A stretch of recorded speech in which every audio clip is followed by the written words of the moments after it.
WLW Radio, the home of Cincinnati Royals basketball. And this is Ed Kennedy, your play-by-play commentator, inviting you to join us tonight on this station for the NBA game between the Royals and the Detroit Pistons. Charlie Wolf, now coaching the Pistons, will be bringing in a squad of All-Americans, led by Bailey Howell.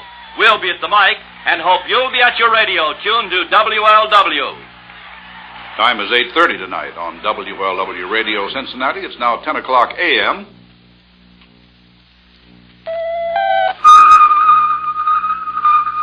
NBC Radio News on the Hour, brought to you by Bayer Aspirin for fast relief from headache, muscular pains, or fever of a cold.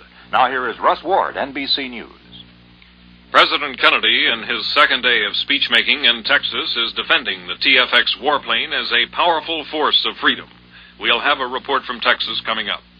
South Vietnam's Revolutionary Council has dismissed 31 high-ranking military officers for an indefinite period while investigations are made into their activities during the Diem regime. French officials are quoted today as saying the de Gaulle government would give sympathetic consideration to economic and military aid for Cambodia. Cambodian Prince Norodom Sihanouk reportedly has said France is the most capable power to represent the Western world in that part of Asia. There has been no official request for help, however. 9 South Koreans have been killed and 9 others injured as they were gathering scrap metal on a U.S. firing range north of Seoul. The victims died when an Honest John rocket landed in the area. An Army spokesman said the South Koreans had been warned of danger on the firing range, that they were trespassing when the tragedy occurred. By a margin of more than 100-1, delegates to the Roman Catholic Ecumenical Council have given final approval to the use of modern languages instead of Latin in most forms of church worship. This is the first definitive action by the Council. That report on the President and other news after this from Bayer Aspirin. Did you know that the average American has 3 or more colds a year? If you should come down with the pains or fever of a cold or flu during this cold and flu season, remember this. To feel better fast, Bayer Aspirin is the kind of pain reliever doctors recommend. Reporting on a government-financed study of 5 leading pain relievers, an article in the Journal of the American Medical Association showed that Bayer Aspirin was unsurpassed by any of them for speed and strength of relief. The report also showed that Bayer Aspirin was as gentle to the stomach as any product tested, including the higher-priced Bufford product. On the other hand, the 2 combination of ingredients products tested upset the stomach considerably more often. So for fast, strong relief from the pains and fever of a cold or flu, and especially if certain combination of ingredients products upset your stomach, try Bayer Aspirin. For your youngsters, get Bayer Aspirin for children with its new orange flavor. Here again, Russ Ward. President Kennedy has opened the second day of his political swing through Texas. The story from NBC's Robert McNeil with the presidential party in Fort Worth. President Kennedy is beginning the day with a defense of the controversial Jfk'S fighter plane. He's telling a breakfast audience in Fort Worth right now that there's been a good deal of discussion of the competition to win the Jfk'S contract, but relatively little discussion of what this revolutionary plane will do. The president has also just spoken to a crowd of several thousand standing outside in the rain. He's now preparing to move on to Dallas for a major lunchtime speech on the theme of American strength. Police in Dallas have mounted the biggest security operation in their history to prevent any repetition of the demonstrations which marked the visit of UN Ambassador Adlai Stevenson last month. Although Texas newspapers are much preoccupied with Democratic Party feuding behind the glamour of the occasion, it has not detracted from the Kennedys' popular success. Robert McNeil, NBC News, with the presidential party in Fort Worth. French President de Gaulle and West Germany's new Chancellor Erhard have ended 2 days of talks in Paris with a reaffirmation of the French-West German Treaty of Cooperation signed last January. The 2 men called for, quote, all necessary efforts to solve the problems of the European common market. No progress was reported on questions of nuclear defense for Western Europe. Today, incidentally, is the 73rd birthday of President de Gaulle. He has asked that there be no public ceremony. Another birthday of note, John Nance Garner, 95 today. He's being honored in his hometown of Uvalde, Texas, with a farm and ranch show. Russ Ward, NBC News, Washington. Now's a good time to see your Chevrolet dealer and ask about a Smile Mile. He's proudly displaying 5 entirely different kinds of exciting new cars for '64. Corvair, Corvette, Chevy 2, Chevelle, and Chevrolet. And don't forget to ask about the Chevrolet Songbook, with the words to more than 100 of the great old favorites. Come in soon. Ask your Chevrolet dealer about the Chevrolet Songbook and ask about a Smile Mile. This has been NBC News on the Hour. Listen again on the hour for NBC Radio News, brought to you by Chevrolet, for Chevrolet dealers everywhere. James Daly is one of Monitor's weekend hosts on the NBC Radio Network.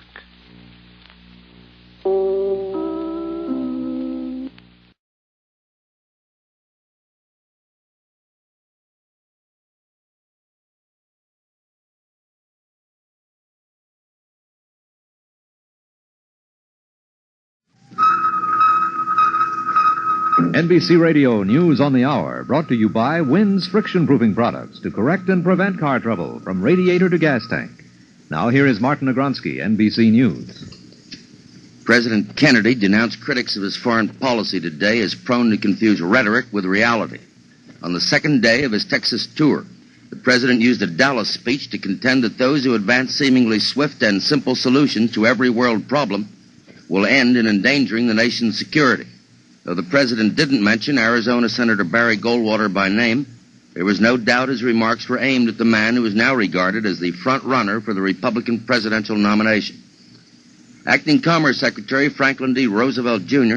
has testified to the Senate Banking Committee that the U.S. will have to hurry its decision on selling surplus wheat to the Soviet Union, as the Russians have now set a May 21st deadline for beginning shipments. Roosevelt argued against the proposal of South Dakota Senator Munt to bar government-sponsored credit for wheat purchases by any communist nation.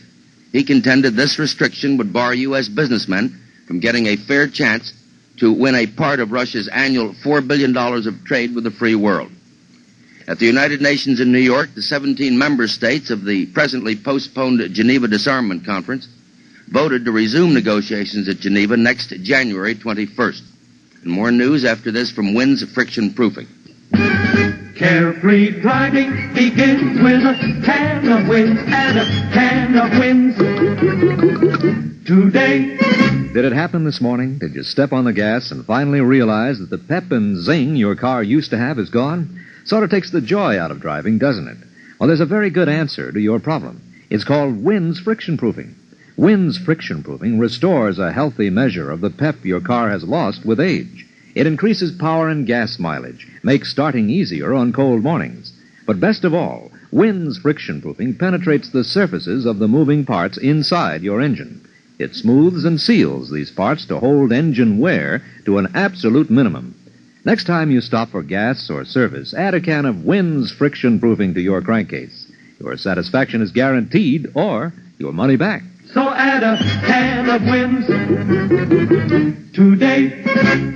Here again, Martin Agronsky. A two-day conference between West Germany's Chancellor Erhard and France's President de Gaulle has ended, and a report from NBC's Bernard Frizzell in Paris. West German Chancellor Ludwig Erhard made plain here today the German government's reliance upon the United States for its defense against the threat of Soviet aggression.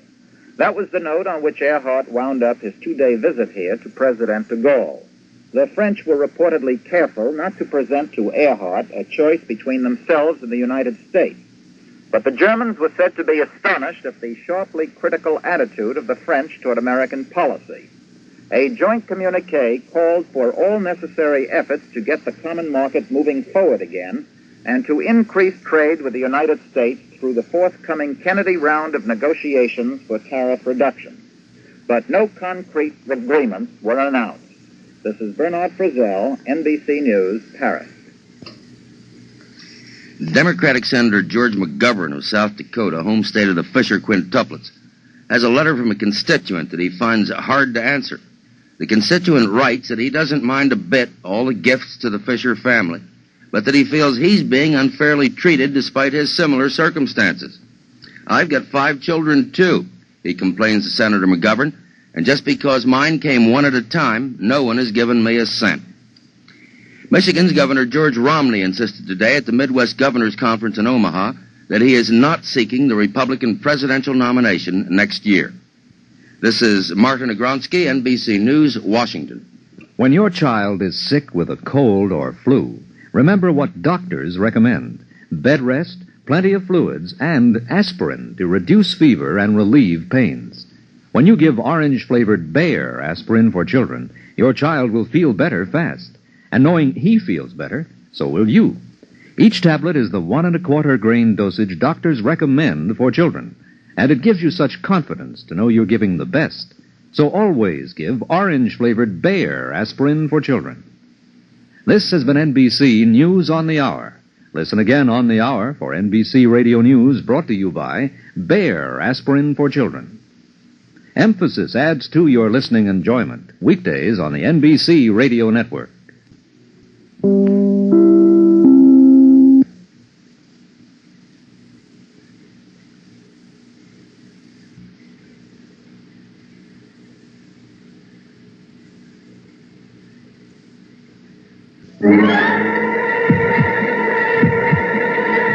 This is Morgan Beatty, NBC News, Emphasis, the Ledger of Life, the man who was promoted from the highest office in the United States to a job of no importance. That observation on people and the times in a moment.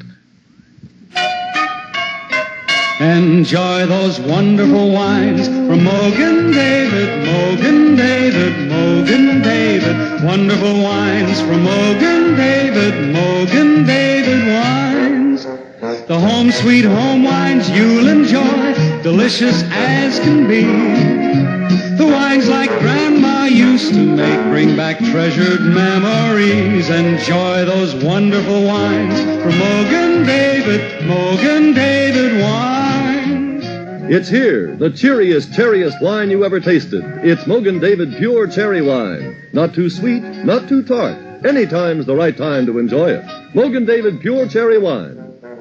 Enjoy those wonderful wines from Mogan David like Grandma used to make. Mogan David Cherry Wine, specially sweetened. Mogan David Wine Corporation, Chicago. This is Morgan Beatty, Emphasis, the Ledger of Life, Dateline, Uvalde, Texas. A famous American, John Nance Garner, celebrates his 95th birthday today. He's not as hale and hearty as he has been, but mercifully, he is sharp in mind. When our hero was born, November the 22nd, 1868, the United States was still an infant among the great powers of the modern world. By 1893, John Nance Garner had earned the nickname that has stuck to him to this day, Cactus Jack. He has acquired a habit of life that may have had something to do with his lifespan. He acquired the habit of eating at least one grapefruit every day. And in 1893, Cactus Jack was elected to what he has called the most important job he ever held. That was superintendent of schools in his hometown. They never gave me credit for that in these biography books, he has said. No, the biographers regard Speaker of the House of Representatives as Jack Garner's biggest job. And when the little Texan became vice president under Franklin Roosevelt in 1933, he said, "I'm going from the biggest job in Washington, Speaker, to the littlest." Banker Garner became a Democrat instead of a Republican for several reasons. Texas was a natural sympathizer with Southern Democrats, and the stars of Cleveland and Bryan were rising over the landscape. They magnetized Jack Garner, galvanized him into political action. And in 1933, in the trough of the Depression, he looked upon Franklin Roosevelt as another Cleveland or Bryan, or even better. He loved the New Dealer to the end, even though he parted with him on the third-term issue and on economics. Cactus Jack recently decided to give much of his money, over $1 million, to educational institutions in Texas. To whispers that his relatives might be disappointed in that, he says, "It's my money. I'll do what I please with it." And those who thought Cactus Jack was kidding when he said he had given up both his cigars and his sour mash bourbon whiskey, he used to drink it by the glassful, at age 90, well, they were dead wrong. He has puffed a cigar only on rare ceremonial occasions since that time. He raises pecans, pheasant's eggs. He keeps hens to hatch the pheasant's eggs. He still wears khaki pants and shirt, both for every day and Sunday. And when Cactus Jack Garner sits in his rocking chair, in the setting sun in the afternoon, or in the shade of his porch at noontime, he keeps his belt unfastened for comfort. When he left Washington a generation ago, he vowed to make no meaningful political comments. Hardly a line of that kind of thing has appeared. But he has made no secret of his friendship for Harry Truman and Lyndon Johnson and the late Speaker Sam Rayburn. Today, Cactus Jack keeps right up with the times. He has 2 television sets so he can watch 2 ball games at the same time. He hates nothing more than the fuss and feathers of a birthday celebration. One thing for certain, he wouldn't give up his afternoon nap for all the birthday celebrations in Christendom. Morgan Beatty, NBC News. Here's a thought for Thanksgiving. Have a heart-to-heart thought with the one you love, that special someone you're thinking of. Send flowers by wire, it's easy to do, through the FTD florist nearest you. The Thanksgiving special at $7.50 is only one of 26 arrangements in the new Florist Telegraph Delivery Selection Guide, available at your FTD florist. This is Morgan Beatty, Emphasis, the Ledger of Life, reminding you that Emphasis is heard 8 times daily, Monday through Friday, on this NBC station.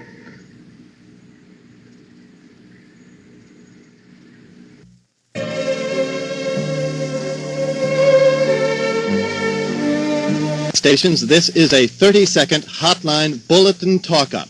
Just 25 seconds from now, we'll bring you a hotline bulletin dealing with the president. Several shots were fired near the president in Dallas. A hotline bulletin coming to you in 15 seconds. Stand by, all NBC stations. A hotline bulletin in 10 seconds.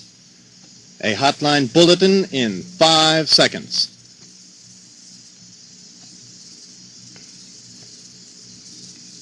This is an NBC News bulletin. Shots were fired near President Kennedy in Dallas. Here is a report from Robert McNeil, NBC News, with the presidential party in Dallas. Several shots were fired as President Kennedy's motorcade passed through downtown Dallas. Crowds screamed and lay down on the grass. As the motorcade went by, police broke away and began chasing an unknown gunman across some railroad tracks. It was not known if the shots were aimed at the president. Repeat, it is not known if the shots were aimed at the president. This is Robert McNeil, NBC News in Dallas, Texas. And here is a flash from the Associated Press in Dallas. The Associated Press reports that the president was seriously wounded. This is not confirmed. This is a flash. Repeat, this is a flash from the Associated Press in Dallas. They report that the president was seriously wounded by an assassin's bullets. This is an unconfirmed report from the Associated Press. I repeat, the Associated Press reports from Dallas that President Kennedy was seriously wounded by assassin's bullets in Dallas. This has been a hotline bulletin report from NBC News. Stand by for later developments as they become available.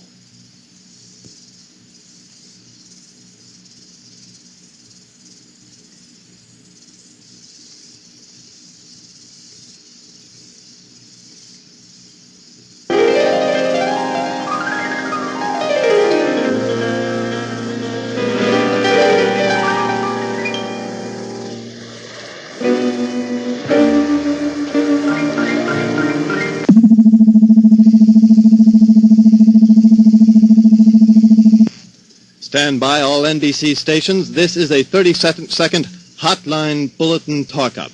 In just 25 seconds, we will bring you a further report on the reported shooting of the president in Dallas. This hotline report coming to you in 15 seconds. Stand by, all NBC stations. A further report on the reported shooting in Dallas in 10. In 5 seconds, a bulletin hotline. This is an NBC News bulletin. There is a report from Dallas that President Kennedy has been shot. Here is a late report from Bob Thornton in Dallas. Information is still sketchy at this time. We have just talked with 2 eyewitnesses, a man and his wife, who were standing near the president's motorcade. They said that a shot rang out from behind them. They thought at first it was a firecracker. Then, according to the eyewitnesses, one woman who was in a hysterical condition told us that the president was hit in the side of the head and fell into his wife Jacqueline's arms. He was rushed to Dallas Parkland Hospital. We have not had confirmation at this moment as to whether he was actually hit, his condition, or any further details. This is Bob Thornton in Dallas for NBC News. And this has been a Hotline Special Report. Stay tuned to your NBC station for late-breaking developments on this story.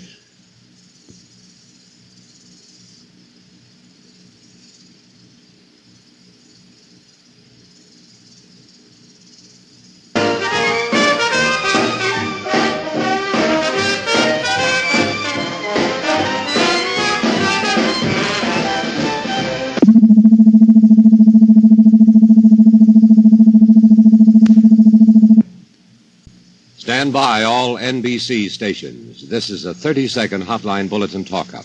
Just 25 seconds from now, we'll bring you a hotline bulletin dealing with the shooting of the president today in Dallas, Texas. In 15 seconds.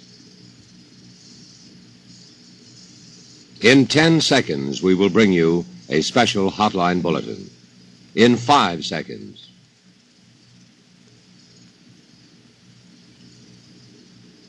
This is an NBC News Bulletin. We take you now to Robert McNeil, NBC News in Dallas, Texas. Several shots were fired today as President Kennedy's motorcade passed through downtown Dallas. A police officer at the scene said he believed the president had been wounded and has been taken to hospital. People screamed and lay down in the grass as the shots were heard as the motorcade went by. Police immediately fanned out over a wide area. A small Negro boy and a white man said they had seen a man with a gun in the window of a building overlooking the route. This is Robert McNeil, NBC News in Dallas, Texas. This has been a Hotline Special Report. Stay tuned to your NBC station for other Hotline reports and for the late developments on the NBC News on the Hour.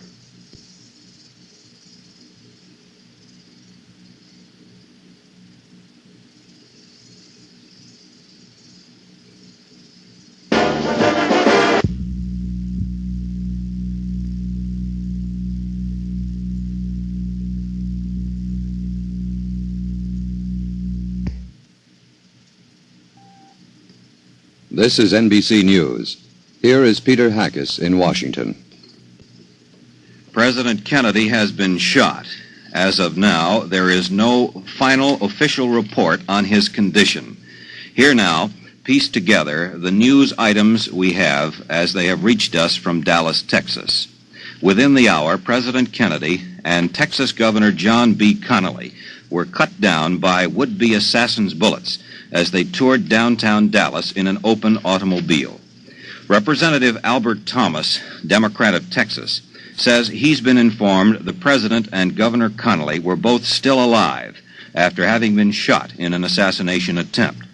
Thomas, standing outside the corridor of the emergency room in which both Mr. Kennedy and Connally were under treatment, said he's been told the president was still alive, but in very critical condition. The president, his limp body cradled in the arms of his wife, was rushed to Parkland Hospital. The governor also taken to Parkland. A Secret Service agent, Clint Hill, a man assigned to protect Mrs. Kennedy, said he's dead as the president was lifted from the rear of a White House touring car, the famous bubble-top car which was sent to Dallas from Washington. He was rushed to an emergency room in the hospital. Other White House officials who were questioned about it say they were in doubt. The corridors of the hospital, of course, in pandemonium. The incident occurred just east of a triple underpass facing a park in downtown Dallas, Texas. Associated Press reporter Jack Bell reports 3 shots were fired as the presidential motorcade entered a triple underpass in Dallas that leads to the Stemmons Freeway. After the president was shot, the Secret Service waved the motorcade on at top speed to the nearby Parkland Hospital. Here in Washington, the White House press office said at 1:45 p.m. Eastern Standard Time that it has nothing beyond press information on the shooting. Kennedy apparently was shot in the head. He fell face down in the back seat of his car. Blood was on his head. Mrs. Kennedy cried, "Oh no," and tried to hold up his head. Governor Connally remained half-seated in the car, slumped to the left. There was blood on his face and forehead. The president and the governor were rushed to the hospital as quickly as possible. Mr. Kennedy was to have made a speech at the Dallas Trade Mart, not far from the hospital. Reporters about 5 car lengths behind the chief executive heard what sounded like 3 bursts of gunfire. Secret Service agents in a follow-up car quickly unlimbered their automatic rifles and their pistols, but the damage apparently has been done or had been done. We switch now for a direct report to Robert McNeil, NBC News, Dallas. President Kennedy was shot at today by a gunman from a building along the route as he drove through downtown Dallas. He has been rushed to hospital bleeding. Texas Senator Ralph Yarborough says the president is seriously wounded. Mrs. Kennedy, who was sitting beside him in the open car, was not hurt, but the governor of Texas, John Connally, was also reported wounded. As the shots rang out, 3 shots as the motorcade went by, people screamed and lay down on the grass. Police immediately fanned out over a wide area. They found several witnesses, including a small boy, who said he saw a man in the window of a building overlooking the parade route with a gun in his hand. President Kennedy is now in the Parkland Memorial Hospital. An accurate estimate of his condition has not been given. Congressman Yarborough of Texas says only that the president is seriously wounded. This is Robert McNeil, NBC News, at the Parkland Memorial Hospital in Dallas, Texas. The Secret Service says the president remained in the emergency room. The governor has been moved to the general operating room of Parkland Hospital in Dallas. One Secret Service man was overheard telling another, there is no need to move the president because emergency facilities are entirely adequate in the emergency room. 2 Roman Catholic priests have been summoned to the emergency room where the president is, one identified as a Father Huber. Again, the president and the governor of Texas have been shot, both in critical condition in Dallas, Texas. Peter Jfk'S, NBC News, Washington.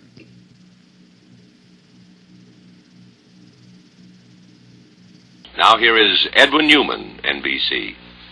The latest word on President Kennedy's condition comes from Representative Albert Thomas of Texas. He says he's been informed that Mr. Kennedy is still alive, but in very critical condition. 2 Roman Catholic priests have been summoned to the room where Mr. Kennedy is lying. Here is a bulletin just in. President Kennedy has been given blood transfusions at Parkland Hospital in Dallas, Texas. That is where he is lying. This is an effort to save his life. The president is at Parkland Hospital after the assassination attempt against him and Governor John Connally of Texas. The president was shot in the head. Governor Connally was shot in the chest. He has been taken to the operating room. The president remains in the room to which he was originally taken because emergency facilities there are said to be completely adequate. To repeat, the president remains in the emergency room at the Parkland Hospital in Dallas because emergency facilities in that room are considered to be perfectly adequate. The president has been given blood transfusions in an attempt to save his life. 2 Roman Catholic priests have been summoned to that emergency room. A White House spokesman said someone had asked for the priests. We have not yet been told who sent for them. To recapitulate today's events, a sniper shot President Kennedy and also Governor John Connally of Texas, with whom the president was riding as they drove through downtown Dallas today. Mr. Kennedy apparently was shot in the head, and he fell face down in the back seat of his car. It was an open car. Blood was on his head. Mrs. Kennedy was by his side. She was not hurt. She was heard to cry, "Oh no," and she tried to hold up the president's head. Governor Connally remained half-seated, slumped to the left. There was blood on his face and forehead. There was also blood on his chest. The president and the governor were then rushed to the Parkland Hospital near the Trade Mart in Dallas, Texas. The president was to speak at the Dallas Trade Mart in the course of his 3-day visit to Texas. Today was the 2nd day. Blood was spattered all over the limousine, which had been flown in especially to carry the president in the Dallas welcoming parade. Secret Service men at once drew their weapons, but it was too late to prevent the damage that had been done. I repeat, the president is still alive, but he is said by Representative Albert Thomas of Texas, one of his hosts in Dallas, to be in very critical condition. The corridors of the hospital are described by those who were there as in pandemonium. At the height of the drama in the emergency room where the president is lying, a weeping Negro woman bearing a small, bloody child rushed into the hospital. A nurse and an intern went quickly to her side. Mrs. Kennedy, as I have said before, is safe, but she is stunned by what has happened. Mrs. Connally also appears to be safe. She is stunned also. We will, of course, continue with our news bulletins moment by moment as they come to us. We now join the facilities of NBC Television for a simultaneous broadcast. NBC correspondent Bill Ryan is speaking. Window of a building about a block away from the cars. There are other reports that a man was seen with a high-powered rifle. There is no indication yet that whoever fired the shots at the president and the Texas governor has been found. The word from Parkland Memorial Hospital is that President Kennedy is being treated in an emergency room of the hospital, that he has received blood transfusions, that he is in critical condition but alive. There is no word on how many times he was struck by bullets or where he sustained the wounds. Now, we are going to attempt once more to return to station WBAP-TV, Fort Worth, Dallas, and newsman Charles Murphy. There is no definite word yet that the person who fired the shots at President Kennedy and Governor Connally in Dallas has been apprehended. We have just received this report, though.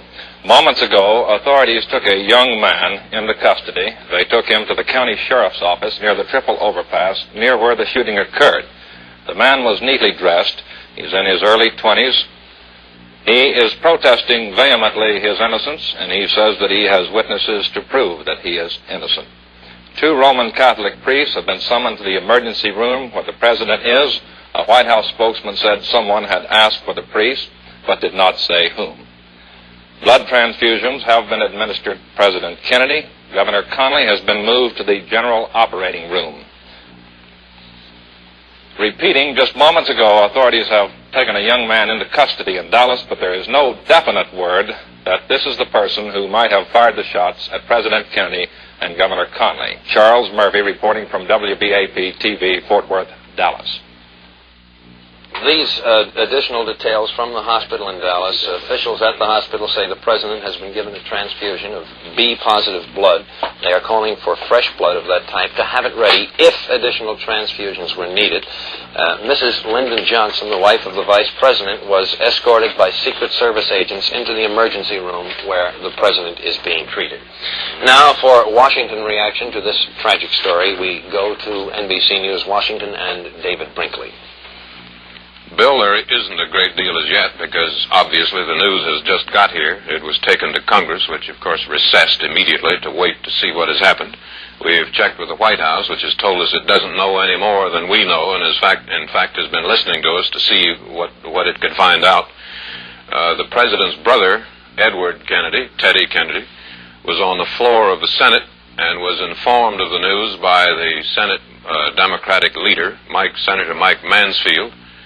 The only word beyond that we have is that Senator Kennedy didn't know at the moment whether he would go to Texas or not. Beyond that, again, there is no particular or unexpected reaction here yet because most of Washington has just found out about it and is shocked and stunned along with everyone else. The White House, again, has no more information at the moment than we have. We'll stay here, of course, ready to bring you any at the moment it arrives. In the meantime, we'll switch back to you, Chet, Frank, Bill. This is NBC News with the last-minute word on President Kennedy's condition. For that, we switch to Alan Bickley, station WFAA in Dallas. President Kennedy has been shot during his tour of the city of Dallas, Texas. A presidential aide, Larry O'Brien, said he had no information on whether the president is alive, but later reports indicate from Parkland Hospital in Dallas that the president is alive, although said to be critical. This is an unconfirmed report that the president is critical. Texas Governor John Connally also was shot, has been taken to surgery in Parkland Hospital in Dallas, Texas.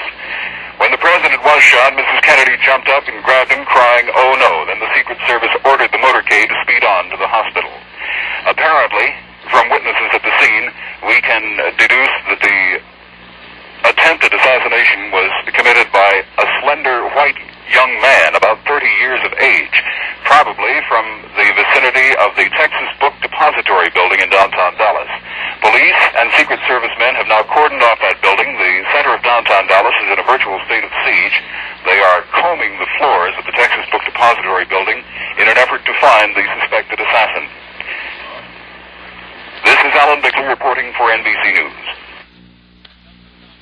There has been an unconfirmed report, and I stress an unconfirmed report, that Vice President Lyndon Johnson was slightly wounded during the attempt on President Kennedy. One spectator said he saw Vice President Johnson walk into the hospital holding his arm. That is the first word we've had on that, and we have no official indication that Vice President Johnson has been hurt. To repeat, the latest word we have is that President Kennedy is still alive, but in critical, very critical condition. That word comes from Representative Albert Thomas of Texas, who has been one of the President's hosts during his intended 3-day visit to Texas. The President is in the emergency room. He has had blood transfusions. More blood of that particular type has been called for by the hospital. It is B-positive blood drawn from the hospital bank. Fresh blood has been called for by the doctors to have it ready if additional transfusions are needed. Governor John Connally of Texas, who was riding with the President and was wounded at the same time that the President was, has been taken to the operating room. Mr. Kennedy continues to be in the emergency room. Facilities there are said to be adequate. We will be back with additional information as soon as we receive it. This is Edwin Newman, NBC News. I beg your pardon, I am told to continue because there is a bit more information. At the hospital in Dallas, police have been quickly posted in the corridors leading to the emergency room. Secret Service agents are on duty and have turned reporters away 40 feet from the door of the emergency room where the President is lying critically ill. Now, for reaction here in New York to the news of the assassination attempt against President Kennedy, who is in critical condition in Dallas, Texas, we switch to Joseph Michaels at the Stock Exchange in Wall Street. The stock exchange itself has just suspended trading. A Board of Governors meeting was called by Keith Funston immediately after the terrible news was received, and the decision after the market was running slow and it tumbled about 2.5 points, 12 minutes behind on the ticker, with many issues suspending immediately, was that the market itself should suspend. I'm down here at Wall Street. There are lots of people here. Perhaps we can talk to some of them. Excuse me, but did you hear the news, sir? Not quite. I couldn't hear. I was standing all the way out here. How about you? I didn't hear anything. I just was. Did you know what happened? Yes, I do. How do you feel about it? I don't know. It's shocked. Very bad. Shocked. Terrible shock to the country and everything else. I don't know. It's unbelievable to think something like that could happen. Do you think it's a dangerous thing for us all? I certainly do. Where was the FBI? How do you think the street will react to this, sir? Well, I guess the market will go down. It always does in a tragedy. The vote in critical condition, huh? So we hear tell. Do you think this will have any serious effect on the market, sir? On what? On the market? I doubt it. Why? Well, I'd have to say, I doubt very seriously. The general condition of people here was that the ones that we've talked to so far was that this is an awful thing. This is Edwin Newman, NBC News in New York. We have an interview with an eyewitness to the shooting of President Kennedy in Dallas. I must repeat now, the President is still alive, but is described as being in very critical condition in the hospital in Dallas. He has been given blood transfusions. 2 Roman Catholic priests have been summoned to the emergency room in the hospital where the President is lying. Now, we're going to let you hear an interview with an eyewitness to the shooting that took place in Dallas a short time ago. What is your name, ma'am? Jane Hill. From Dallas? That's right. And did you see the shooting, miss? Yes, sir. Can you describe what happened? Yes, sir. Will you do that now? They were driving along, and we were the only people in this area on our side, and the shots came from directly across the street from us. And just as the President's car became directly even with us, we took one look at him, and he was sitting there. He and Jackie were looking at a dog that was in the middle of the seat, and about that time 2 shots rang out just as he looked up. Just as the President looked up, and these 2 shots rang out, and he grabbed his chest, and it looked like he was in pain, and he fell over in the seat, and Jackie fell over on him, and said, "My God, he's been shot." And after that, more shots rang out, and the car sped away. And what kind of a car was that? what kind of a car was it. The president... where did the shots come from? The shots came from the hill. From the hill? Yes. It was just east of the underpass. And, we were on the south side. Did you look up there where the shots came from, ma'am? Yes, sir. Did you see anyone? I thought I saw this man running, but I looked at the president, and for a while, and I looked up there, and I thought I saw a man running. And so, right after that, I guess I didn't have any better sense. I started running up there, too. And what is your name? Jean Hill. G-E-A-N? J-E-A-N. J-E-A-N. What's your address, Miss Hill? 9402 Bluff Creek. 9402 Bluff. This is the NBC newsroom in New York with the latest news about the assassination attempt on President Kennedy. The president is in Parkland Hospital in Dallas, where an attempted assassination against him was executed about an hour ago. The president is in very critical condition. He apparently was shot in the head. Mr. Kennedy has had blood transfusions. 2 Roman Catholic priests were called to the emergency room where he is lying. We do not know who called them there. Governor John Connally, who was in the car with the president, also was shot. He has been taken to the operating room in the hospital. An assistant to Governor Connally said he asked him how it happened, and the governor replied, "I don't know. I guess from the back they got the president too." The governor was shot just below the shoulder blade in the back. There had been a report that Vice President Lyndon Johnson was slightly wounded. We now hear from Mrs. Lyndon Johnson, the Vice President's wife, that the Vice President is fine. Asked whether her husband had been wounded, she shook her head negatively. Mrs. Kennedy was riding with the president when he was wounded. She cried, "Oh no," as she saw him shot and cushioned his head as he fell. Now, for the latest details, we switch live to station WFAA in Dallas.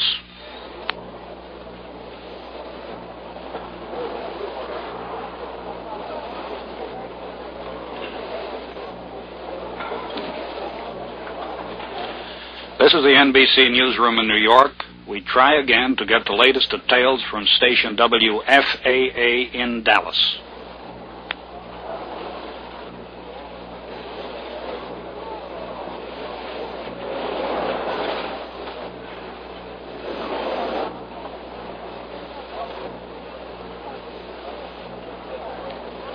Well, we're having trouble making connections with station WFAA in Dallas for the moment.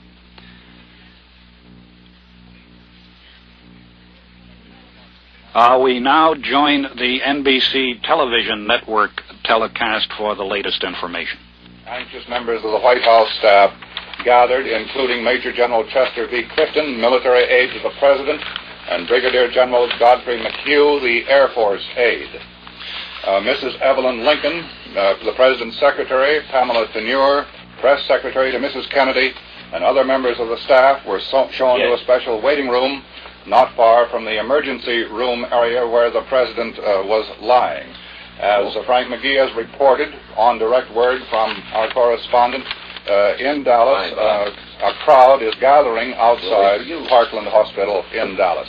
There's also this, Chet, repeating what we got from Fort Worth, the sheriff's officers have taken a young man into custody and are questioning him, but there is no indication that any charges have been placed against him. There is no indication that he is directly involved in this attempt on the life of President Kennedy and Texas Governor John Connally. Bill, I think we have a picture of the President and Mrs. Kennedy as they arrived in Dallas this morning, and I have some fragmentary copy on the first speech which the President delivered in Dallas. This is the picture of the President and Mrs. Kennedy. I think the camera that has you, Chet, is the one that would have to get the picture. I'll hold it up over here. This is the picture of the first family, or the President and Mrs. Kennedy, rather, arriving in Dallas only a couple of hours before the assassination attempt. The first speech that the President delivered in Dallas, speaking in an area where supporters are booming Senator Barry Goldwater's chances for the Republican nomination, the President said that ignorance and misinformation, if allowed to prevail in foreign policy, handicaps the country's security. This was a speech prepared for the Dallas Citizens Council, the Dallas Assembly, and the Graduate Research Center of the Southwest. He did not specifically mention Senator Goldwater by name. The president said, "In a world of complex and continuing problems, in a world full of frustrations and irritations, America's leadership must be guided by the lights of learning and reason, or else those who confuse rhetoric with reality and the plausible with the possible will gain the ascendancy with their seemingly swift and simple solutions to every world problem." Chet, there's also this. In Washington, the two president's brothers, his two brothers, Attorney General Robert Kennedy and his younger brother, Senator Edward Kennedy, are on their way to Andrews Air Force Base. They will fly to Dallas. Additional details from the hospital. Vice President Lyndon Johnson has not been injured in this attack on President Kennedy and Texas Governor Connally. The vice president is somewhere in the same hospital where the president is being treated, Parkland Memorial in Dallas. It is reported he is badly shocked by the shooting, that doctors are trying to keep him as quiet as possible, and that he is under heavy Secret Service and police protection. It's also noted that throughout the trip in Texas, when the president and the vice president have been in the same motorcade, they have been kept in separate cars, a precaution against just such an attempt as was obviously made today. Chet? I referred a moment ago and read an excerpt from the speech which President Kennedy delivered to a breakfast crowd this morning, earlier. The breakfast crowd of 2,200 people rose in ovation after the speech, and a few minutes later, the president said he felt like he did in France 2 years ago when he identified himself as the man who accompanied Mrs. Kennedy to Paris. Do you have anything else, Frank? Yes, there was excuse me just a moment, John. There was just word from the hospital that they had dispatched a call for a neurosurgeon, which I understand would indicate that one of the two had been hit in the head, would it not? Or either the head or possibly some spinal damage. There is also this, understandably in a situation like this, the information comes in fragments and comes from unexpected places and uncontrolled angles. Senator Ralph Yarborough, Texas Democrat, who was in a nearby car when the attack took place on the president, said he saw the president's lips moving at what he called a normal rate of speed while Mr. Kennedy was being rushed to the hospital. How much it means, we do not know. This is Edwin Newman in the NBC newsroom in New York. This information from Dallas. President Kennedy was given the last holy rites of the Roman Catholic Church today. That was, of course, after he was shot down by a would-be assassin while he was riding in a caravan through downtown Dallas. A Catholic priest who helped perform the last rites said he did not believe the president was dead. The Catholic priest, in other words, said he believed the president was still alive. The priest left the emergency operating room at Parkland Hospital, where the president is lying, and walked out of the hospital. We hear from Washington that Attorney General Robert Kennedy and the president's youngest brother, Senator Edward Kennedy, are on their way to Andrews Air Force Base to catch a plane for Dallas. Also in Washington, the director of the FBI, J. Edgar Hoover, has, of course, instructed the Dallas office of the FBI to make an all-out investigation of the attempt on the life of President Kennedy and of Governor John Connally of Texas. Governor Connally was shot in the back below the shoulder blade. Here is a flash from Dallas. Two priests who were with President Kennedy say he is dead of bullet wounds suffered in the assassination attempt today. I repeat, a flash from Dallas. Two priests who were with President Kennedy say he is dead of bullet wounds. This is the latest information we have from Dallas. We are, of course, standing by to give you all available information as it comes to us. I will repeat with the greatest regret this flash. Two priests who were with President Kennedy say he has died of bullet wounds. Now we join the NBC television network for the latest news. Now, there apparently is word that this AP flash, this report from the two priests, that the president has died of bullet wounds, is confirmed. We will attempt now to get to station WBAP-TV in Fort Worth, Dallas, for confirmation. We go to newsman Tom Murphy. Substantiating this, but not confirming it, is a report about 5 minutes ago by the Dallas Police Department to all of its officers that the president had died. Some 3 to 5 minutes later, the AP flashed that 2 priests at the hospital say the president is dead. Charles Murphy, returning now to NBC in New York. Word from 2 sources. Again, it is not... Bill, excuse me. We have NBC's Bob McNeil on the line now with a report. Please go ahead, Bob. White House Press Secretary Malcolm Kilduff has just announced that President Kennedy died at approximately 1 o'clock Central Standard Time, which is about 35 minutes ago. After being shot at. After being shot. By an unknown assailant. By an unknown assailant. During a motorcade drive through downtown Dallas. During a motorcade drive through downtown Dallas. The president died. The president died. Approximately 25 minutes. Approximately 25 minutes. After the attack took place. After the attack took place. He had been rushed, bleeding and unconscious. He had been rushed, bleeding and unconscious. To the Parkland Memorial Hospital in Dallas. To the Parkland Memorial Hospital in Dallas. And was given blood transfusions. And was given blood transfusions. About 15 minutes ago. About 15 minutes ago, reports NBC's Bob McNeil from Dallas, to whom I'm talking now. A priest emerged. A priest emerged. After having given the president. After having given the president. The last rites. The last rites. Just before the announcement of the president's death was made. Just before the announcement of the president's death was made. Vice President Lyndon Johnson. Vice President Lyndon Johnson. Emerged grim-faced. Emerged grim-faced. And was driven off with a police escort. And was driven away with a police escort.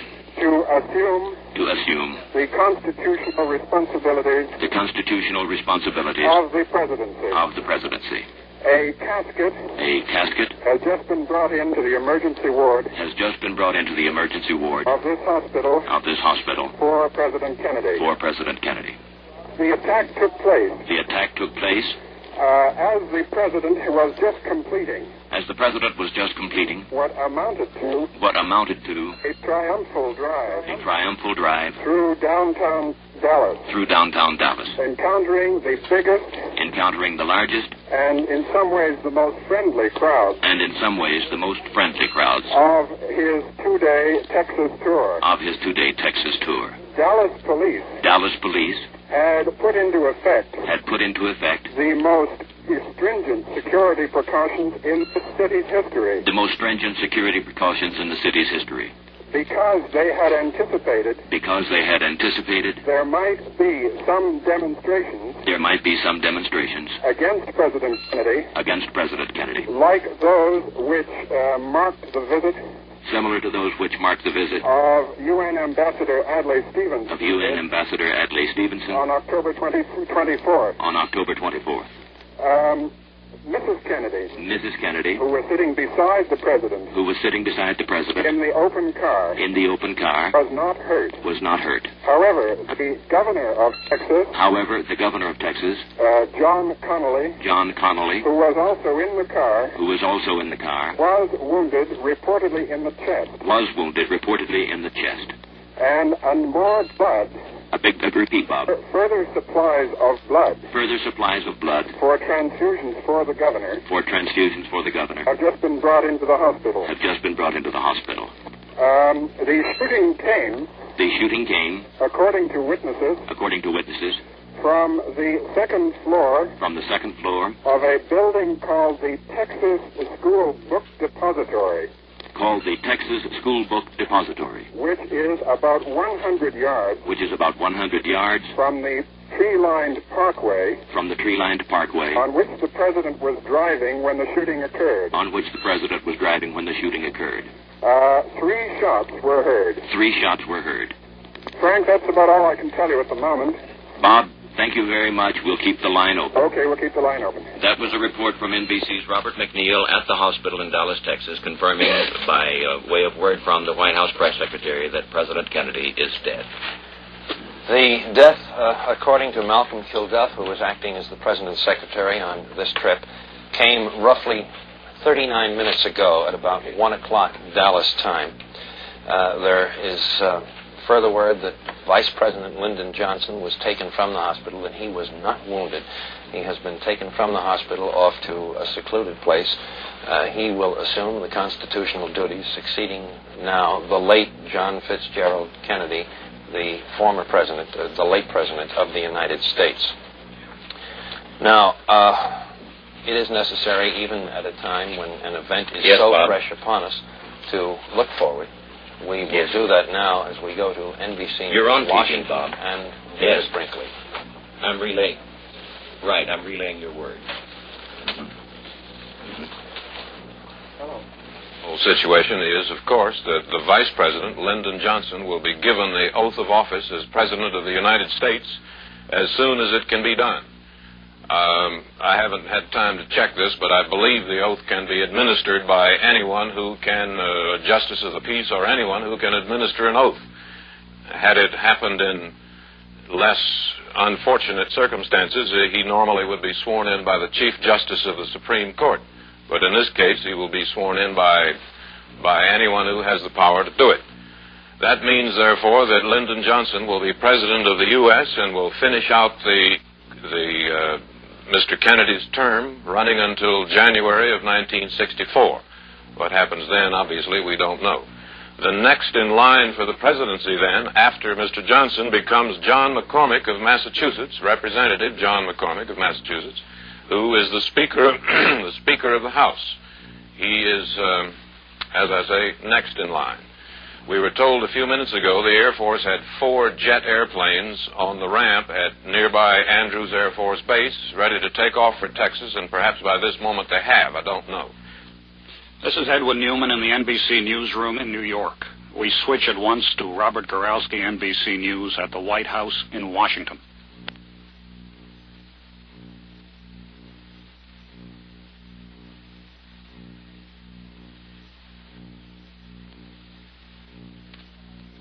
There's some delay in getting to Robert Goralski at the White House in Washington, who will give us the latest information from there about the death of President Kennedy by assassination in Dallas. Now we switch to Robert Goralski at the White House in Washington.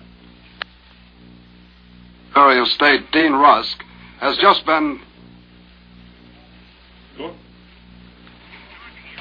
It's just been announced here at the White House that Secretary of State Dean Rusk and several other cabinet members who were en route to Japan from the mainland United States have been ordered to return. They were about 1 or 2 hours from Hawaii en route to a conference in Tokyo.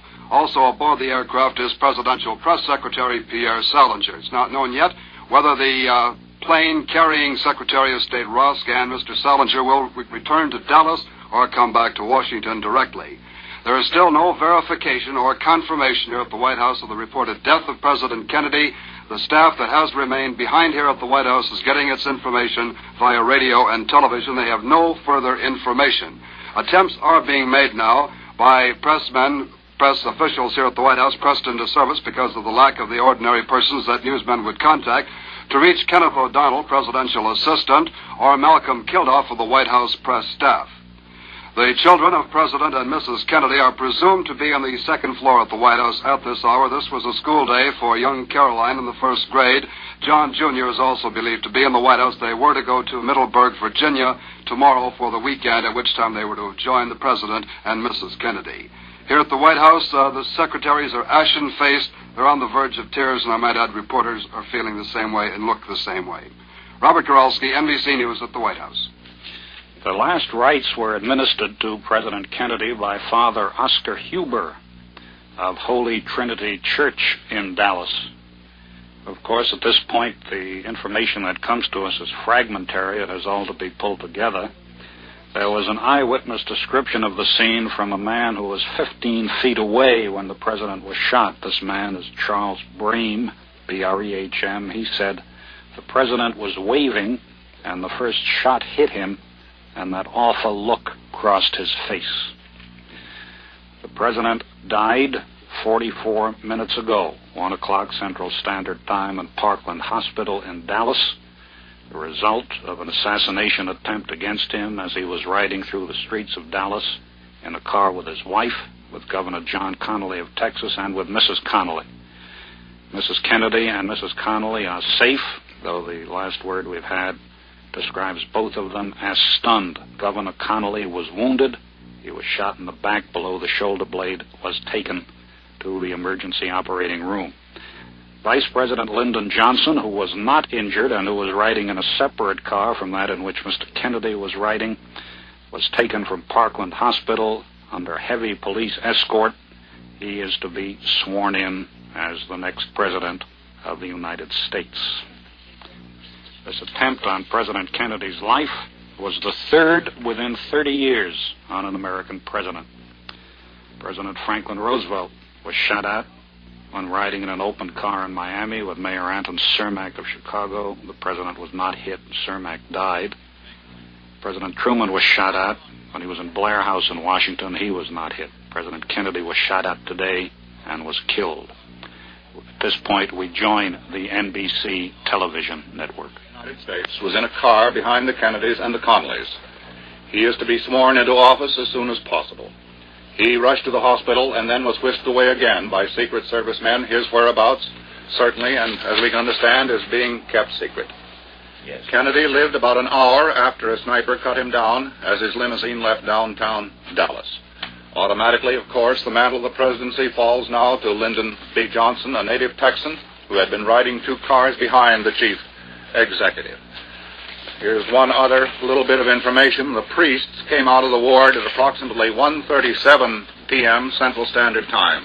The announcement by the 2 priests brought audible sobs from a crowd of scores of newsmen and other citizens crowded around the emergency ward entrance of the hospital. Senator Ralph Yarborough of Texas, talking only a few minutes before to the newsmen, collapsed in sobs as he told of witnessing the slaying of the president. Yarborough said he was in the 3rd car behind the president. It seemed to him, he said, that at least 2 of the shots came from the right rear. He said he couldn't say anything about the 3rd shot. So, that is the story. The President of the United States is dead. The new President is President Lyndon Johnson. The memories of, I suppose, all of us are flashing back to that warm April spring day of 1945 when we lost the wartime President Franklin D. Roosevelt. For many of us, this is the second time around that we have been through one of these crises. The last shooting incident, not fatal, involving a president occurred in 1950 when President Harry S. Truman was in office and was living in Blair House in Washington. The White House was being renovated at that time. You may recall that 2 Puerto Rican nationalists tried to come their way into Blair House and assassinate President Truman, who was taking a nap at the time on the 2nd floor. In New York. An eyewitness to the shooting, fatal shooting of President Kennedy today was NBC cameraman John Hofen. John, where were you when it happened? Actually, Ed, I was along with the NBC cameraman Dave Wigman in a car, roughly 4 cars behind the president in the motorcade. We were just leaving the business district of Dallas when this shooting took place. What did you see, John? What was the first you knew? Well, we were making a sweeping curve here on the roadway approaching a freeway when the first shot rang out. Our first reaction was that some teenager had fired a cherry bomb. When the second one rang out, we sort of felt that there was something wrong as people started to drop down to the ground ahead of us, roughly 50 to 60 feet, up near the president's car. Then there was a third, and if I remember correctly, a 4th shot. Immediately after that last shot, the president's car took off a tremendous burst of speed, followed by the Secret Service follow-up car, which we call it, and being led by a squadron of motorcycle policemen. That was to take the president to the hospital. To the hospital, that's right.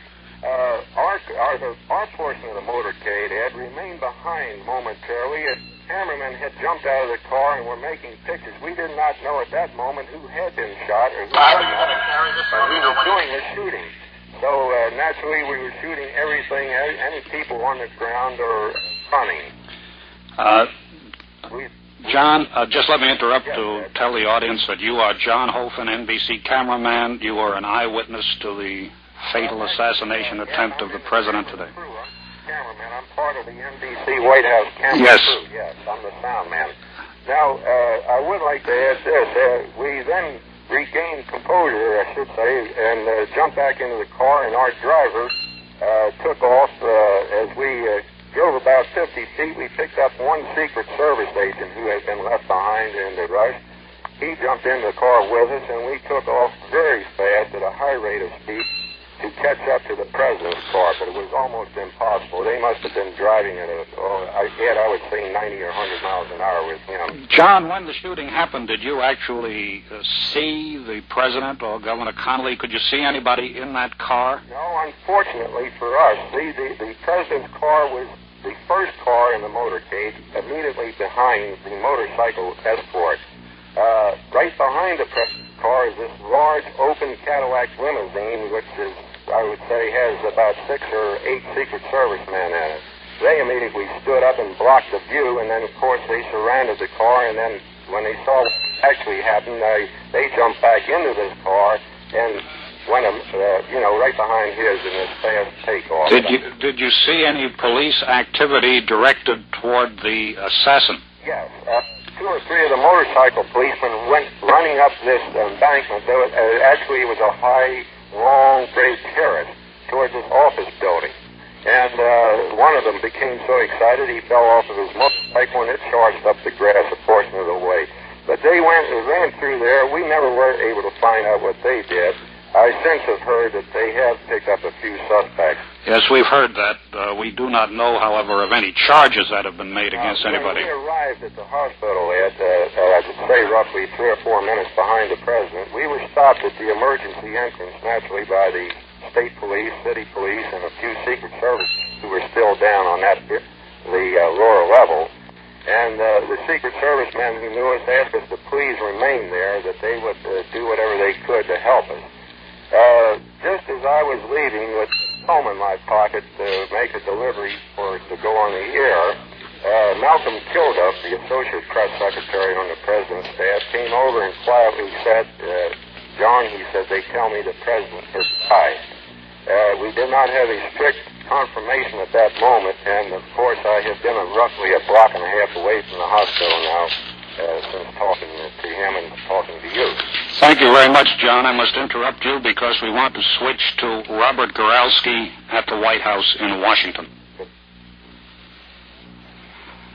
The American flag above the White House has just been lowered to half-mast, a solemn confirmation of the death of President Kennedy.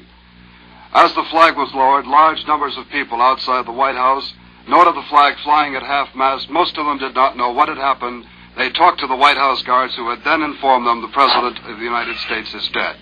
Large numbers of people out there now, probably about 400 or 500. They're standing, watching the activity as limousines come into the west side of the White House. Senator Hubert Humphrey arrived about 20 minutes ago. Reporters are still coming in, photographers. There's been contact with various congressmen, but still nothing more official about plans for President Lyndon Johnson to assume the office. This is Robert Goralski, NBC News at the White House. This is Morgan Beatty, NBC News, New York, taking over from this time. There's considerable confusion as to exactly where these rifle shots came from. As we could tell from our report down in Dallas from our own staff man, it's not clear whether or not they came from a building or from an area close to the underpasses, a triple group of underpasses, or whether it came from a building. Now, Senator Yarborough of Texas is giving us this kind of information. These are quotes. These are quotes from the senator just right after the assassination occurred. You could tell, he said, that something awful and tragic had happened. He said, I could see a Secret Service man in the president's car leaning on the car with his hands in anger, anguish, and despair. I knew something tragic had happened. Yarborough had counted 3 rifle shots, others have said there were 2, as the presidential limousine left downtown Dallas through a triple underpass.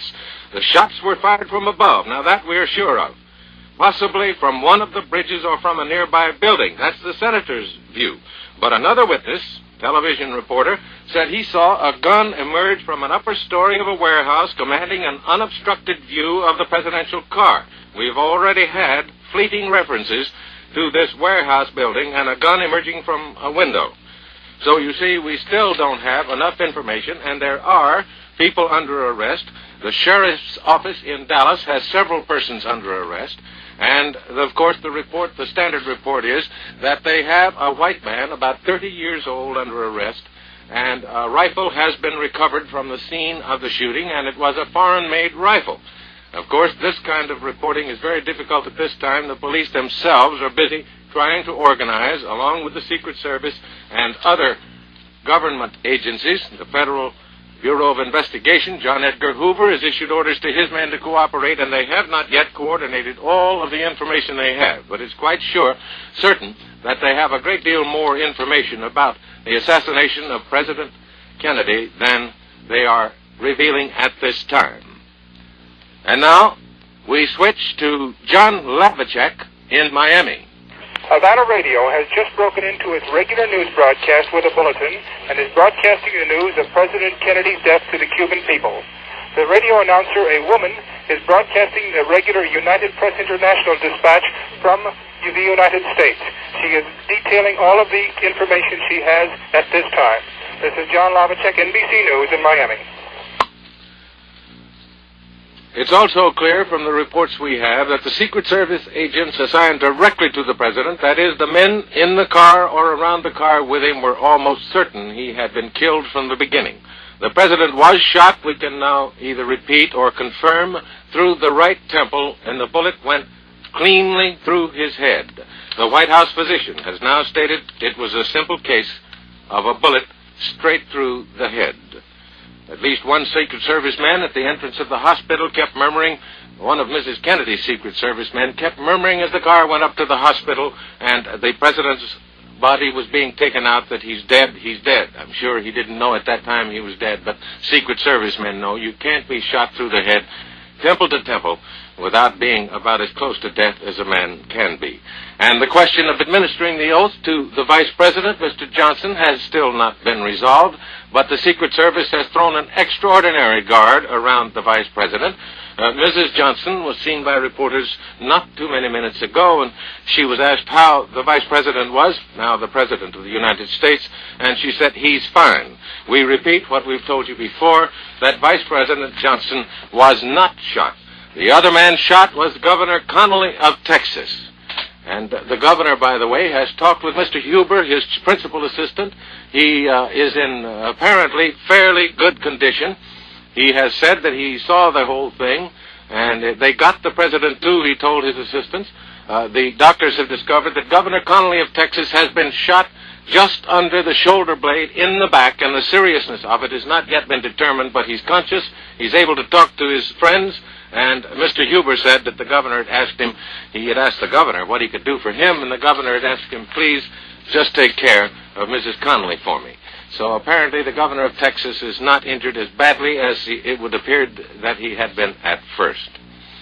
Incidentally, NBC News reports from Dallas that a car believed to be the assassin's getaway car has been seized in Fort Worth, and the suspect, the man still not identified, has been taken into custody. Also, a policeman also was shot and killed during the assassination.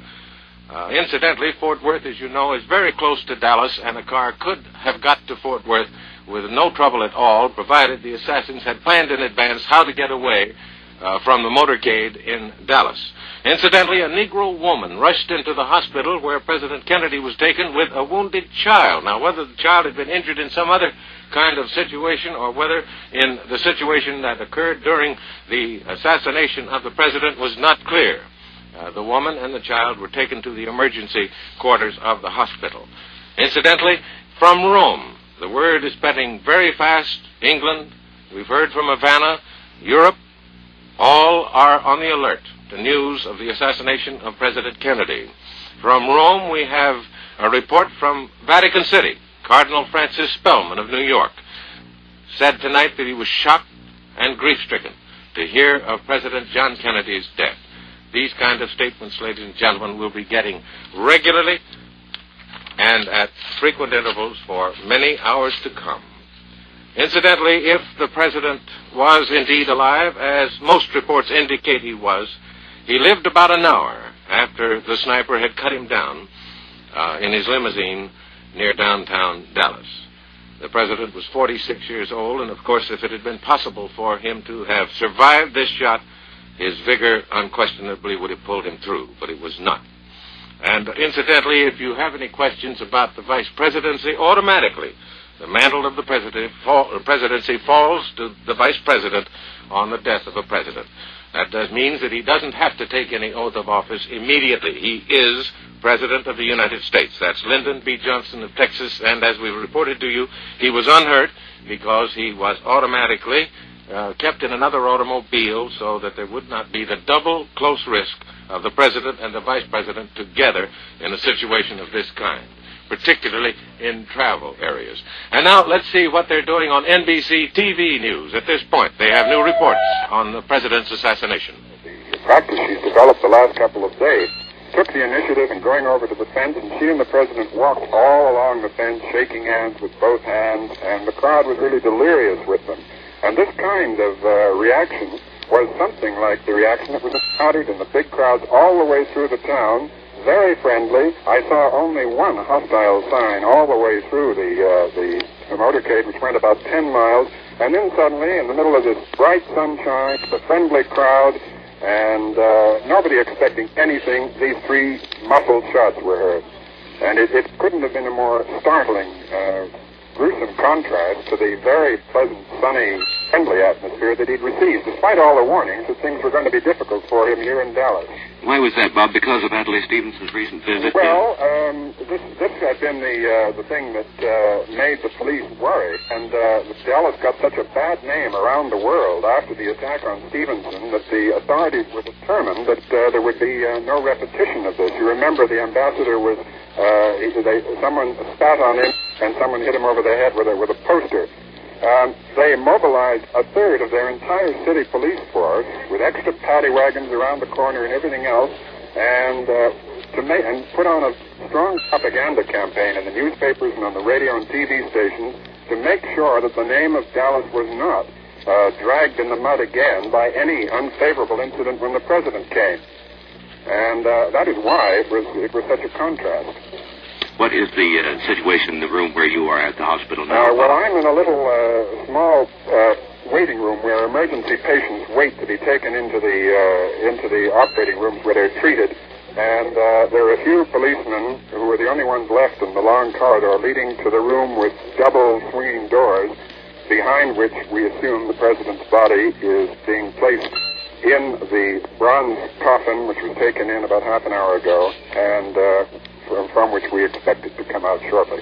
Bob, we have a still photograph here in the studio that has just moved, and it shows a man and a woman and what looks like two small children lying on the ground. I understand you saw these people. Yes, well, they were the first people I went to. I must have got there shortly after or before that picture was taken, when I jumped out of the press bus, and they, in common with many other people, were screaming and lying down in the grass to escape from the shooting. The minute the shooting sound started, the air was filled with the screams of women and children. A sort of very feminine wailing filled the air, and everybody lay down on the sidewalks, on the grass, on the edge of the parkway, and I assume that the picture you're talking about is that, because nobody else I know was, besides Kennedy and Governor Connolly. We lost a part of that. You say, as far as you know, no one else. As far as I know, no one else was hit, other than President Kennedy and Governor Connolly. Now, Bob, again, about the area or the building from which the shot apparently was fired. Could you describe that for us and tell us about how far away it was from the car and how they would have been able to see the car from that distance? Yes, well, I'll describe the scene. There was, as you come out of the main street of downtown Dallas, which was packed with people, it leads into a parkway called the Triple Underpass. And that parkway, which is lined with trees and lawns, takes a bend. And behind some trees, in a sort of service road, is a brick building of about 8 stories, which is called the Texas School Book Depository. According to witnesses, 2 of them who I talked to and the police talked to, say they saw a man with a gun in the, one said the 2nd floor, another one said the 4th floor, a window of that building. Now, from either floor, Frank, he would be able to see over the low trees to about 100 yards away where the president's car was. An unobstructed view, Bob? I would think so. I was not able to go up to either of those windows, so I couldn't see for myself, but looking at it from the ground, it looked as though it would be. The president, therefore, must have had presented either a profile to the assailant, if he was, in fact, in those windows where the witnesses say, and or his three-quarter back, because his car had actually passed the direct line from the window. You see, the way it went is the car would have approached the window head-on, then turned left and gone down a slight decline under the underpass. Just a moment, Frank. Yes, Bob. That seems to fit, Bill, with what he said. The word that we had here was the president was struck in the right. Yes, Bob. The body has been carried out. Go ahead. Say again, Bob. The president's body has just been carried out of the hospital in the bronze casket, and it was accompanied by his military aide, Major General Clifton. And it has been placed in an ambulance. I understand it is being taken straight to the air base where he landed to be flown back to Washington. I see, Bob. The crowds have all been moved away from the door by the local police and the Secret Service. I can hear the motorcycle escort outside with the ambulance starting up. And the president's body, with the police motorcycle escort, is now pulling away from the hospital. It is about 1.5 hours since he was shot. The president has been dead for about 1 hour and 7 minutes. Vice President Lyndon Johnson, who is now constitutionally the president, left immediately after the president's death was confirmed, and with a police escort went off to the airport, presumably to go straight to Washington to assume the constitutional responsibilities of the president. Bob, returning to your earlier narrative, you had just taken us to the point where the president's car had turned, and I was about to ask. Now, there were 3 cars behind him with Secret Service and several Texas congressmen, and then I was in the first press bus, the front of the first press bus, which came behind those. And just as we turned the corner, about 40 feet behind the president's car, I heard 3 shots. Now, Bob, was the president seated or standing at that time? The president was seated because there were very few people at that point. It was a thin crowd at that exact point. Most of the crowd had been concentrated a few hundred yards back. The president was seated, Mrs. Kennedy was seated, but when I heard shots, I saw people fall to the ground and was not looking for the moment at the president.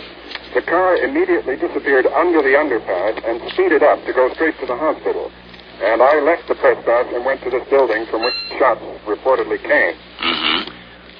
What sort of a building is it, Bob? Well, it is I told you the title. It's the Texas School Book Depository. It's a orangey brick building of about 8 floors, and it was showing an expanse to the street of maybe about 8 windows wide in the front. Well, Bob, from the point where they think the man with the gun might have been seen to where the president was actually felled, would it have been possible for him to have been struck by a bullet in the right temple?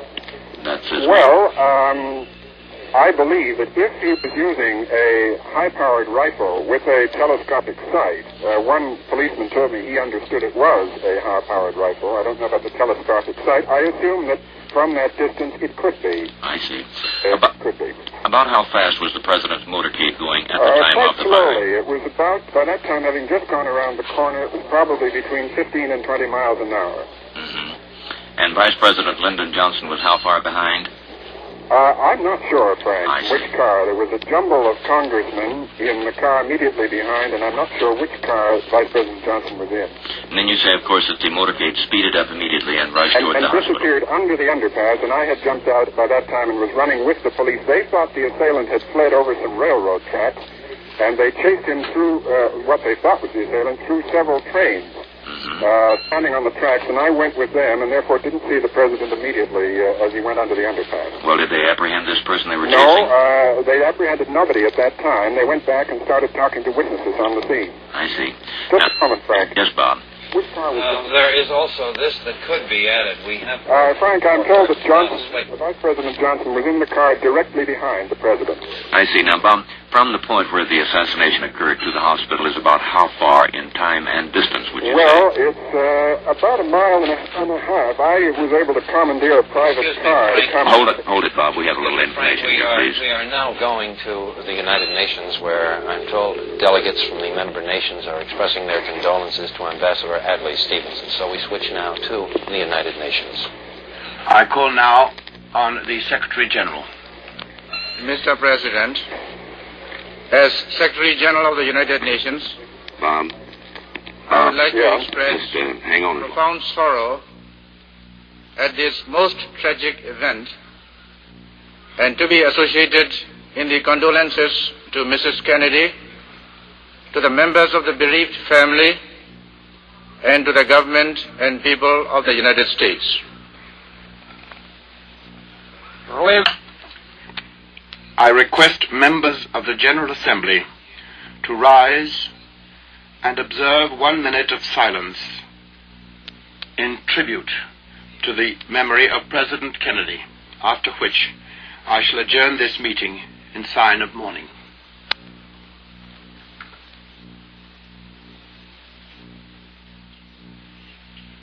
Ladies and gentlemen, silent mourning in the United Nations for the President of the United States. This is Morgan Beatty, NBC Radio, New York. We have bulletins from Dallas. Governor John Connally of Texas underwent an operation for a gunshot wound in the chest at 1:30 p.m. Central Time today. Connally's condition, as we have indicated to you before, is serious, but those close to him say that his doctor's report, the vital signs were good, meaning his vitality was strong and he could probably stand the operation. Doctors said Connally had a good pulse. His respiration is satisfactory. And now as to more vital facts, the statistics of death in Dallas, the assassination of President John Kennedy. The hospital report shows that the president lived about 30 minutes after the sniper cut him down as his limousine left downtown Dallas. Newsmen said the shot that hit him was fired at 12:30 p.m. Central Standard Time. The hospital record now shows that the President of the United States died at approximately 1 p.m. Central Standard Time of a bullet wound clear through the head. Reaction, as you may know, is coming from throughout the world. The British cabinet, man by man, is receiving the reports of the President's death momentarily. They're following events very closely, especially the Prime Minister, who was Lord Hume. The reaction in Washington is just as you would expect it: shocked, stunned, and unbelieving. And yet, it's true. We take you now for reaction in our capital to Robert McCormick, NBC News at the House of Representatives in Washington. Never has the Congress of the United States been so stunned. The members of the Senate are walking around literally with glazed eyes. They scarcely speak to each other. They are in dazes, really. They seem to have no awareness, really, of what's going on. In the interval before the president's death was confirmed, they clustered around the ticker tapes in the lobby outside the Senate chamber. For every last word that came in, one or two of the secretaries moving around were already crying. But in the meantime, we do have some reaction, and to begin, here is Senate Republican leader Dirksen. There are some things that are simply incredible and leave one absolutely speechless. This is one of them. I knew John Fitzgerald Kennedy as a representative, as a senator, and as a president for 14 years or more. And my last visit with him was on Tuesday morning this week. I went early to present him with a turkey from the Turkey Growers Association.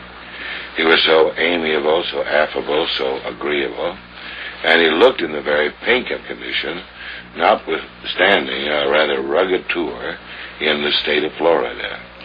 The thing that stuck in my mind most, when suddenly he shouted to a lot of school children and to those managing this live turkey, "Don't take the turkey away until the children have had a chance to come up and see it." We visited about many things: politics, bills pending in Congress, the future, 1964, and everything that one can encompass within a half-hour visit. And suddenly comes this mortal blow that strikes him cold in death. I say it's an incredible thing. And my heart goes out to the family. And I'm a little bewildered by this turn of events, as I know the nation and the whole wide world will be. So first, my sincere sympathy to the entire Kennedy family. And in the language of the chaplain, as we had a prayer, in the hope that transfusion might infuse recovery, that the nation still stands and the nation will live.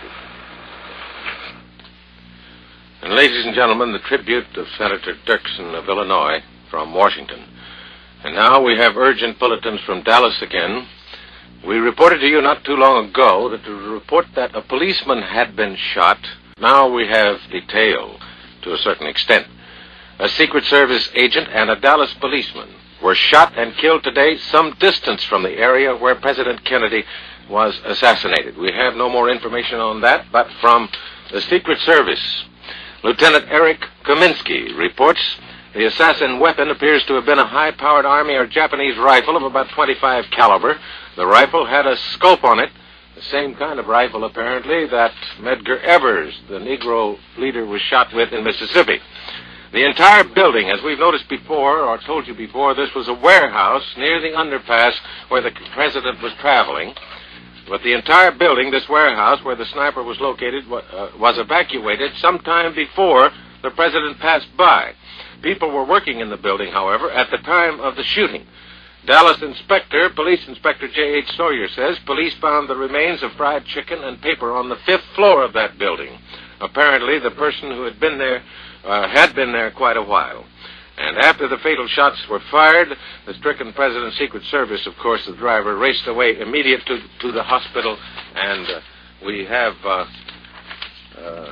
further reports at this time from Dallas to piece out this story as fast as we possibly can. One of the prime reporters on station WFAA, the NBC affiliate in Dallas, is standing by. Pierce Alman, WFAA Dallas, will you please come in? About 12:15 today, I and a couple of other people from the station decided to walk about 4 blocks north from our studios to greet the President of the United States as he came through Dallas on a motorcade. He had left Dallas Love Field. He had a warm reception there. He had caused some consternation to the Secret Service agents around him by leaving the yellow marked guide lanes as he got off his jet and began greeting people who were standing alongside the wire fence at Dallas Love Field. Without incident, he got into his convertible, open top, and flanked by Secret Service men, began his ride through downtown Dallas. The reception was warm, it was enthusiastic, and as he came down Main Street on the way to the Stemmons Avenue Trade Mart, where he was to deliver an address sponsored by the Dallas Citizens Council, he turned the corner just before going under a triple underpass. I was standing at the corner of Elm Streets and Houston Streets here in Dallas, Texas, and as he turned, I couldn't help think to myself how vigorous, how healthy he looked. He was tanned. He seemed to be feeling good. He was waving to the crowd. I began applauding like the rest, and the man to my right and the woman to my left. She commented on Jackie's lovely dress, and suddenly we heard a reverberating explosion. My first thought was not to look at the president. I guess the thought that anybody would take a shot at the President of the United States didn't even go through my mind at the time. I rather looked around as if to say, well, someone has fireworks and it's in pretty poor taste at this moment. The President ducked, at least that's what it looked like to me. I thought this was a natural reaction. I didn't realize at the time that he had been shot and was slumping. There were 3 shots fired. They were spaced. They didn't seem to come from any automatic weapon of any kind. Rather careful and deliberate aim. A Secret Service man was killed. No one seemed galvanized into instant action. Everyone was rather stunned. And suddenly the Lincoln convertible sped away at top speed, and guns appeared on everyone around. The police came around, flinging us to the ground, saying, hit the dirt. And they began not returning fire because of the crowd, but rather looking for someone at which to shoot. I ran, along with a few other people, over to the top of a knoll, which was just north of the site. It was about 20 feet. Everyone seemed to be running in that direction. Very foolish people, now that we look back on it. We couldn't see anything, though. There's a large building, about 7 or 8 stories, on the corner of Elm and Houston Streets. It's a Texas school book depository. It prides itself on being the largest in the state. It has several floors that are not used too often that stack dusty books. And we wondered to ourselves at the time how it was possible to cover all the open windows in this building as well as all the open space around. How the Secret Service, how the FBI men, how the county sheriff's officers, and how the Dallas police officers could do this. Well, evidently they could not successfully. We went into the Texas School Book Depository building, and immediately it was cordoned off by men with high-powered rifles and shotguns. They began searching the building, and first reports said they found direct evidence that the shots were fired from there. But at last reports, and this was just a few minutes ago, they are not certain which floor, if they were fired from this particular building. Supposedly it was Japanese ammunition. Anyway, the president, as he left the scene, was stretched out on the turtleback of this car, and he was holding Jackie, or I guess Jackie was holding him. It took him about 5 minutes to get to Parkland Hospital, and I didn't learn that he was dead until I got back here to the station. The reaction, I think, among the crowds who are now standing around streets in downtown Dallas, tuned into their radios, they're just standing around. Nobody's really saying much, except it's just unbelievable. And why? And I guess we'll never know the answer to that. I guess maybe we will, too. And if we don't know it, unfortunately, our, shall we use the word colleagues from Moscow, are already saying why the President of the United States was shot before they have even the slightest idea. From Moscow, the Soviet news agency TASS reports that the President of the United States was shot in Dallas, Texas, and died later. And it adds, an attempt was made on his life by persons believed to be among extreme right-wing elements. As usual, the Moscow reporters go off half-cocked and they make everything fit their social philosophy. They may turn out to be right, but that will be merely an accident because, as we have heard from Pierce Alman, WFAA in Dallas, at the moment nobody knows exactly how or why. Reaction is coming in from around the world continually. Reaction from the Pope. He has taken note of the death of the President of the United States with sadness. And from Cardinal Spellman of New York, and here in New York City, where President Kennedy frequently visits, we have Joseph Michaels. He's at City Hall in New York. Morgan, I'm near Trinity Church.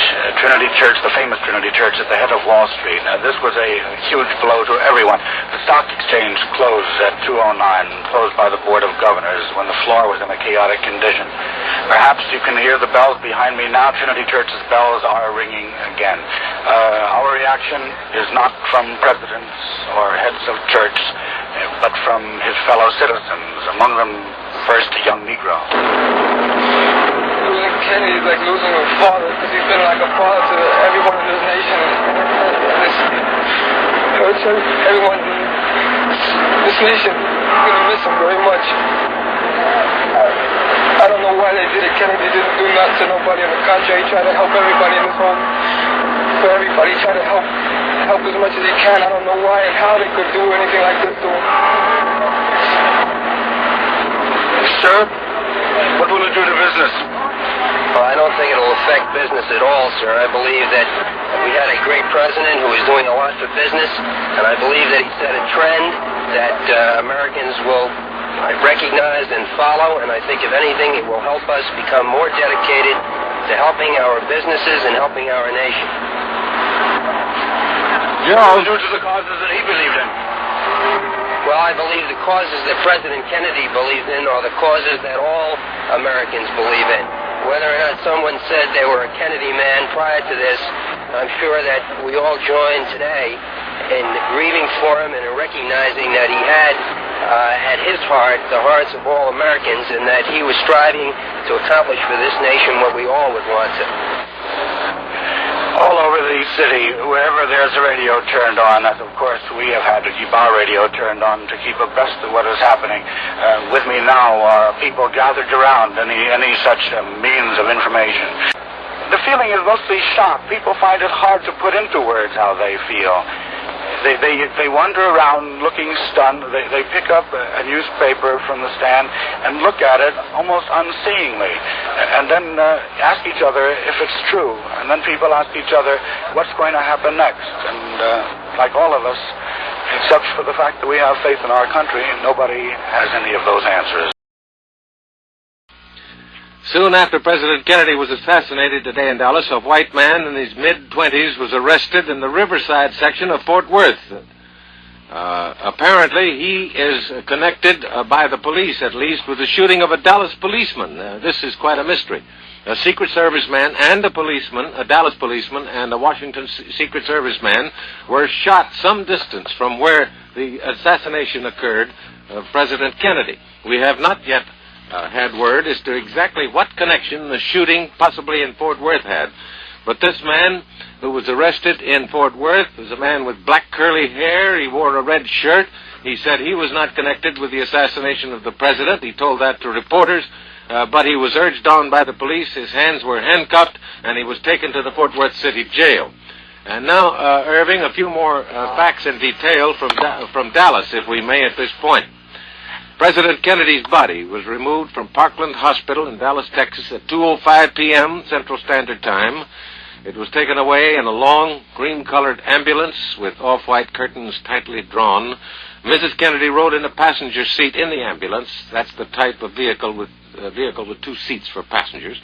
She and the president's body were escorted from the emergency entrance of Parkland by two motorcycle officers. Mrs. Kennedy walked out of the back door of the emergency entrance as the body was taken out. She walked slowly. She looked around her in a dazed manner, and she appeared to be in a state of shock. Another announcement, White House Secretary Malcolm Kilduff said the president's body would be flown to Washington this afternoon, almost immediately. The Dallas Sheriff's Department says a rifle has been found in a staircase on the 5th floor of that warehouse building near the scene of the assassination. And now we have confirmation of exactly the kind of weapon. It was a 7.65 Mauser rifle. German-made Army rifle, had a telescopic sight with one shell left in the chamber. 3 spent shells were found nearby. As you've noted before, we've had reports that there were either 2 or 3 shots. The police credit 3 shots with being fired, and incidentally, the 3rd shot apparently struck Governor Connally of Texas because he was wounded in 2 places. One place is, of course, of no importance, but the wound in the back under the shoulder blade is the one for which Governor Connally of Texas is now being operated on. His condition is still serious, although his physicians feel that the vital points, his pulse, his reaction generally mean that he may well pull through. And now we have another bulletin from Dallas. White House authorities report that the body of President Kennedy will arrive in Washington at 5:30 p.m. That would apparently mean at 5:30 p.m. Standard Time. It's now something after 2:30 p.m. Dallas time.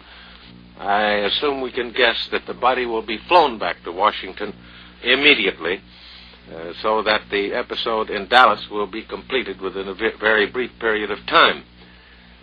We have no further police reports or Secret Service reports showing exactly what connection there is in the fatal shooting of a Dallas policeman and a Secret Service man, apparently in the area of Fort Worth, Texas. One white man has been arrested in connection with that. Apparently the assassin of the President of the United States was a white man in his 30s. At least such a man was seen near the place where the President was shot in Dallas about 12:30 p.m. this afternoon. Incidentally, if we may revive the scene for the moment, to give you the exact placing in the presidential car of those who were closest to the chief executive when he was fatally shot. President Kennedy and Governor Connally of Texas and their wives had been riding together in the president's familiar dark blue bubble-top convertible.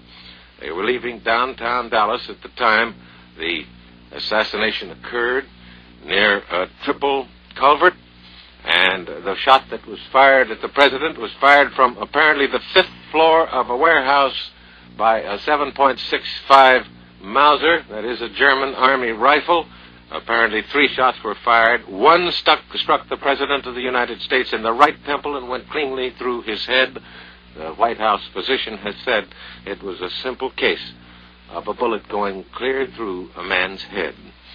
Incidentally, in the transparent plastic roof of the presidential car when the shooting occurred, that is, the plastic roof of the car had been removed from the motorcade so that the president was riding in an open car at the time.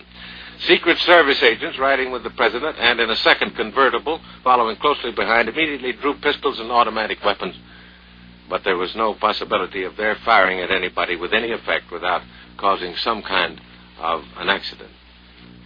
We have a bulletin from New York now. The League of New York Theaters announces that all Broadway theaters will be closed tonight.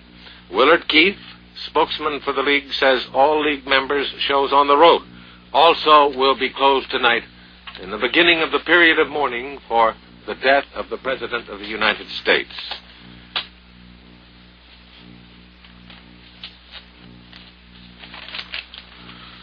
NBC News has learned that the military officers charged with arranging for state funerals are at the White House at this moment, discussing possible funeral plans.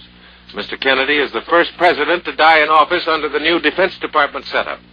So protocol will have to be written as it is. That is, the idea of the military handling a funeral of the President of the United States is an entirely new one, and they will have to set precedents at this time. For those of you who may not know about it, one of the important facts of life in Washington is that the military is in charge of the District of Columbia in many ways. The Capitol building and so on is the only building there that's excluded from their direct charge, and they are indirectly in charge of that. So that it is entirely fitting, as was done a few years ago, that the Defense Department should handle affairs such as the one that we have regretfully and sadly before us, a funeral of another President of the United States, and this one in the terrible tradition of Lincoln and McKinley. The Army will have charge as usual. There are caissons and ceremonial horses at Fort Myer, Virginia, of course, along with units of troops ready for use in such capacities, so that Fort Myer will take charge of the funeral arrangements for President John Kennedy of the United States. And now more reaction from the Capitol. We switch now to NBC's Robert McCormick at the Capitol for reaction in the House of Representatives. Actually, this is reaction from the Senate. One of the first members of Congress to get the bad news was one of President Kennedy's oldest friends, Senate Democratic leader Mansfield. He turned pale when he heard the news, and then he and Dirksen together left the chamber to call the White House. Here is what Senator Mansfield had to tell us later. The passing of John Fitzgerald Kennedy is not only a tragedy for the nation which he so ably represented, but is, I think, also a mark upon the respectability and the responsibility of some of our citizens. This good, this decent, this kindly man, this harassed man who had so much on his shoulders and received from some people so little in the way of support in return, this man is now gone to his reward. And I will miss him as a personal friend. The nation will miss him as a great president, and the world will miss him as a great leader. One of the fondest memories I can recall is the cooperation and the support which the distinguished senator from Illinois, Mr. Dirksen, the minority leader of the Senate, gave to the President of the United States, a Democrat, time and time again when the interests of the nation were at stake. And I know how grateful he was to you for the many contributions you made, and I'm just as grateful, and the nation is too. Words are useless to express one's true feelings at a moment like this. Mike, a person's perplexity is just too great in a tragic moment like this. That last voice was Senate Republican leader Dirksen. Capitol officials have told us that they are making tentative arrangements for the body of the late President Kennedy to lie in state in the rotunda of the Capitol for the stipulated period of mourning, so he can be viewed by the people of the country. The city of Washington, by the way, is packed with people in the streets, and they are concerned about rumors that something has happened to Vice President Johnson. The word we get here from Senate Democratic leader Mansfield and others is that the Vice President Johnson, perhaps now President, we've not had word whether he's sworn in, is quite all right. Ironically, the chair of the Senate was occupied by the President's brother when the President was shot. Senator Edward Kennedy had been presiding over a rather dull session. A Richard Riedel, who mans one of the doors to the Senate lobby, brought the news into the Senate of what had happened and had the terrible job of telling Senator Kennedy that his brother had been shot. And here is Mr. Riedel's story. Richard Riedel, to already given my name. Press liaison, which means contact between the Washington correspondents, members of the press gallery, radio, television correspondents, White House news photographers, and the periodical press, with the senators on the floor, arranging appointments, asking them questions. In the 45 years I have been on the staff of the Senate, since September 27, 1918, when I was a 9-year-old boy and a page for 4 years, this is one of the hardest blows and one of the most moving, tragic experiences that I have ever known to sweep over the Senate. I may, if there's time later, mention when President Roosevelt died and President Truman, Vice President, then was presiding when the word of his death came. Well, the tickers in the lobby, AP and UP tickers, are read by senators and staff members for routine information. Phyllis Rock of the staff of Senator Morse of Oregon was in the lobby by herself reading the ticker. She turned to one of my assistants, Tom Pelican, who is with Senator Long of Missouri in his office part of the time, and said the president has been shot. Tom rushed out to tell me. I immediately went into the Senate chamber in front of the desk of Majority Leader Senator Mike Mansfield, raised my voice so that he and the senators at the surrounding desk could hear, and said, "Senators, the president has been shot." It, of course, was like a shockwave, a jolt. I crossed the aisle to the Republican side, where Senator Dirksen was seated, and in the same manner told Senator Dirksen and the Republican senators who were at adjacent desks, with, of course, the same shocked reaction and stunned expression on their faces. I then happened to recall that a few moments before, the president's brother, Senator Edward Kennedy of Massachusetts, was presiding over the Senate. I turned and he was still occupying the chair. I knew that someone would have to inform him. I thought I might as well. It was a very difficult job because of the family relationship as well as the friendship of the senators to the president. I rushed up to the chair and said, Senator Kennedy, your brother, the president, has been shot." He gave a jerk in his body tensed, but he was absolutely calm. And as I recall, Senator Kennedy, then presiding over the Senate, when he heard this awful news, said no. And that was all.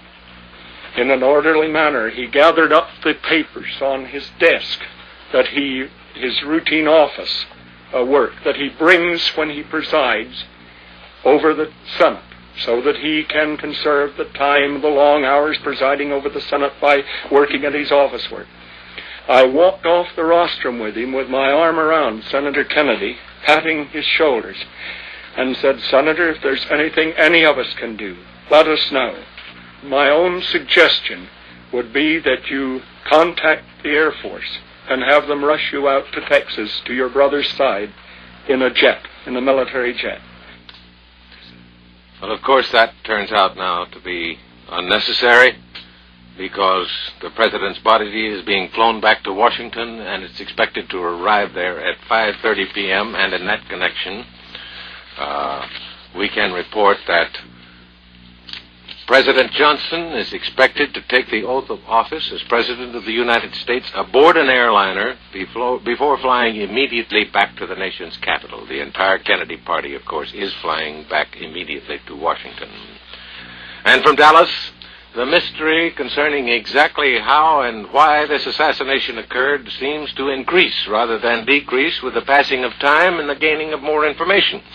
The Dallas Police Department has arrested a 24-year-old man, Lee H. Oswald, in connection with the slaying of a Dallas policeman shortly after President Kennedy was assassinated.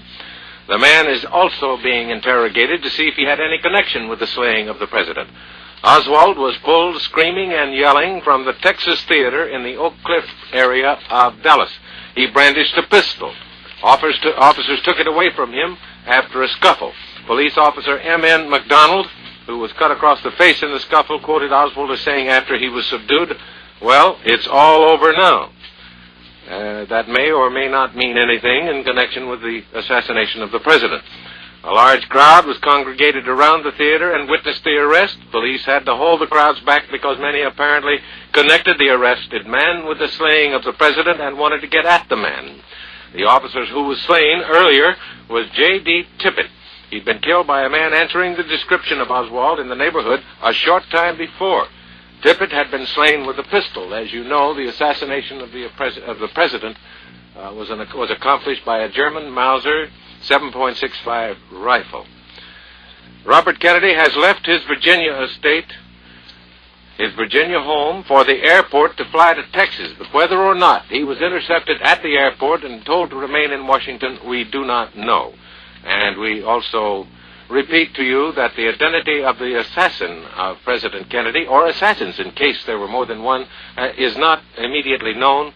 We do know that he was shot from the 5th floor of a warehouse opposite the highway where the tragic event took place.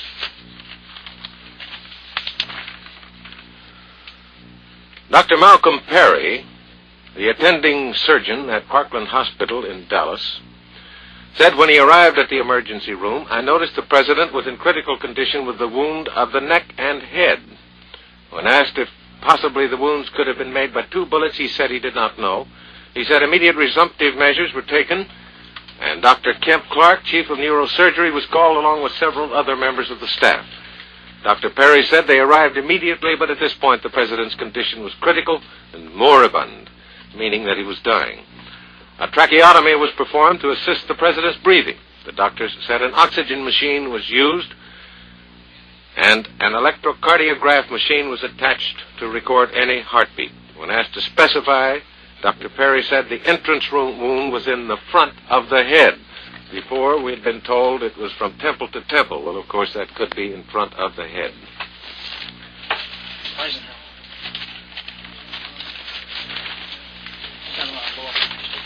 Former President Dwight Eisenhower today called the assassination of President Kennedy a despicable act.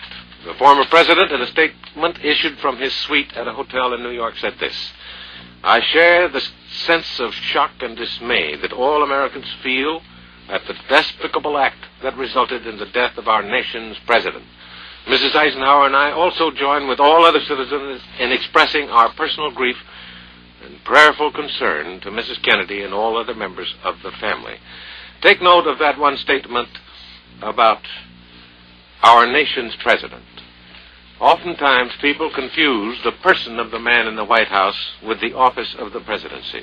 No doubt the assassins did that. They do not recognize, they could not, the terrible harm they're doing to 180 million people and the chief office of those people, not to a mere man named John F. Kennedy.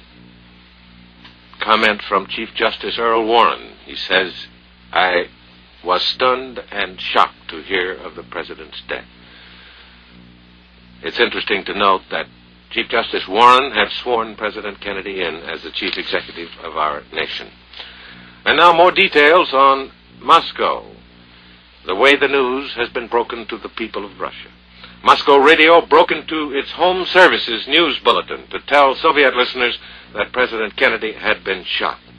This was before the news of the president's death had reached Moscow through official channels. The home service in Moscow is a service beamed directly to all newspaper offices in the Russian republics, and it is relayed from there to various radio stations throughout Soviet Russia. From State Line, Nevada, actor Peter Lawford, the president's brother-in-law, when told of the assassination, cried, "Oh, my God."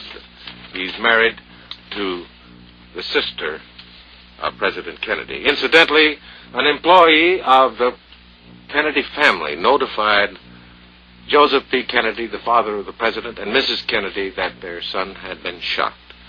And they said not a word when they were told. And now let's see if we can get deeper into this great mystery that seems to surround a multiplicity of deaths and shootings surrounding this assassination. We've still not found out whether the arrest of a young man in Dallas in a theater with a pistol and the shooting of a policeman and a Secret Service man was connected with the assassination of the president. Ladies and gentlemen, a bulletin from Dallas. Lyndon B. Johnson was sworn in as President of the United States at about 1:38 p.m. Central Standard Time today. That was about 6 minutes ago. The oath was administered by United States District Judge Sarah T. Hughes. For the first time in the history of the United States, a woman official has sworn in a President of the United States. So now apparently Mr. Johnson will take another plane and fly immediately to the capital of the United States, where President Kennedy's body will be taken, and the planes are expected to arrive in Washington about 5:30 p.m. The Pentagon officials in charge, the military officials of the Pentagon, have already taken charge of funeral arrangements for President Kennedy.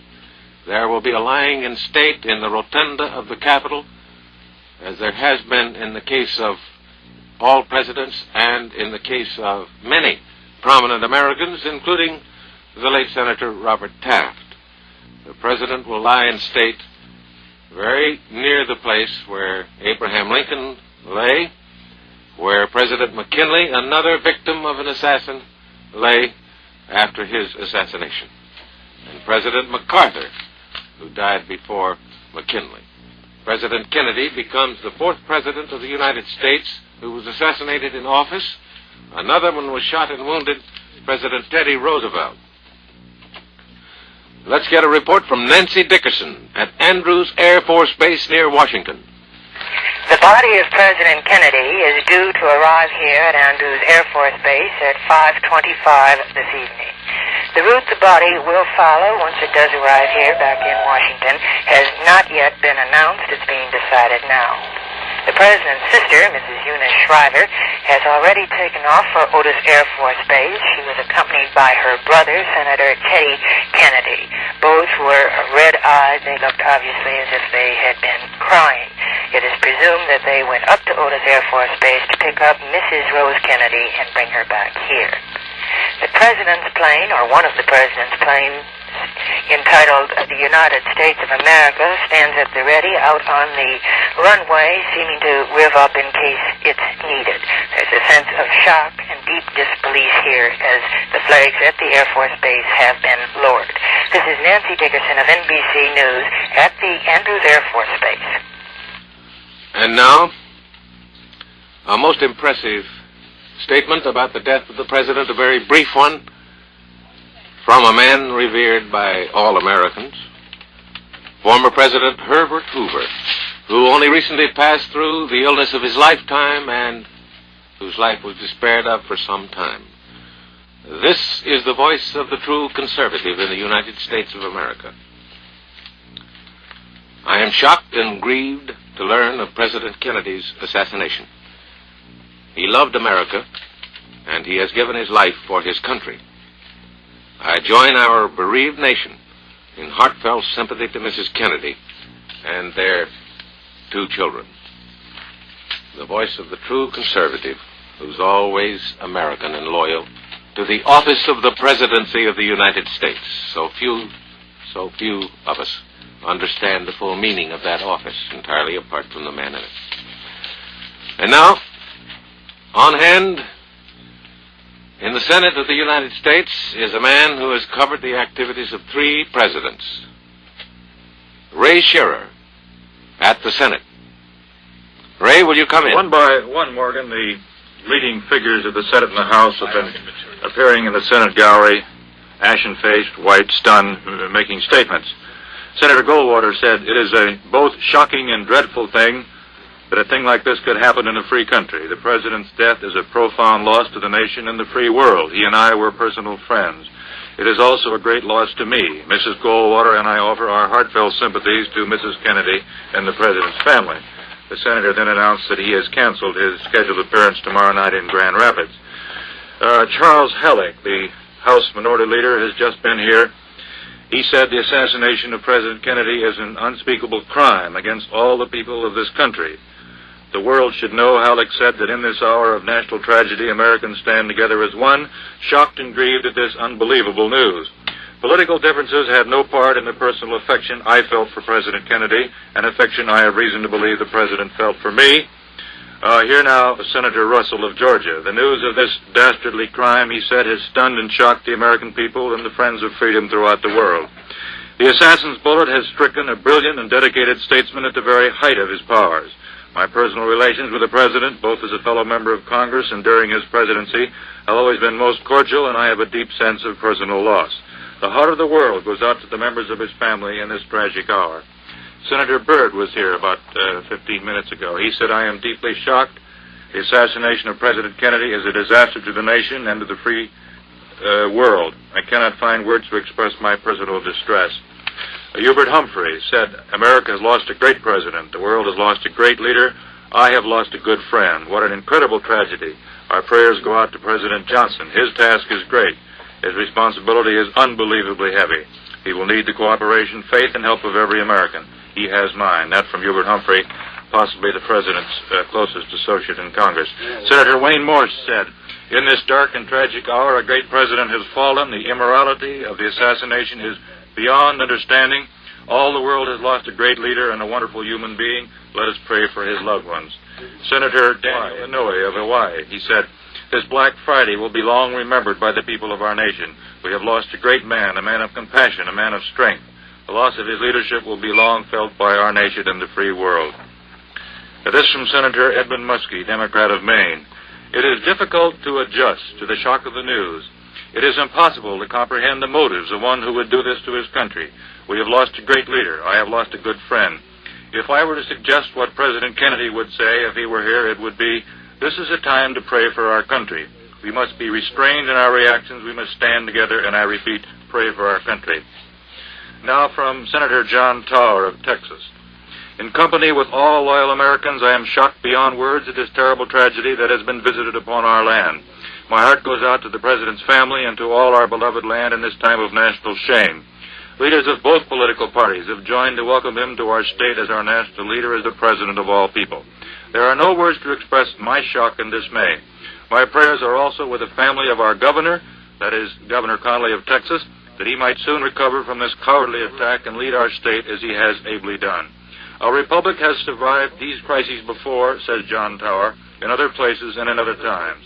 The knowledge that it would also survive this crisis, however, does not lessen our remorse that such a blow should be struck to our nation. We ask Speaker McCormick to come and make a statement. He is too stunned to appear. Here now, Bryson Rash, who has just come through Washington. I came through the center of town from perhaps the busiest corner, 14th and F Street, to the Capitol Hill, to the Senate side of the Capitol. And it seemed to me as I came down that traffic was a little bit heavier than usual. Perhaps some government workers had left earlier, had been given a bit of time off so that they could leave their offices and get to their homes. There were some women standing with tears in their eyes at bus stops, waiting for transportation, or as they hail taxi cabs. There's a great silence in Washington. There's little or no traffic noise, even seems to be more subdued. There was concern over the rumors that Vice President Lyndon Johnson had been stricken also, but these rumors have now, of course, been cleared up. But there was a good deal of talk among people as they stood at bus stops and other gathering places waiting to leave the city and get back to their homes. And one of the phenomena that occurred here in Washington immediately after the news was learned, all the telephone lines were suddenly overwhelmed. There was considerable wait for a dial tone to get any place to talk with anybody in Washington, D.C. At the time when the news actually broke in Washington, I happened to be in the press club, and there was an immediate rush and gathering around radio and television sets in a stunned disbelief. And then when the news finally came to these men, most of them reporters, they left for their offices, for their beats, for the other areas around Washington, D.C., where the news was developing and developing very, very rapidly. Ray? Bryson, just one more. This from Senator Stuart Symington, the President's fellow Democrat. I think this one is particularly poignant. He says, once again, the former naval lieutenant, now President John F. Kennedy, has offered his life for his country. This time he lost. All free people, in turn, have lost a gallant and dedicated leader. It was impossible to know him well without having deep respect for him and devotion to him. To Mrs. Kennedy and the family, my wife and I send deepest sympathy. Now back to you, Morgan. Well, if you'll stand by a moment, Ray, I'd like to bring up the historical facts in this situation, which seem to be our most important reporting duty at this time. So for those who have heard the information before, please bear with us, because we now have detail. Lyndon Baines Johnson was sworn in as President of the United States aboard the presidential airplane. Incidentally, it was Air Force One, and it immediately took off for Washington. Mrs. Johnson and Mrs. Jacqueline Kennedy were with him. They were in the forward compartment of the airplane, and as you've already heard from NBC's Nancy Dickerson, that's Andrews Air Force Base. The party is expected in Washington at 5:25 p.m. Eastern Standard Time. The Vice President, now the President of the United States, becomes the 36th President. But, of course, there will always be those who will debate this point. It'll be interesting to know what the history books show. Actually, I think President Kennedy was listed as the 36th. There's a very definite reason for this. One president served twice, but not consecutively. And for those of you who don't know your history too well, and I'm sure there's only one or two of you, that man was President Cleveland. So the question of whether the 36th or the 37th president is rather interesting. And now for more details on this rather large and growing mystery surrounding the assassination. The last time we were in Dallas, we told you how a Secret Service man and a Dallas policeman were shot and killed in an area some distance from the scene of the assassination of the president on the way from downtown Dallas to the outskirts of the city, to the airport. And we told you that a man has been arrested by the name of Oswald in connection with the slaying of the policeman. That the shooting occurred in the 5th floor of a warehouse directly opposite the overpass where President Kennedy was passing at the moment of the assassination. Incidentally, to refresh in the minds the scene, we have an eyewitness account from Charles Bream, 38 years old, of Dallas, who was standing in the big crowd at the curbside about 15 feet from the president's car. This is a witness who was closer to the scene than any other. And here's what Charles Bream says. We are quoting him. The president was waving, and the first shot hit him, and then that awful look crossed his face. There were at least 3 bursts of gunfire. Now, that has been confirmed by the police. And the president slumped over on the seat, and Mrs. Kennedy screamed and said, "Oh, no, oh, no." And Governor Connolly, he was also shot, fell face forward on the floor. And the police charged up a grassy knoll into a nearby park. Secret Service men unlimbered automatic rifles and drew pistols, but it was too late. There was no point in firing. And now, let's pick up the story from there. We go again for a conversation to WFAA's Tom Perryman in Dallas, Texas. Will you come in, Tom? Morgan, the story here is that the suspect arrested in connection with the shooting death of a policeman might be the man who assassinated President John F. Kennedy in Dallas this afternoon. He is being interrogated this time by Dallas police, but the late report indicates this might be the man. Crying, Federal District Judge Sarah T. Hughes swore in as President Lyndon B. Johnson at Love Field this afternoon. The body of President Kennedy, along with President Johnson and Mrs. Kennedy, flew in Air Force One, the presidential jet, to Washington. The casket was rushed to Parkland Hospital shortly after the late chief executive arrived with 2 body wounds suffered at the hands of an assassin. Governor Connolly is reported not out of the woods and has undergone surgery at the hospital. The suspect, when arrested, said, "Well, it's all over now." That's the suspect arrested by Dallas police, 24-year-old. His name is Lee Oswald. He was pulled screaming and yelling from the Texas Theater in the Oak Cliff section of Dallas. He brandished a pistol, which officers took away from him after a scuffle. And a policeman who was cut on the face in the scuffle quoted Oswald as saying, "Well, it's all over now." Tom. That's the story. Well, Tom, can you tell us this? Is there any way we can connect up Oswald with the scene at the overpass? In other words, what we have here is a picture before us of a man being arrested, saying it's all over now. He screamed, and apparently he shot another man, a policeman, and we have a report, we don't know that it's absolutely true, that a Secret Service man was also shot. Now, do we have anything to trace this man from the scene of the assassination to where he was arrested, or is this simply police guess, or do we are just not getting enough information on the point? It's too quick or something. Can you tell us? Morgan, we do have information that a Secret Service man was shot along with a policeman. However, in the confusion, it's hard to confirm exactly what has happened here. The man that was arrested in connection with the shooting of the president and the shooting of a policeman fatally also in Dallas is undergoing interrogation. He was located at an area near the end of the motorcade and would not have been far from Oak Cliff, the area where he was arrested at a theater, Morgan. That's the story. Oh, in other words, what we can assume without knowing up to this point is that the man who did the shooting got out of that building some way and got to this theater where he was arrested, if he should happen to be the man. Right. I see. In other words, he got clean away from that area. He'd probably planned it well in advance. Now, Tom, if you'll stay on a moment, maybe you'll have more news for us. Right. We have another report on the arrival of the body of the president. He's expected to arrive at Andrews Air Force Base at 6:05 p.m. That would put the president's body on a different plane than that carrying President Johnson, who has taken the oath of office, and Mrs. Johnson and Mrs. Jacqueline Kennedy. The 3 of them are in the forward compartment of the plane Air Force One, as we understand. So apparently 2 planes are being used, and the President Johnson and Mrs. Johnson and Mrs. Kennedy will arrive in Washington ahead of the president's body.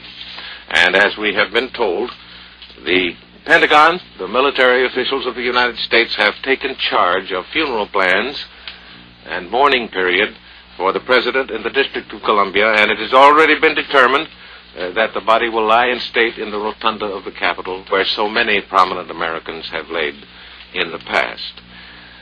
Americans generally might be interested to know that the Voice of America, that's the government's official voice that does not broadcast in the United States but broadcasts around the world, the Voice of America has interrupted all of its programs on news of the President's death.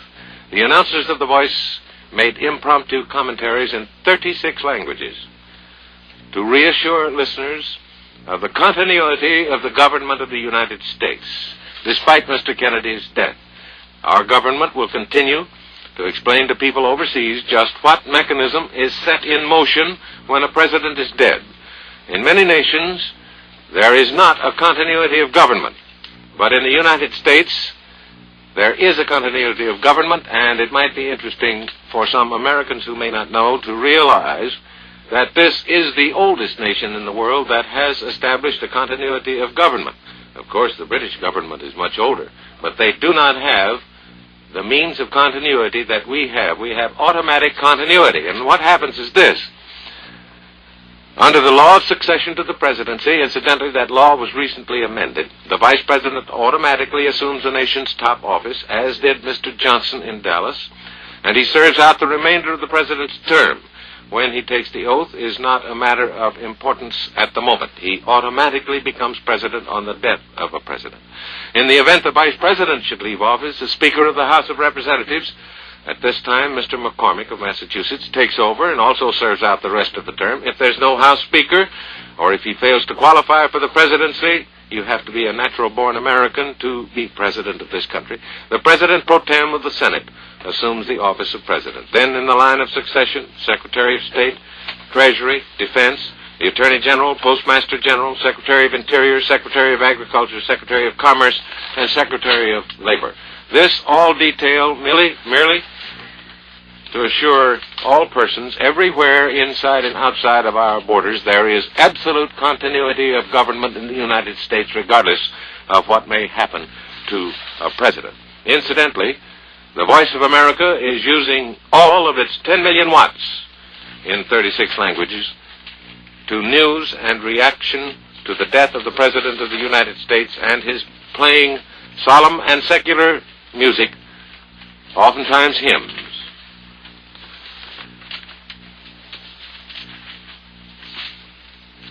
Tom Perriman of Dallas, are you still on? Him and said, "My God, he's shot." And We're still here. There was an Morgan, we didn't hear your question. I just wanted to know if you were still on. Are you interviewing an eyewitness there? We are not at this time. We have some mobile units that are in the process of doing that, we hope. Do you have any further information on the arrest or on any other phase of the departures? Soon after the president was assassinated in Dallas this afternoon, a white man in his mid-20s was arrested in the Riverside section of Fort Worth in the shooting of a Dallas policeman. The man, who has black curly hair and wore a red shirt, denied that he was connected with the assassination of the chief executive.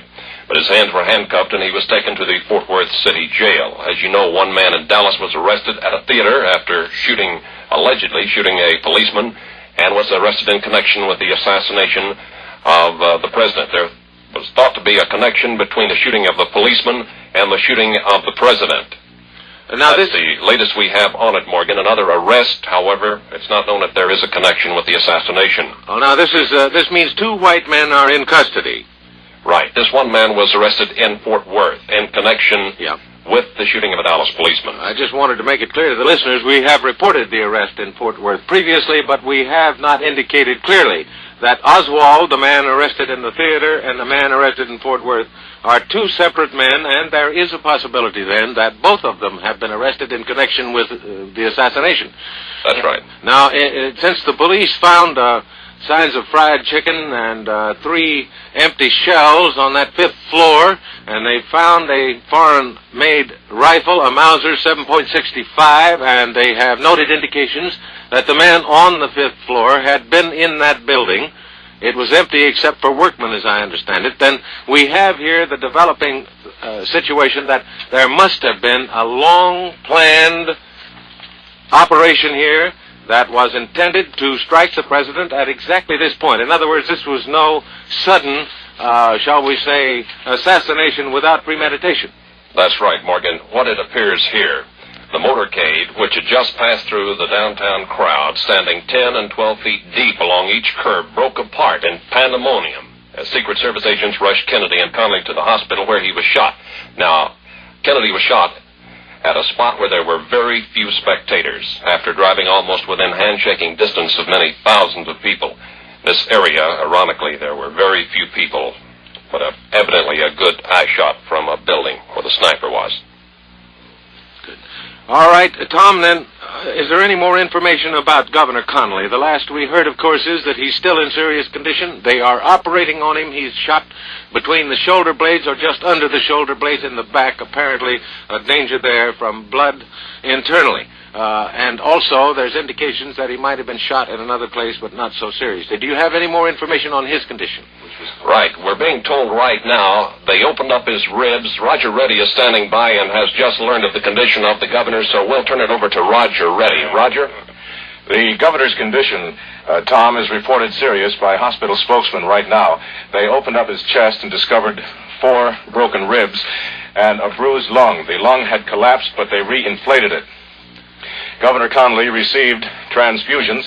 His condition is reported, as we said, serious. However, the spokesman at the hospital said that his situation is not completely out of the woods, but that he has an excellent chance because of the fact that his pulse is good, his heartbeat is strong.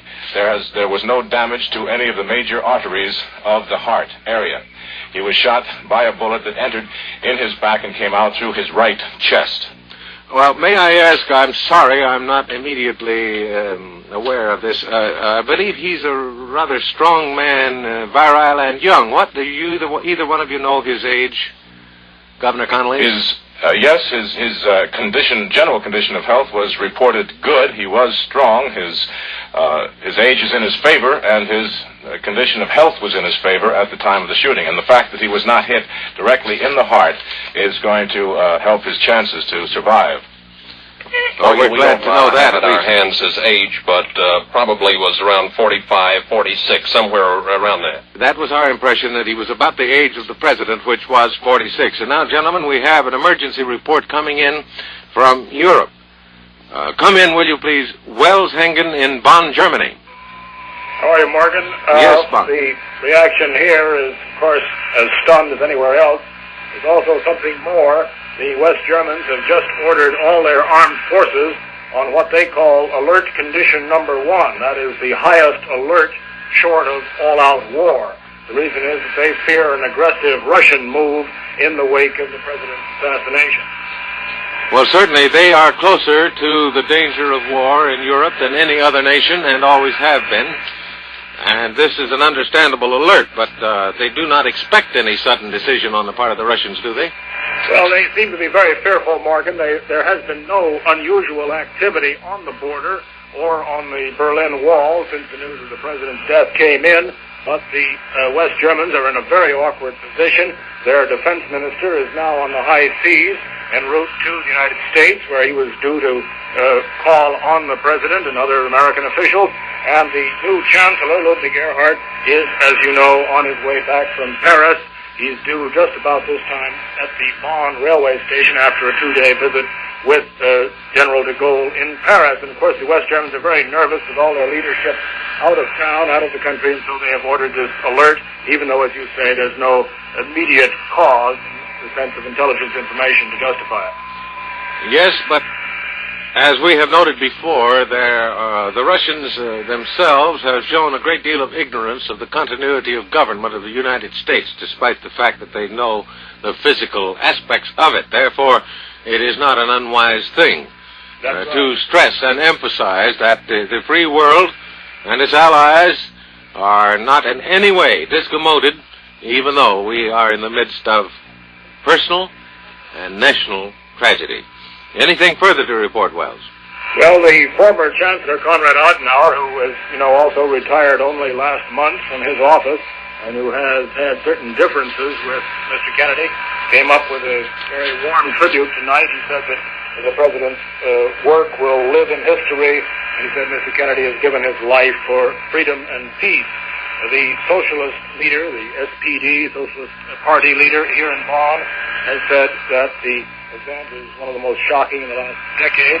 He is Herbert Wehner, a former communist, but now bitterly anti-communist. He leads the opposition here in Bonn. Generally, the feeling here is, I think, perhaps stronger than anywhere else in Europe because, of course, the president's visit in June made a tremendous impact in Germany, especially in Berlin, where he made his famous I Am a Berliner speech in front of the West Berlin City Hall.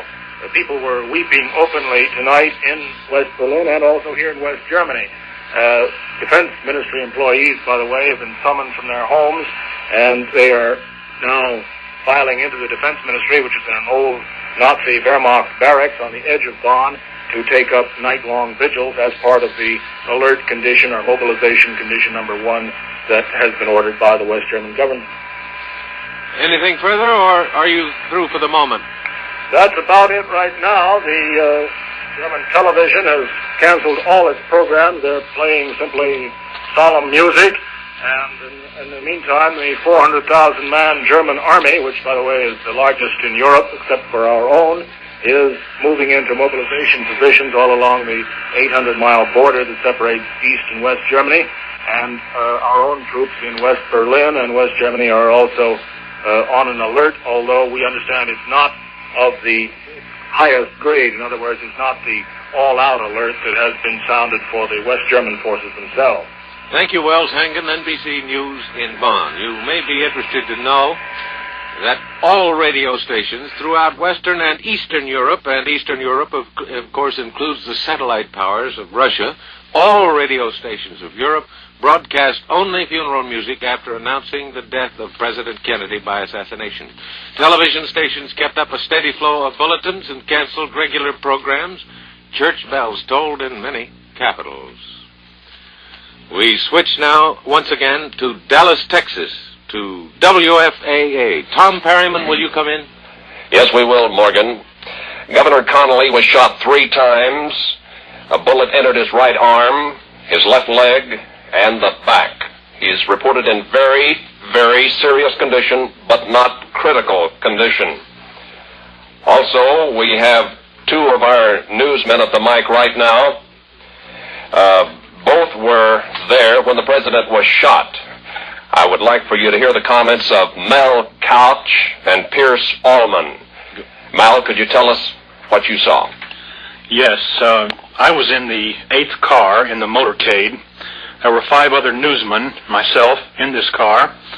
We just rounded a corner, and the president's car was heading out of downtown proper. We were at right angles to the president's car, about approximately 50 to 75 feet away. I heard this shot, or what it sounded like at the moment, to be a motorcycle backfiring, and I heard another one, and by the 3rd shot, it sounded, by then, the men in the car realized that it was not a motorcycle, but it was someone firing.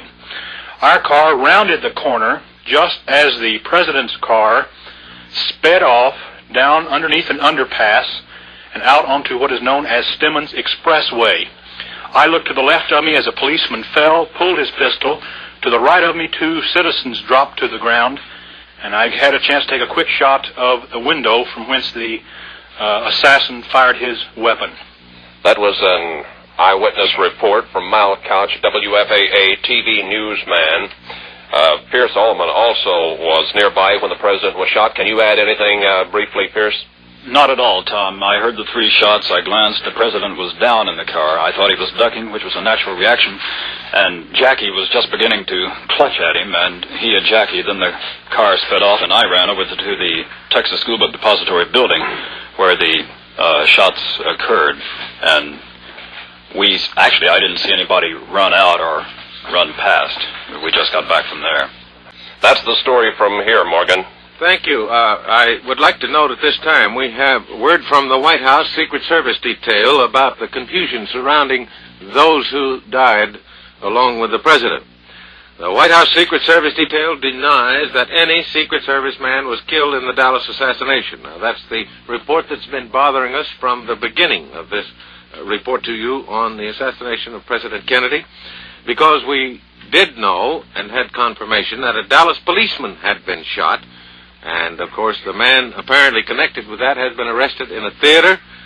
At least the man by the name of Oswald, a young man, black curly hair, has said it's all over now. But anyway, the Dallas policeman has been shot. There has been no Secret Service man shot. Incidentally, the Secret Service detail in the White House announces that Speaker John McCormick of the House of Representatives has now received a Secret Service guard.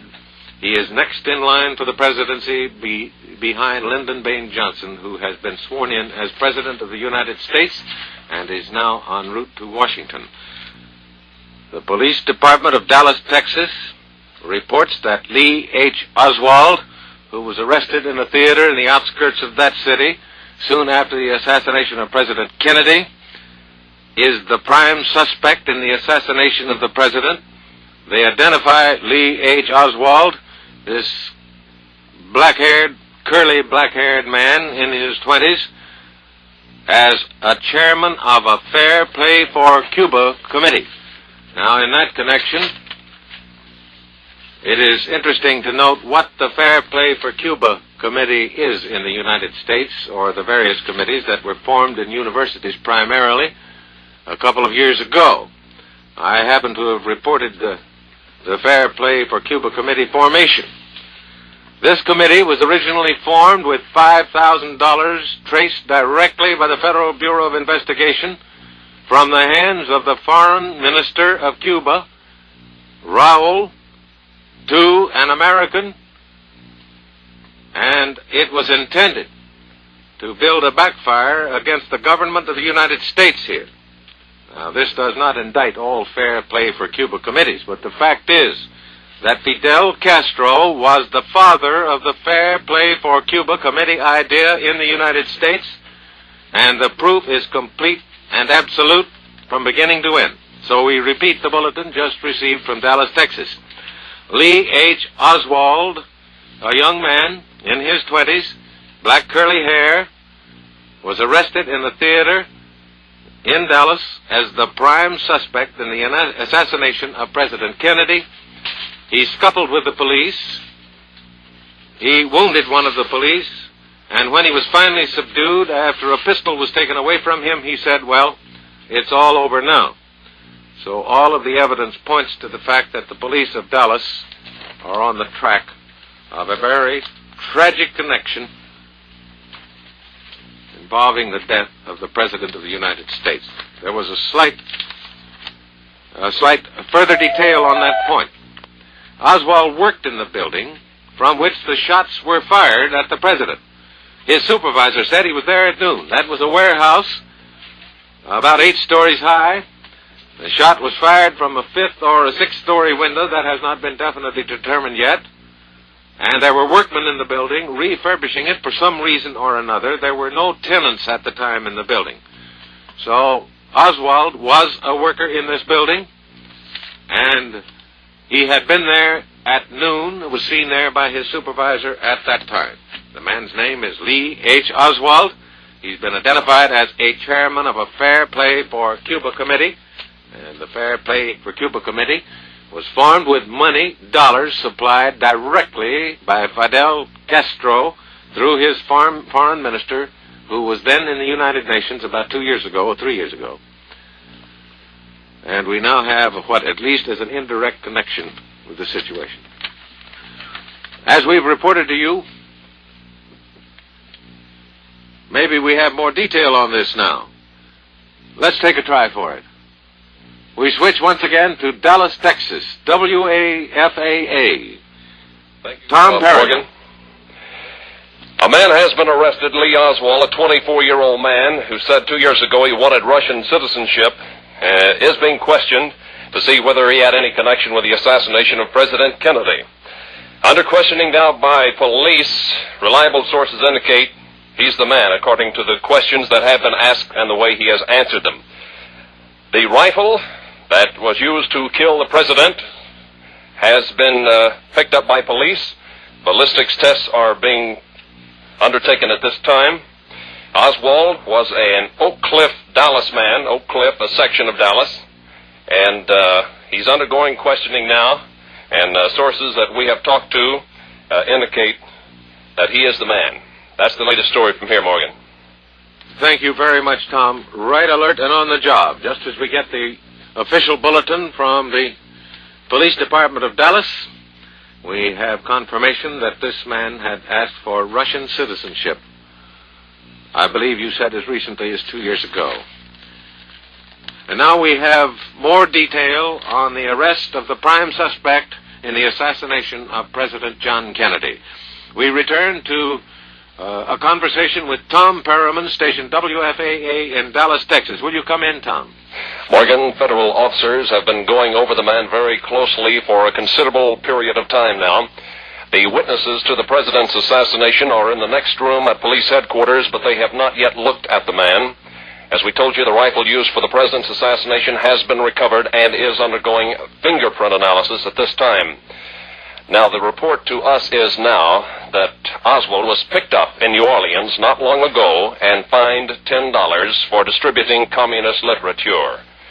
That's the latest story on Oswald. He has not been charged yet, but is undergoing rigid interrogation at Dallas Police Headquarters.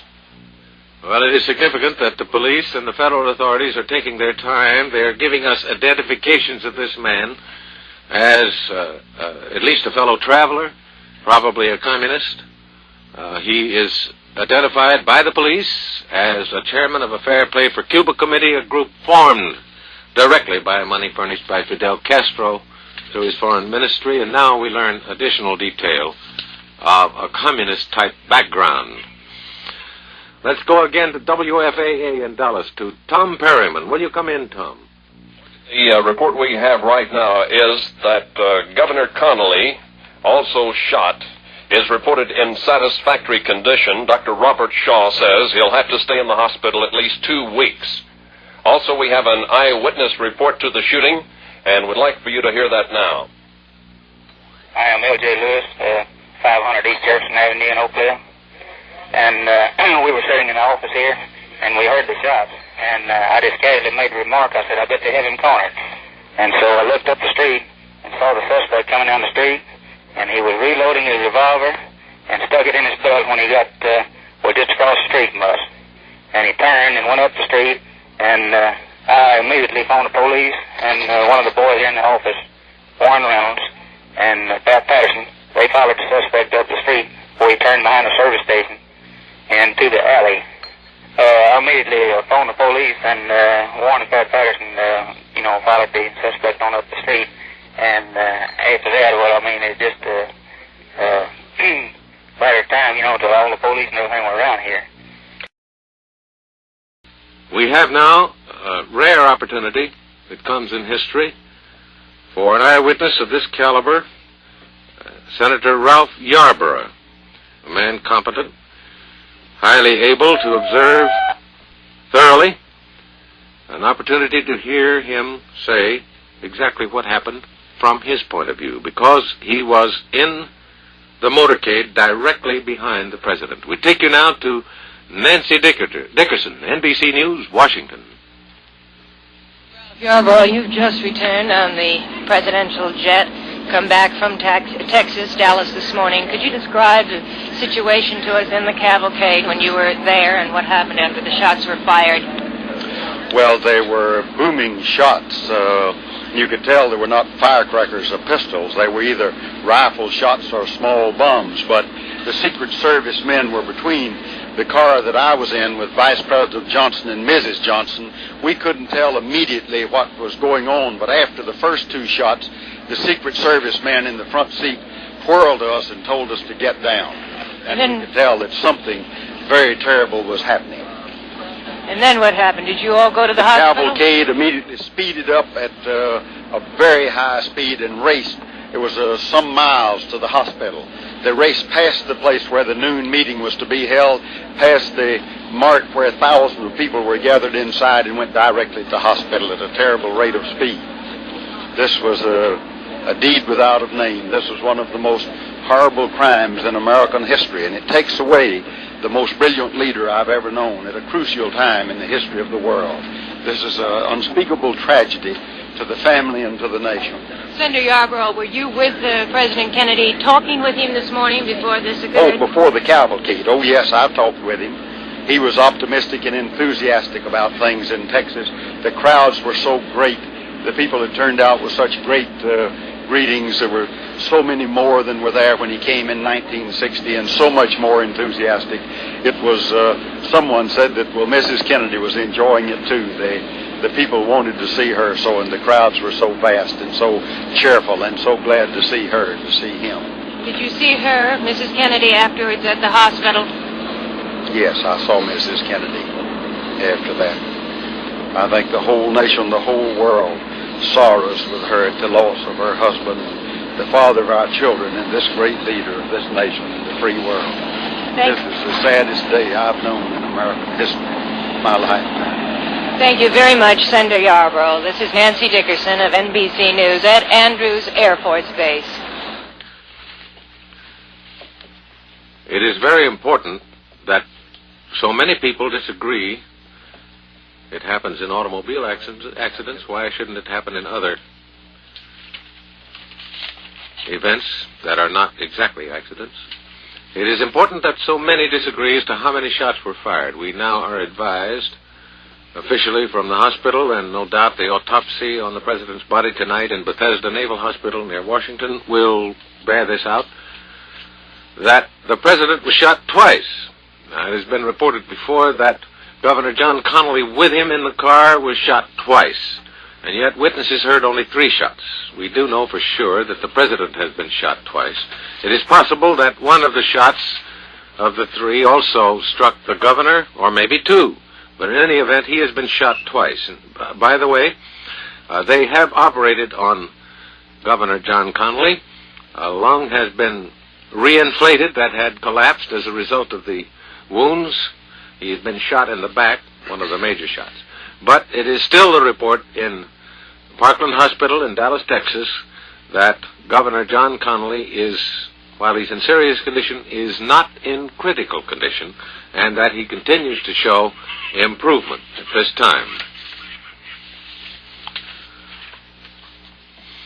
Incidentally, the President's body was brought to Washington in a bronze casket. It was placed in a military ambulance to be taken to the Naval Hospital at Bethesda. It will remain there during the night for the autopsy, which, as we reported to you before, is routine in such official deaths, as the President of the United States, in circumstances that are beyond the natural. And a full and complete report will be in the history books of the nation concerning the manner of the death and the cause of the death, the accurate details of the President of the United States. That's why the body was taken to Bethesda Naval Hospital near Washington. It will go to the White House tomorrow morning, where it will lie in repose for the private mourning of the family and for those who were close to the Kennedy family, either in the official family of the cabinet and others, or in the Congress. But this is a private act. The body in repose at the White House. Later it will be taken to the Capitol, where it will lie in the rotunda for the public, lying in state for the tribute of the nation at large.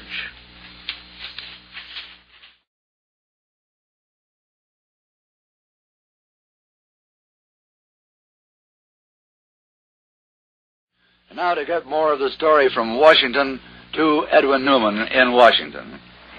NBC News correspondent Nancy Dickerson is stationed in Lafayette Park across from the White House. Now to Nancy Dickerson. It's only right that it rains in Washington today because the pall that has already settled over the city is so bad that nothing could be much worse. There are several lines of people across the street from the White House. They're holding umbrellas, and they, too, are drenched.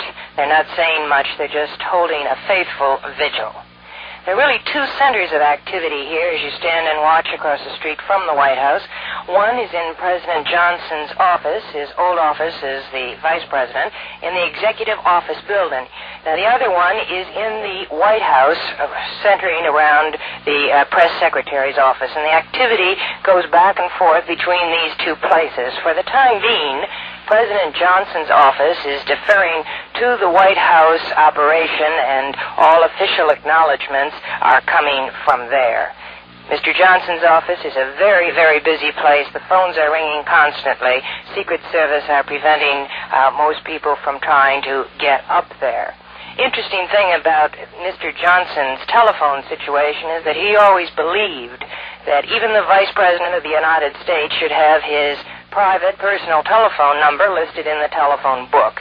He has always adhered to that until last night when you called the Johnson home. An operator came in and said all those calls are being referred to the White House. That number is National 81414.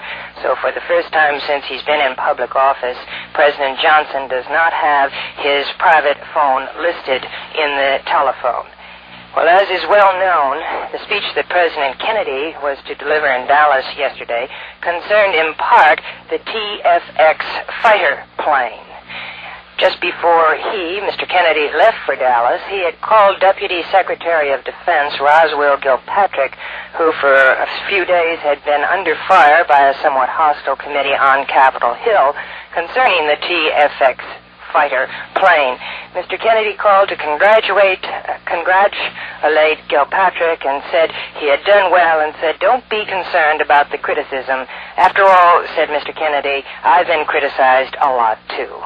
This is Nancy Dickerson of NBC News at Lafayette Park across the street from the White House in Washington. And there's more word from Dallas about pro-communist Lee Harvey Oswald. He's arrogant, he's still in handcuffs, he's charged with the assassination of President Kennedy. Police said paraffin results on his hands were positive. They began questioning him again. This would indicate that he had fired a rifle. And Dallas Police Chief Jesse Curry said Oswald's mood ever since he's been held has been very arrogant. He doesn't answer questions directly. He just says, "That's ridiculous," and "That's silly." Chief Curry disclosed that a substantial amount of communist literature had been found in Oswald's rooms. He didn't specify what the literature was. Chief Curry said there were 3 witnesses to the shooting, and police were looking for a man who was reported to have picked Oswald up after the shooting. Curry said the Dallas police had not known Oswald was in town. It's customary, Curry said, for the FBI to notify local police when someone with a subversive background arrives in the area. Curry said Oswald has no lawyer. He understands that Oswald's mother is arranging for one. He said the Civil Liberties Union called and wanted to know if Oswald had been informed of his rights. Oswald is a Marxist, a Castro sympathizer. He calmly ate a breakfast of oatmeal, apricots, bread, and coffee. Paraffin results on Oswald's face were not available, although we had the report of the paraffin tests on his hands. We go to Tom Perryman, station WFAA in Dallas. We have information now from the Dallas Police Headquarters. One of our men reports a taxi cab driver is now being questioned. The cab driver is alleged to have picked up Oswald, the accused slayer of President Kennedy, somewhere between the area where President Kennedy was shot and Oak Cliff, his home. The suspect, Oswald, is alleged to have taken a bus about halfway to his home in Oak Cliff, just across the river from the downtown Dallas area, where he took a cab from there to his home.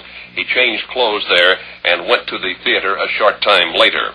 Also from Dallas, the county judge, Lou Sterrett, is going to meet with the mayor, Earl Cavill, as soon as he can, possibly today or tomorrow. He is proposing the erection of a monument at the spot or near the spot where John Fitzgerald Kennedy was assassinated in downtown Dallas. This is Tom Perryman at WFAA reporting for NBC News. We also repeat a story received from the Defense Department earlier that Oswald, Lee Harvey Oswald, the man being held, once wrote to Texas Governor John Connally from Russia, pleading that his undesirable discharge be reversed. The exact date of that letter not known, but presumably it was while Connally was serving as President Kennedy's first Secretary of the Navy.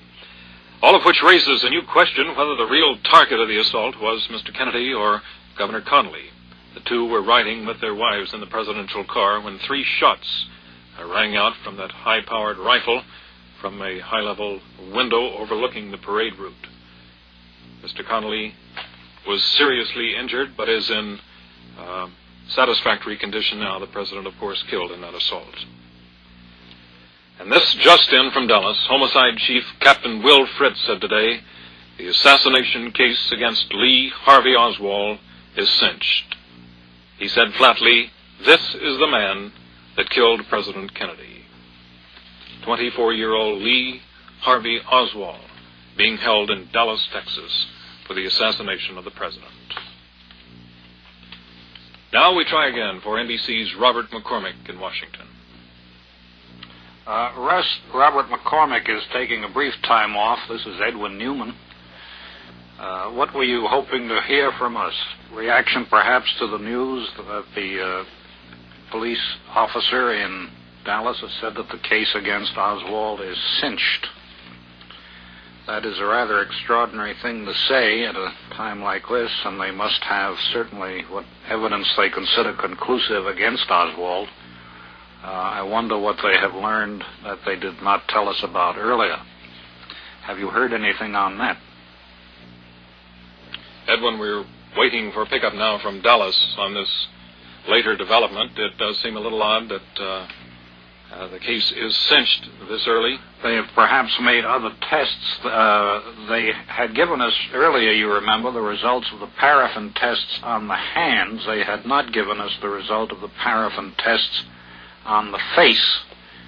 The tests on the hands had shown, they said, that Oswald had fired a rifle. The tests on the face presumably would have shown something more. I just want to say that we've had a further statement from the homicide chief in Dallas, Captain Will Fritz, the man who said the assassination case against Oswald was cinched, and who said this man killed President Kennedy. He also said, without going into the evidence, I can tell you this case is cinched. This man killed President Kennedy. We are convinced without any doubt he did the killing. There were no accomplices.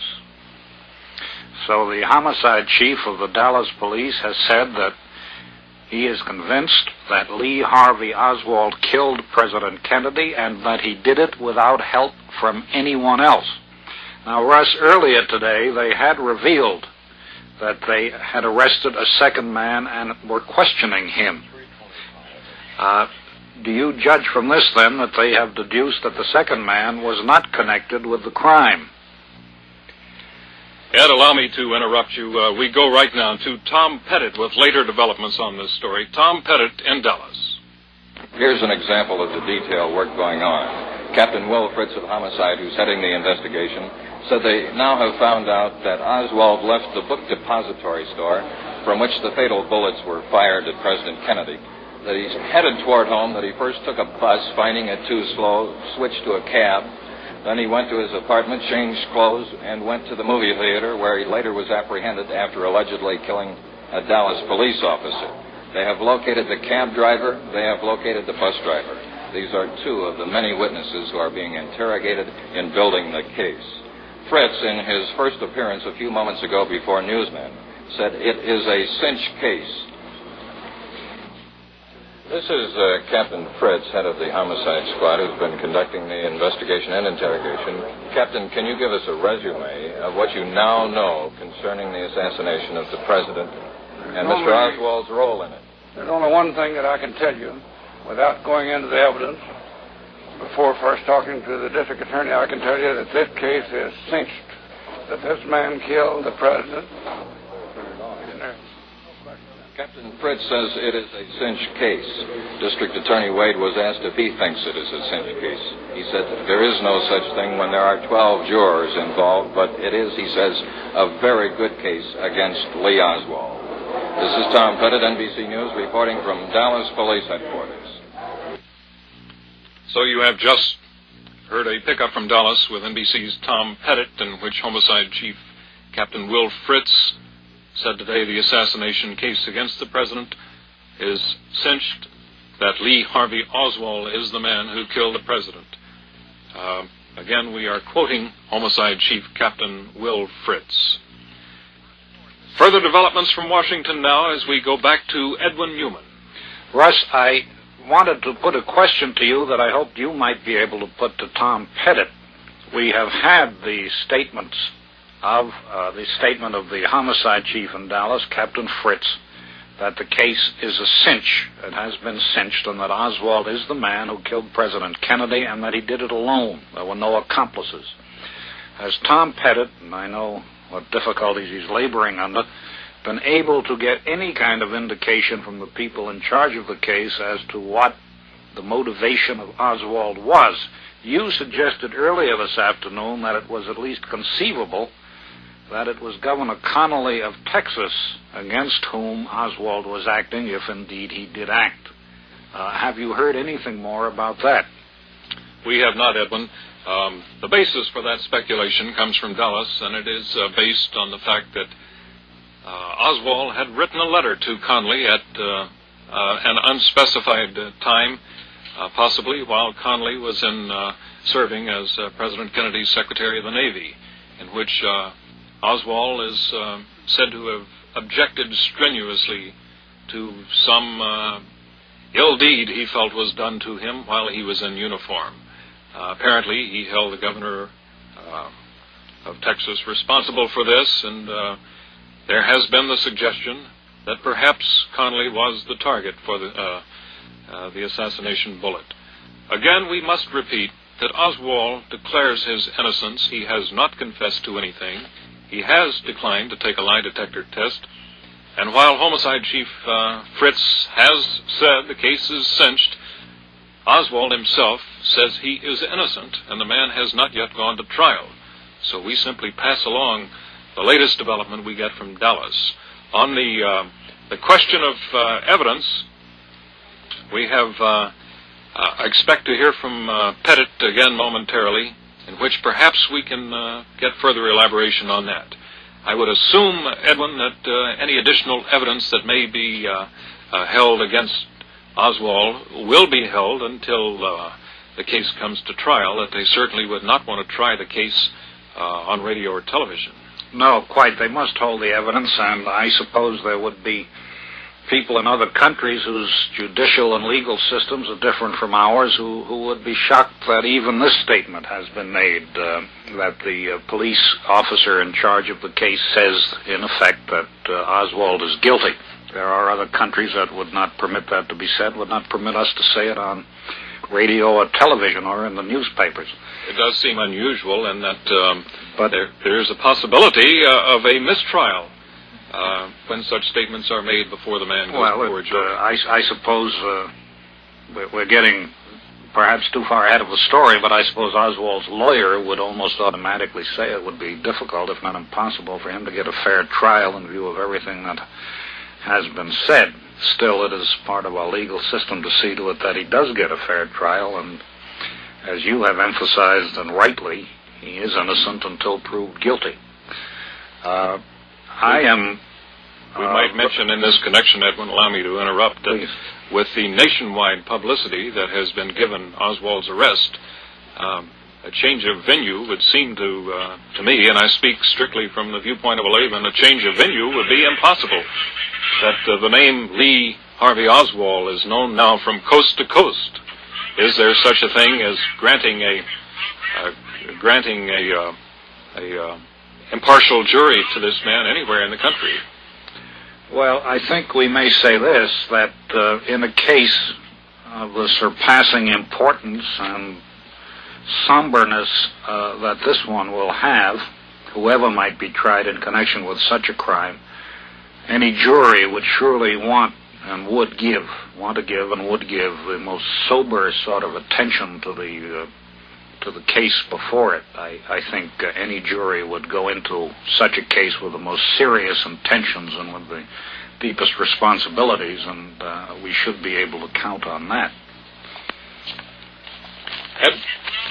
Edwin, allow me to interrupt this just a moment now. As we get further developments from abroad, we go to John Chancellor, NBC News, Berlin.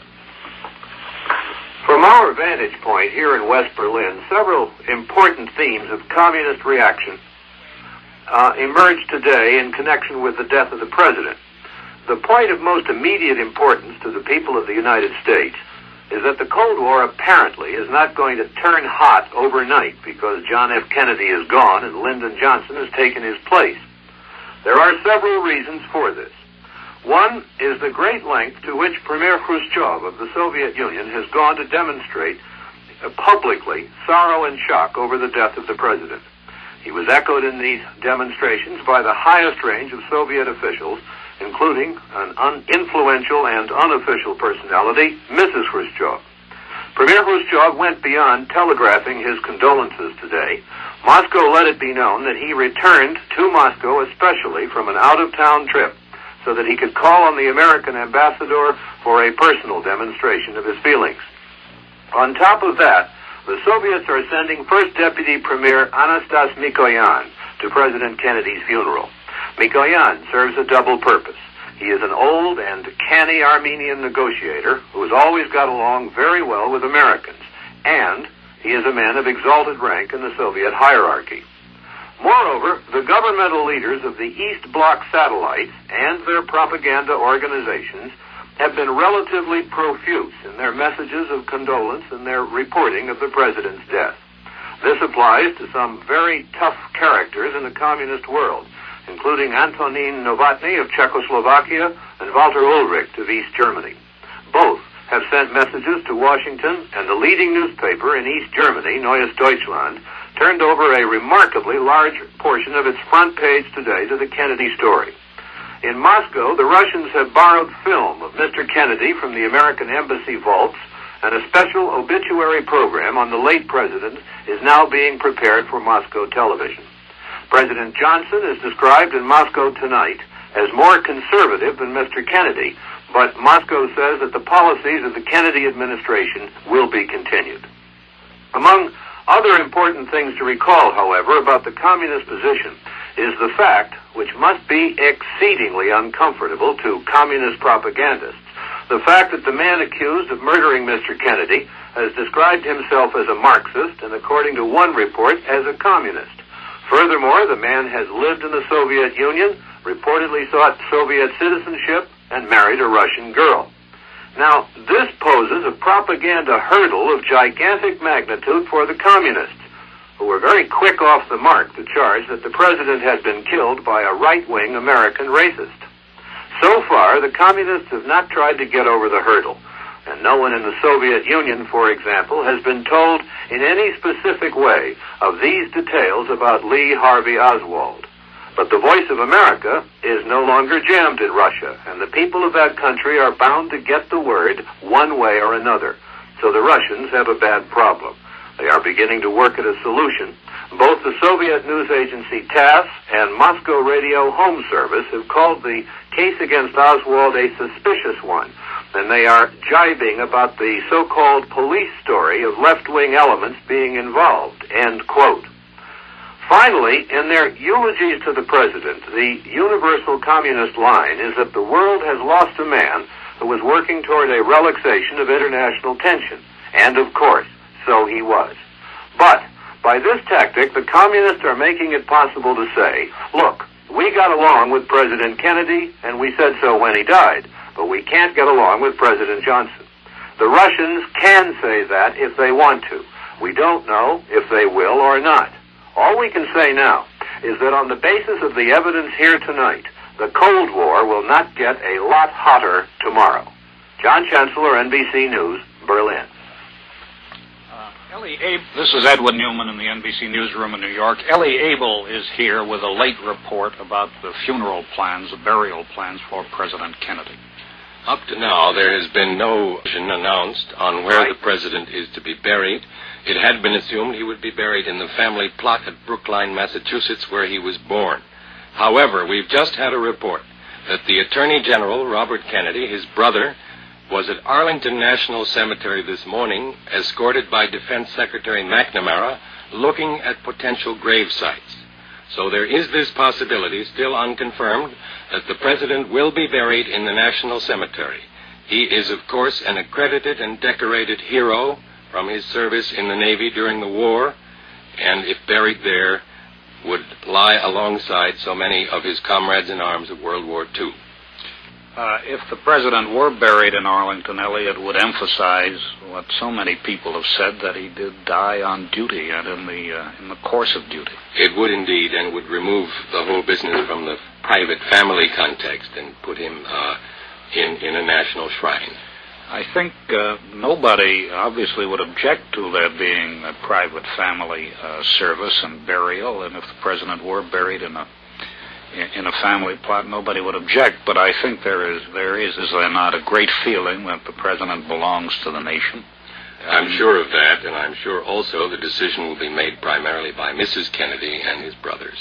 If he were buried in Arlington, is there now a suitable plot that exists? Would something special have to be set up? Well, there are plots available for war veterans, and he, of course, qualified. As I said earlier, all we know for certain is that the Attorney General and the Secretary of Defense were at Arlington today and looked at a number of sites, presumably some of the choicer ones. Ellie, I wish you would join in. I think John Chancellor is on the circuit in Berlin and has had some very interesting things to say about the way in which the communists are reacting, and particularly the Russians are reacting to the death of President Kennedy. John, you said the Soviet government was sending Anastas Mikoyan to represent it at the funeral of President Kennedy. The last time Mikoyan was here was over the Cuba affair. He had to pick up the pieces for Khrushchev after that one. And was sent to Cuba, by the way, to try to persuade Castro. Also went to Cuba to pick up the pieces with Castro. Well, Edwin, I would, if you'll allow me, submit the idea that Anastas Mikoyan, although he may have come here on a difficult errand in connection with the Cuban crisis, has always got along reasonably well with Americans. I think that... Oh, yes, I think he was sent here at the time of the Cuban crisis because he got along well with Americans. I was only remarking that, he obviously has such a record and such a reputation. And also, he's a man of considerable rank in the Soviet Union. I was struck by something you were saying before, John. We on this side, many people on this side, have been worried about the possibility that the Cold War would get hot because of what had happened, and your view and the view of most people is that that is unlikely. It will not get appreciably hotter. But from what you said, I have the impression that the Russians are somewhat worried also, and possibly more worried than we are. Is that a fair statement? Worried about the effects of the change in administration? Yes, because the unknown, after all, is on this side, if it is unknown, rather than on their side. Well, I have no way of knowing what is in Mr. Khrushchev's mind, but it seems to me that they had been able to work out some reasonable agreements with him. They were small, but they were leading in a particular direction. And now, of course, they have quite another quantity to deal with, another human being with a different political chemistry. And I think, however, the general view here, Edwin, is that the technicians and some of the not absolutely top-level policymakers will now take over for a while. This would indeed have happened in the Soviet Union had Khrushchev died suddenly, that the apparatus or establishment takes over for a while because it's very technical and complicated to be a single leader, as Kennedy was, in a sense, and as Khrushchev. And I think Ellie would agree that the role of Dean Rusk in the course of American policy and foreign affairs has been amplified and magnified by this. Would you agree, Ellie, that Secretary of State Rusk's role is much larger now, especially early in the Johnson administration? Yes, I would have to agree. President Johnson has sat in over the past 3 years on a great many important policy discussions, but he has not made the kinds of decisions that a president does make. There's no way of training for that kind of job in advance.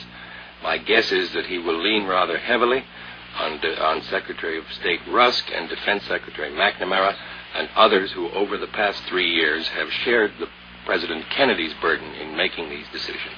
And Edwin, if I can come in on what Ellie said, for the reason that the known quantities of McNamara and Rusk and a number of other people, that if they have a heavier role in this, they are rather well known and are not likely to go off in a dangerous course from a Soviet or a communist point of view, and therefore I don't think there is any high-level apprehension in Moscow tonight. John Chancellor, allow me to interrupt just a moment here. This is Russ Ward in New York. I was intrigued by your statement of a moment ago that the communist bloc nations now are allowing VOA broadcasts to get in unjammed. What significance do you attribute to that? Well, it's part of the general easing of tensions in teeny-weeny little steps, if you want to use an untechnical phrase, that we have achieved over the past year or so with the Soviet Union. And the foreign broadcasts, I believe the Russian language broadcasts are no longer jammed in the Soviet Union. And when the Voice of America broadcasts the details on the man who's accused of murdering the president, they do so much as we do in the United States. We say what we know about him, and therefore I believe that's getting through. This, of course, means that the Russians no longer live in a hermetically sealed society, that they can get these programs if they want to go to a little trouble to get them, and it means that the Russians are going to have to work out a rationale. They came out very quickly. With the minute they learned the pigmentation of that killer in Dallas, Moscow began talking about right-wing elements. And so I might point out that a lot of people in Britain and Germany and France and everywhere else, and editorial writers in newspapers, communist and non-communist, began digging out the files on what they'd done to Adlai Stevenson in Dallas, and this about Dallas and the rest about Dallas. The Soviet propaganda apparatus, working with these materials, very early on in the game, implied fully in their statements and coverage of this that the deed had been done by somebody of the extreme right who was angry with Kennedy for his position on the color problem in the United States. Now, they've got to find a way of taking that back and acknowledging somehow to their own people the fact that this man once lived in the Soviet Union, requested Soviet citizenship, married a Russian girl. John, State Department authorities said earlier today, and perhaps Ellie Abel will have more on this, said they have no evidence indicating the involvement of the Soviet Union or any other foreign power in the assassination of the president. I wonder if this news has been consumed by the Russian people. Has this been made available in the Russian broadcasts? I don't know. I would venture to say not in the order of these things. That might be used later by Moscow radio or home service Russian radio, but at this point I don't believe, although I don't have the transcript of their broadcast, that it so far has been used. Edwin Newman, do you have anything further now from Washington? I have a question for John. I hope he's still there. John, have you heard anything about communist Chinese reaction to this? Yes, and I'm trying to think, Ed. The Chinese... They have been quite restrained, I believe. They have been extremely restrained, and they are not dealing with the Kennedy story. They are dealing with the Kennedy story, but they are playing it far down in their newscasts, I believe, and are giving it an unimportant position in their newspapers. The importance of that, it seems to me, is the fact that the entire tier of communist states and the Soviet Union itself, which we observed from Berlin, have given a very prominent display to the Kennedy story, and the Chinese are just not doing so. The view of the Chinese, then, one might judge, is that this really doesn't matter to them. It's not going to make any significant difference to them, and I suppose they would extend from that it should not make any significant difference to any other communist countries, Russia included. Well, I think, from a dogmatic point of view, that's absolutely true. That the Americans are depicted as the international gendarmes, no matter who happens to be at the head of the nation, and that capitalism is a particular kind of evil, no matter how it is clothed or who heads it. So I would say in that sense, yes. I wonder if I might put in a question here to you or to Ellie or to Russ, if it isn't a little bit of showing off in a way of taking a story about the death of an American president, which is something that's pretty important to an awful lot of people, including an awful lot of Chinese, and being deliberately insulting about it in a particular way by playing such an important story in such a small way. Are there any thoughts on that? Well, my first thought on it would be what I have already said, which is that it would be part of the Chinese ideological argument that, in fact, the identity of the President of the United States doesn't really matter to them, that there are, in the first place, larger forces at work, And in the second place, that no possible change that could come about in the United States in personalities would make that, would have that great an effect on policy. I don't think that the Chinese can comfortably argue that a mere change in personality can eliminate what they would have to say are fundamental differences between them and us. And I think they would be obliged to say that the United States is trying to destroy China. That is what they do say. I think, therefore, it is ideologically, communistically, Marxist, Leninistically impossible for them to concede that it makes any difference. That is an awful thing to say, but I think it's true. Ellie, you want to say something? Well, I think the Chinese, as at present the orthodox party in the communist dispute, have to take the position that the United States is an imperialist power whose policies are determined by monopoly capitalists, as they call them in this country. And they have argued for a very long time that the personality and leanings of the president are quite irrelevant, that imperialists behave like imperialists, no matter who happens to be sitting in the White House. The interesting thing is that the Russians, on the other hand, have been playing this rather differently. Mr. Khrushchev, who'd been missing for several days, and unreported at least, appeared this morning at Spaso House wearing a black suit, signed the book of condolences that Ambassador Kohler had set up at the door, talked privately with Kohler, sent messages to the new president and to the widow Kennedy, expressing his sorrow and that of the peoples of the Soviet Union over the death of a man whom he described as having worked so hard for peace. I think this is an indication in a rather a human vein at the moment, because of the tragedy of the president's death, of the rather different way these are able to behave. And it is, in a way, I suppose, another bone of contention between them, that the Chinese might well feel that the way in which the Russians are conducting themselves is not a way for a communist power to conduct itself. Are we holding a lot of people up, or could I ask a question? Russ Ward, I think you're in command. Are we holding other people up? We're holding no one up, and the microphone is yours, John. Well, I'd like to ask all of you what reaction you had. And I haven't been able to hear the coverage, so perhaps you've gone through this. But the original reaction you had when you learned of the president's death, did you feel that suddenly that the Russians might do something, that the Russians might take advantage of the fact that he'd just been killed to do some awful and not really well-defined thing to us? Was there any feeling like that in the United States? Russ, why don't you answer that? I don't think so, John. I think this country has a history of bipartisan support in most foreign policy, certainly in our dealings with the Soviet Union. I think the death of the president was more a personal thing, not one that could be translated in terms of what do we do now in Berlin, or what do we do now about Formosa, or what do we do about the Soviet Union or Cuba.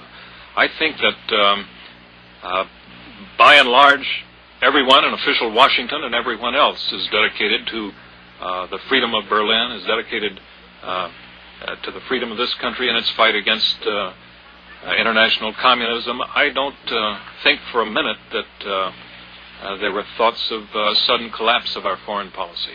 Ellie, you probably have more to say on that than any of us. Russ, Ellie's had to go. Has had to answer a call. He has a number of people on the line from whom he's getting information. I think the answer to John, my answer to John's question would be that at the time President Kennedy was killed, I do not believe that anybody thought that any foreign power had anything to do with it. At least I don't know of anybody who thought that. I didn't hear it suggested. I think a great many people had the same reaction, that the same feeling that the Russians so apparently unwisely did, that it was something that came from perhaps the extreme right, somebody crazed but on the extreme right. That was a reading that so far at least appears to have been false. But I think since everybody was stunned and astonished and at first unbelieving, that it didn't occur to anyone that this might be any sort of international plot. or that the Russians would try to take advantage of it, because that would be too transparent a thing and too dangerous a thing to do. Anybody who tried to take advantage of it might well be associated in the public mind with the idea that they were responsible for it. Edwin and John, too, the immediate reaction that I heard in Washington was one that possibly it was a person who was irate over President Kennedy's civil rights program. As it turns out, if what we hear from Dallas is true, this seemed to have a negligible role in what took place, if any role at all. I'd like to rephrase my question, if I may. I didn't mean to imply when I said it, prompting these interesting and significant answers of yours, that I had believed that the Soviet Union had any, causal relationship with the shooting, but I was interested in the attitude of the American people. We tend, under our system, more and more nuclear weapons make us do this, I believe, to think of the president as a man who has a button, and if he presses that button, all kinds of things go off, and we're in a war, and that Khrushchev has a button.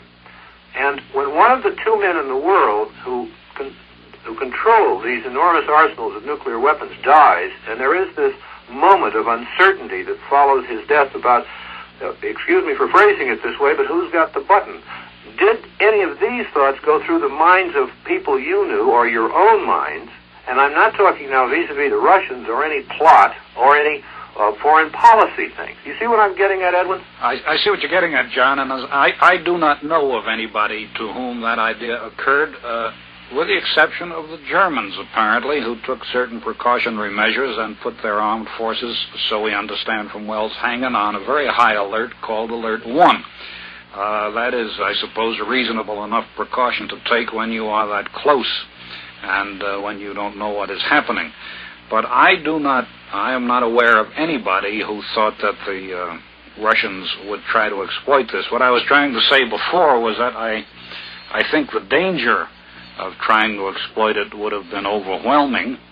I think anybody who tried to exploit it might have been accused of being responsible for it. In any case, I don't think anybody could try to exploit it without running the gravest sort of risks.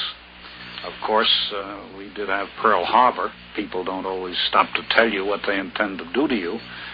But the danger of the scope of the size of the reaction now is so much greater and so much more lethal that it is hard to see anybody doing anything of a risky nature. Well, then what we're really saying, I think, is that the securities and the dangers of the world situation are really so gigantic now that the death of one man, no matter how much we may miss him, are not really going to change that balance. They may not change it immediately, John. It is possible that they will change it in a variety of subtle ways later on because of shifting weights, shifting authorities within the Western Alliance. That if, for example, President Johnson should be a less effective leader than President Kennedy has been, if American influence in the alliance should wane, if issues should arise between our allies and ourselves that cannot be resolved and that make tempers shorter on both sides, all of those things could certainly affect the future, and so the passing of President Kennedy could certainly affect the future. I think there was also something you mentioned before, that now the personal chemistry between Mr. Johnson and Khrushchev comes into the picture. Well, right? yes, Go ahead, I think please. What I was going to say was that President Kennedy and Mr. Khrushchev knew each other quite well and apparently understood each other reasonably well. At least they have for the last year. Well, they were in, to use again a non-technical term, they were pen pals. They had met, as I recall, only once at Vienna. Isn't that right? Yes, at Vienna. And in a very strained meeting, which I remember being there, and how we all recall how shocked and how sober the president was when he came away from that meeting. And actually, I think you're quite right in what you say, however, is that they had learned one another in a very interesting and in a kind of an intimate way. And the chemistry is going to have to be reworked again. Isn't that what you mean? Yes, and we don't know what will come out of that. You were at Vienna, so was I, and as you say, the president was shaken and shocked, and must have been greatly saddened, but also made quite determined by what he learned there. But I think if we look back on that, we will believe that that was Khrushchev trying to take Mr. Kennedy's measure. We may now have to wait, if Khrushchev is so inclined, for him to take Mr. Johnson's measure. And until he does, we may not be able to know how well they're going to get along. And how well they get along will have a great deal to do with the future of all of us. I agree absolutely, and would only add to that when I was talking about the death of one man not changing the balances of the world, I meant that, of course, quite in the present. Yes. John, before we lose you here, speaking of this personal chemistry that you and Edwin were talking about a minute ago, how would you define the chemistry between Lyndon Johnson and the people of West Berlin? Do they feel they have as strong a friend in Lyndon Johnson as they had in John F. Kennedy? Well, the answer is, it really has to be a two-part answer. The first is no. Their manifestation of affection for Kennedy has been phenomenal. Last night at 1 a.m, we had 40,000 people in a torchlight ceremony here in front of the City Hall, and I defy you to find any city in the world last night, including Washington, D.C. or Boston, where 40,000 people gathered together in mute adoration of a man. So I think that no one could take his place in their hearts in this emotional week or weekend. Now, I remember Lyndon Johnson when he was sent here after the wall went up in Berlin, and he was here on the 19th of August, 1961, as a demonstration of American support. Then, at that point, he was, I believe, very effective with the people of West Berlin. We had been up to see the wall. The caravan turned and came back toward the center of Berlin, and Lyndon Johnson, then the vice president, was riding in a closed car. The people of Berlin, in that terribly emotional week when the wall went up, were lining the streets of Berlin, West Berlin, and he felt that, and the kind of again, if we're talking about chemistry, overcame him, and also his very natural inclination to politic wherever he is. He asked his driver to stop the car, and he got out, and of course there was a mob scene, and he walked for 3 or 4 blocks down the street shaking hands with the people of West Berlin. I've had a number of people here in this city speak to me about that incident. They couldn't all have been there, but they saw it on television and read about it in their newspapers, and I would say that President Johnson has a reservoir of affection here in the people of Berlin that is something quite valuable for him, and it was based mainly on that one trip. Of course, he's known Willy Brandt for years, but the main thing was that one trip after the wall. John, thank you for that appraisal. Edwin, do you have anything else to add from Washington? Not at this moment, Russ.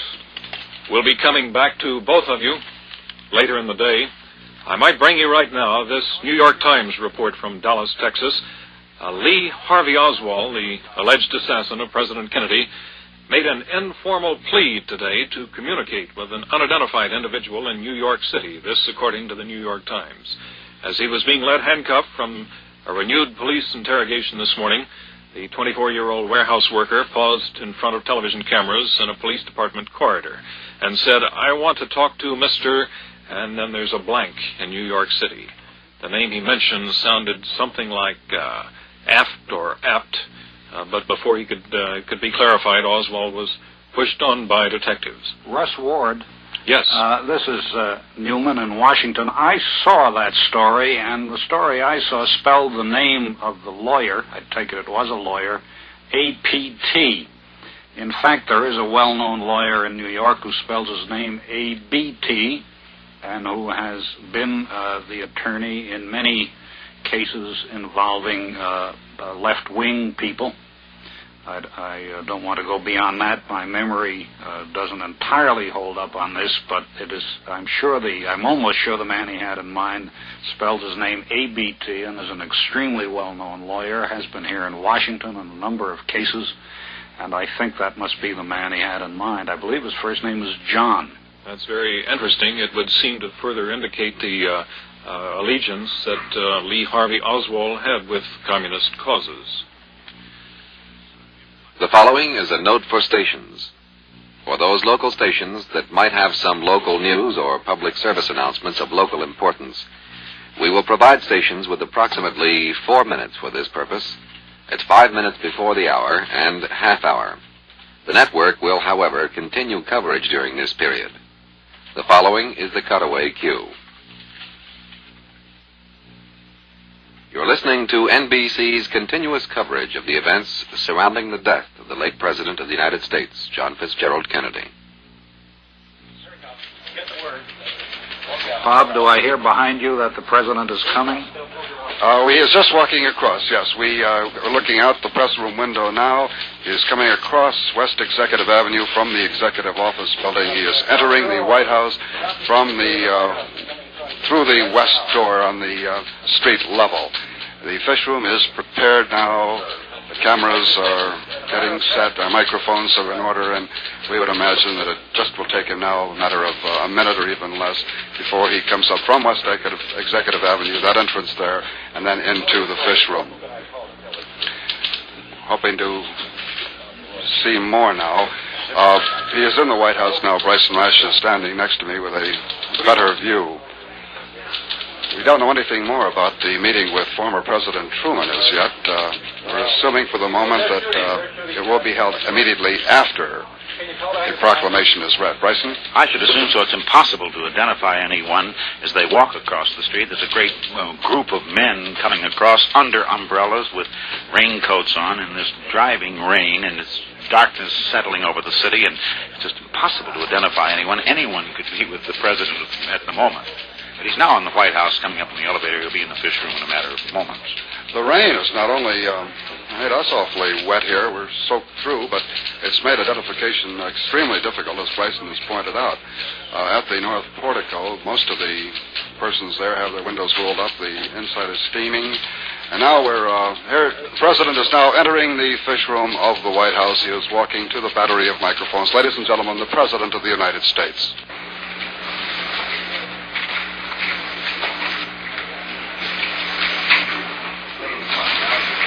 To the people of the United States, John Fitzgerald Kennedy, 35th President of the United States, has been taken from us by an act which outrages decent men everywhere. He upheld the faith of our fathers, which is freedom for all men. He broadened the frontiers of that faith, and he backed it with the energy and the courage which are the mark of the nation that he led. A man of wisdom, strength, and peace, he molded and moved the power of our nation in the service of a world of growing liberty and order. All who love freedom will mourn his death. As he did not shrink from his responsibilities, but welcomed them, so he would have us not shrink from carrying on his work beyond this hour of national tragedy. He said it himself. The energy, the faith, the devotion which we bring to this endeavor will light our country and all who serve it. And the glow from that fire can truly light the world. Now, therefore, I, Lyndon B. Johnson, President of the United States of America, do appoint Monday next, November 25, the day of the funeral service of President Kennedy, to be a national day of mourning throughout the United States. I earnestly recommend the people to assemble on that day in their respective places of divine worship, there to bow down in submission to the will of Almighty God, and to pay their homage of love and reverence to the memory of a great and good man. I invite the people of the world who share our grief to join us in this day of mourning and rededication. in witness whereof I have hereunto set my hand, and caused the seal of the United States of America to be affixed. Done at the city of Washington, this the 23rd day of November, in the year of our Lord 1963, and of the independence of the United States of America, the 188th. That was the President of the United States, Lyndon B. Johnson, reading a proclamation issued earlier this afternoon, proclaiming Monday, November 25th, as a day of mourning for President Kennedy. As President Johnson read the proclamation, when he said, "We offer reverence to the memory of a great and good man," he was filled with emotion. We thought for a moment that he might break down and cry, or in some way show his emotions and manifest themselves in a more obvious way. Tears seemed to come to his eyes at that moment when he referred to a great and good man. He paused and looked straight ahead when he said it. He referred to the President as a man of wisdom, strength, and peace. That's it from the White House, Ed Newman. We've just heard here in the NBC newsroom in Washington that President Johnson plans to address a joint session of Congress next week. That information comes from a top leader in the administration. He said it is still not certain whether Mr. Johnson will make his first congressional appearance as president on Wednesday or Friday, but it probably will be on Wednesday. He said he did not expect it to be a program speech or a partisan speech. That is to say, it will not deal with legislative matters. He thought the president would make a plea for national unity. Now back to Jim Hurlbut in New York. And Ed Newman will have a report from Hyannisport in just a moment. The NBC radio network has canceled all regularly scheduled programs to bring you this continuous coverage of the events surrounding the death of the late President of the United States, John F. Kennedy. We will be on the air with this continuous coverage until 11 p.m. Eastern Standard Time tonight. Edwin, perhaps the most shocked of anyone at the death of the President, aside from his family, that is, was the Secret Service assigned to guard him during this, what was hoped to be a joyous trip to Texas. And for more than 2 weeks before the trip, Secret Service agents had been working quietly in the city of Dallas to prevent the very thing that did happen yesterday, the assassination of the President. They had inspected the site for the President's speech. They had carefully looked over the route of his motorcade, talked to individuals whom they knew the President would come into contact with, even kept a log of all known troublemakers in the Dallas area so they could check their whereabouts and their habits. At first, the Secret Service even had vetoed the site of President Kennedy's speech, the Dallas Trade Mart, on the grounds that there were too many balconies from which a possible assassin might hide. They gave in on the site of the speech only after making sure that each one of the 14 entrances to the building would be covered, that all persons coming and going could be kept under constant surveillance. The Secret Service personnel supervised the selection of the menu that the President enjoyed while he was there. They overlooked the preparation of the food to make sure that the President received nothing different from that eaten by others. For example, there was no special steak prepared for the President on Thursday evening. It was picked from among thousands that were being prepared for dinner guests that night, picked at random.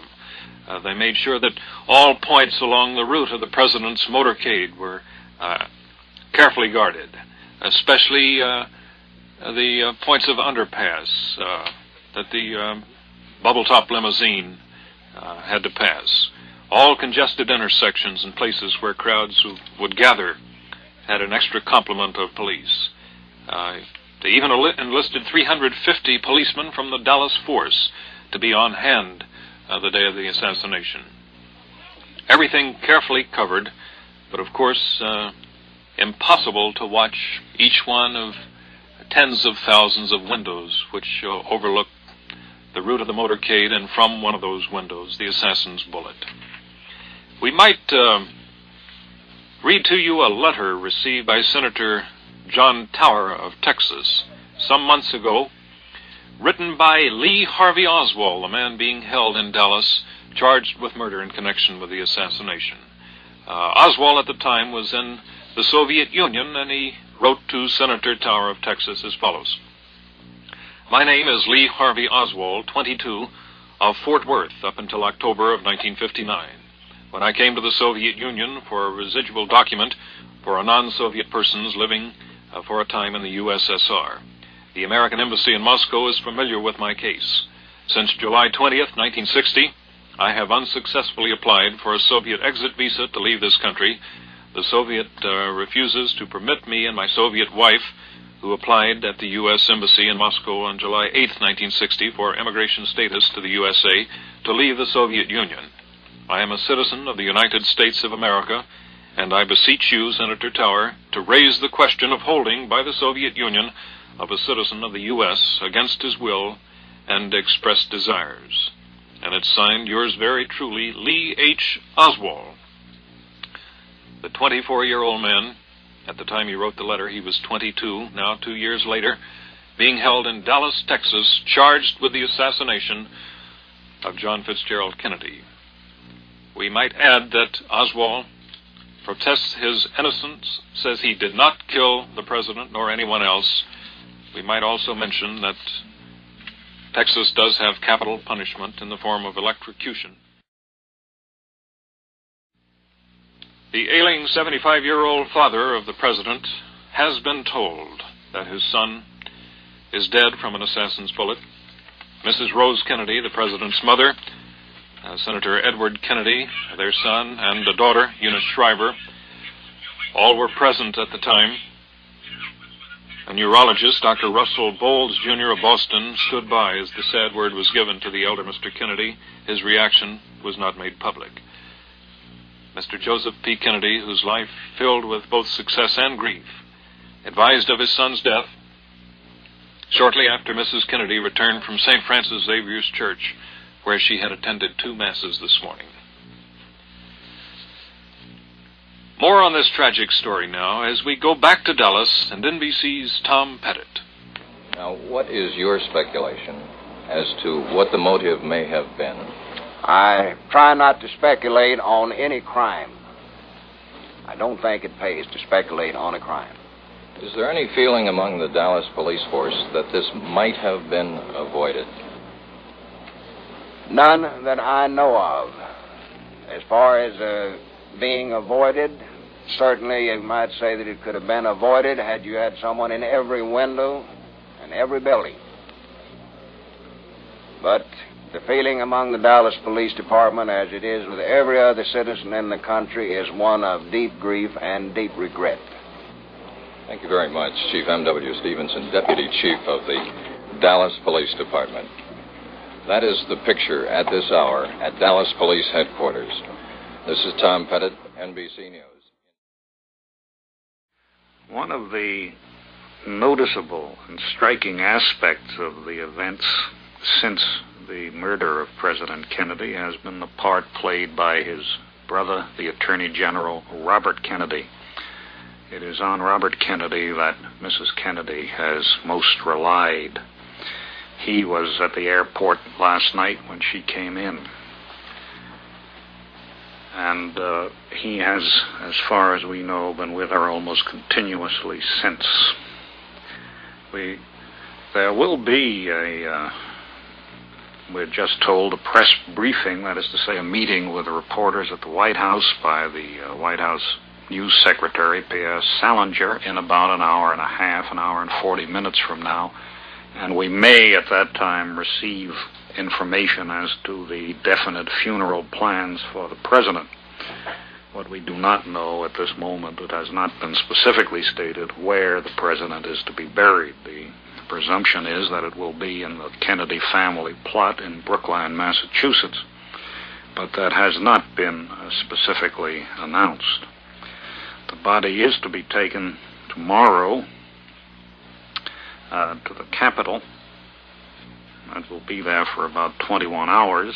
Funeral services are to be held late on Monday morning at St. Matthew's Cathedral in Washington. And probably the president will be buried in the Kennedy family plot in Brookline, Massachusetts, but that has not been specifically announced. We are told that it was Attorney General Kennedy who was at the side of Mrs. Kennedy at the White House. Is Robert Goralski on this line? Can he hear me? Can Robert Goralski hear me? Yes, I can, Ed. Go ahead.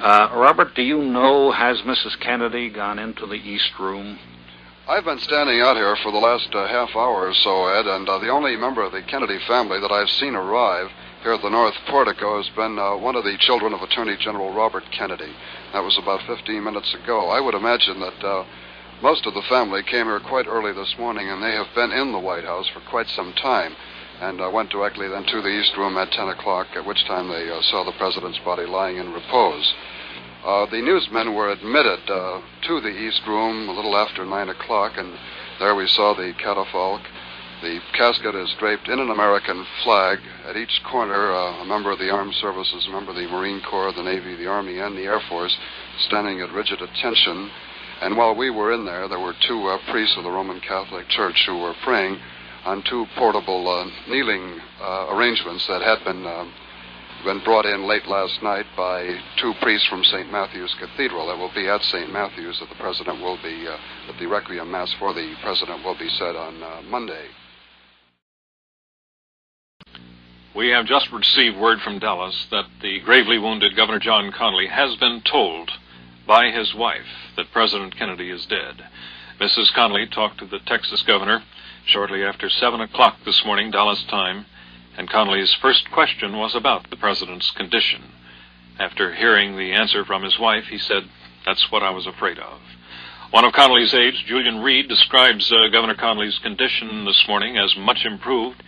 He said that the governor also asked about Mrs. Kennedy and was told that she had returned to Washington. Several of Connally's relatives hurried to Dallas yesterday. These include 4 brothers, his sister, and his mother. Said Reed, the first Mrs. Connally knew of any shooting was when her husband whirled and saw the president fall forward. This must have been about 2 seconds after President Kennedy was shot. Connally's turn, which was to the left, probably saved his own life. After the governor was shot, he also toppled forward. Reed said the most discomforting thing for Connally is that his right arm is suspended by ropes and pulleys and a cast from above the elbow to below the wrist. Reed said Connally called the cast heavy and bothersome. We have further word now on this new development from Dallas. Let's go to Dallas and John Perryman. Russ, the latest information we have is that the Dallas City Police say they have a photograph of Oswald holding a rifle with a telescopic sight. The rifle resembles the weapon used to assassinate President John F. Kennedy. We don't know if it can be determined if this is the same rifle that was found in the warehouse where the assassin shot the fatal bullets into the president. But they do have a photograph, they tell us, that shows Oswald holding a rifle as though aiming at something. When the picture was made, we don't know, but that is the latest information from the Dallas Police Department. As the police in Dallas have disclosed the evidence in bits and pieces today, that evidence seems to comes together this way, that his wife said that he had owned a rifle similar to the one used by the sniper who shot President Kennedy. And the police know that Oswald bought a rifle for $12.78 from a mail-order house. The police say that that order was in Oswald's handwriting. The rifle was not in its accustomed place in a garage where he normally kept it. Police say that they found the death rifle in a room overlooking the assassination site. Then paraffin tests for gunpowder on his hands were positive, according to the police. And then, as Russ Ward reported only a moment ago, the police disclosed that they now had a photograph of Oswald posing with the rifle and with a pistol used to slay a pursuing policeman after the assassination. Now, on the legal ramifications of the Oswald case and his forthcoming trial, I talked to outstanding legal authority here in Washington. He made these points. He said that Oswald, of course, must be tried by a jury, and this poses a not too difficult problem because the judge can handle the matter of a prejudiced juror by following one of three alternatives. First, he can switch the place of the trial, say to Houston, if he's convinced that Oswald could not get a fair trial in Dallas, and or he could, number two, say that it will do no good to grant a change of venue.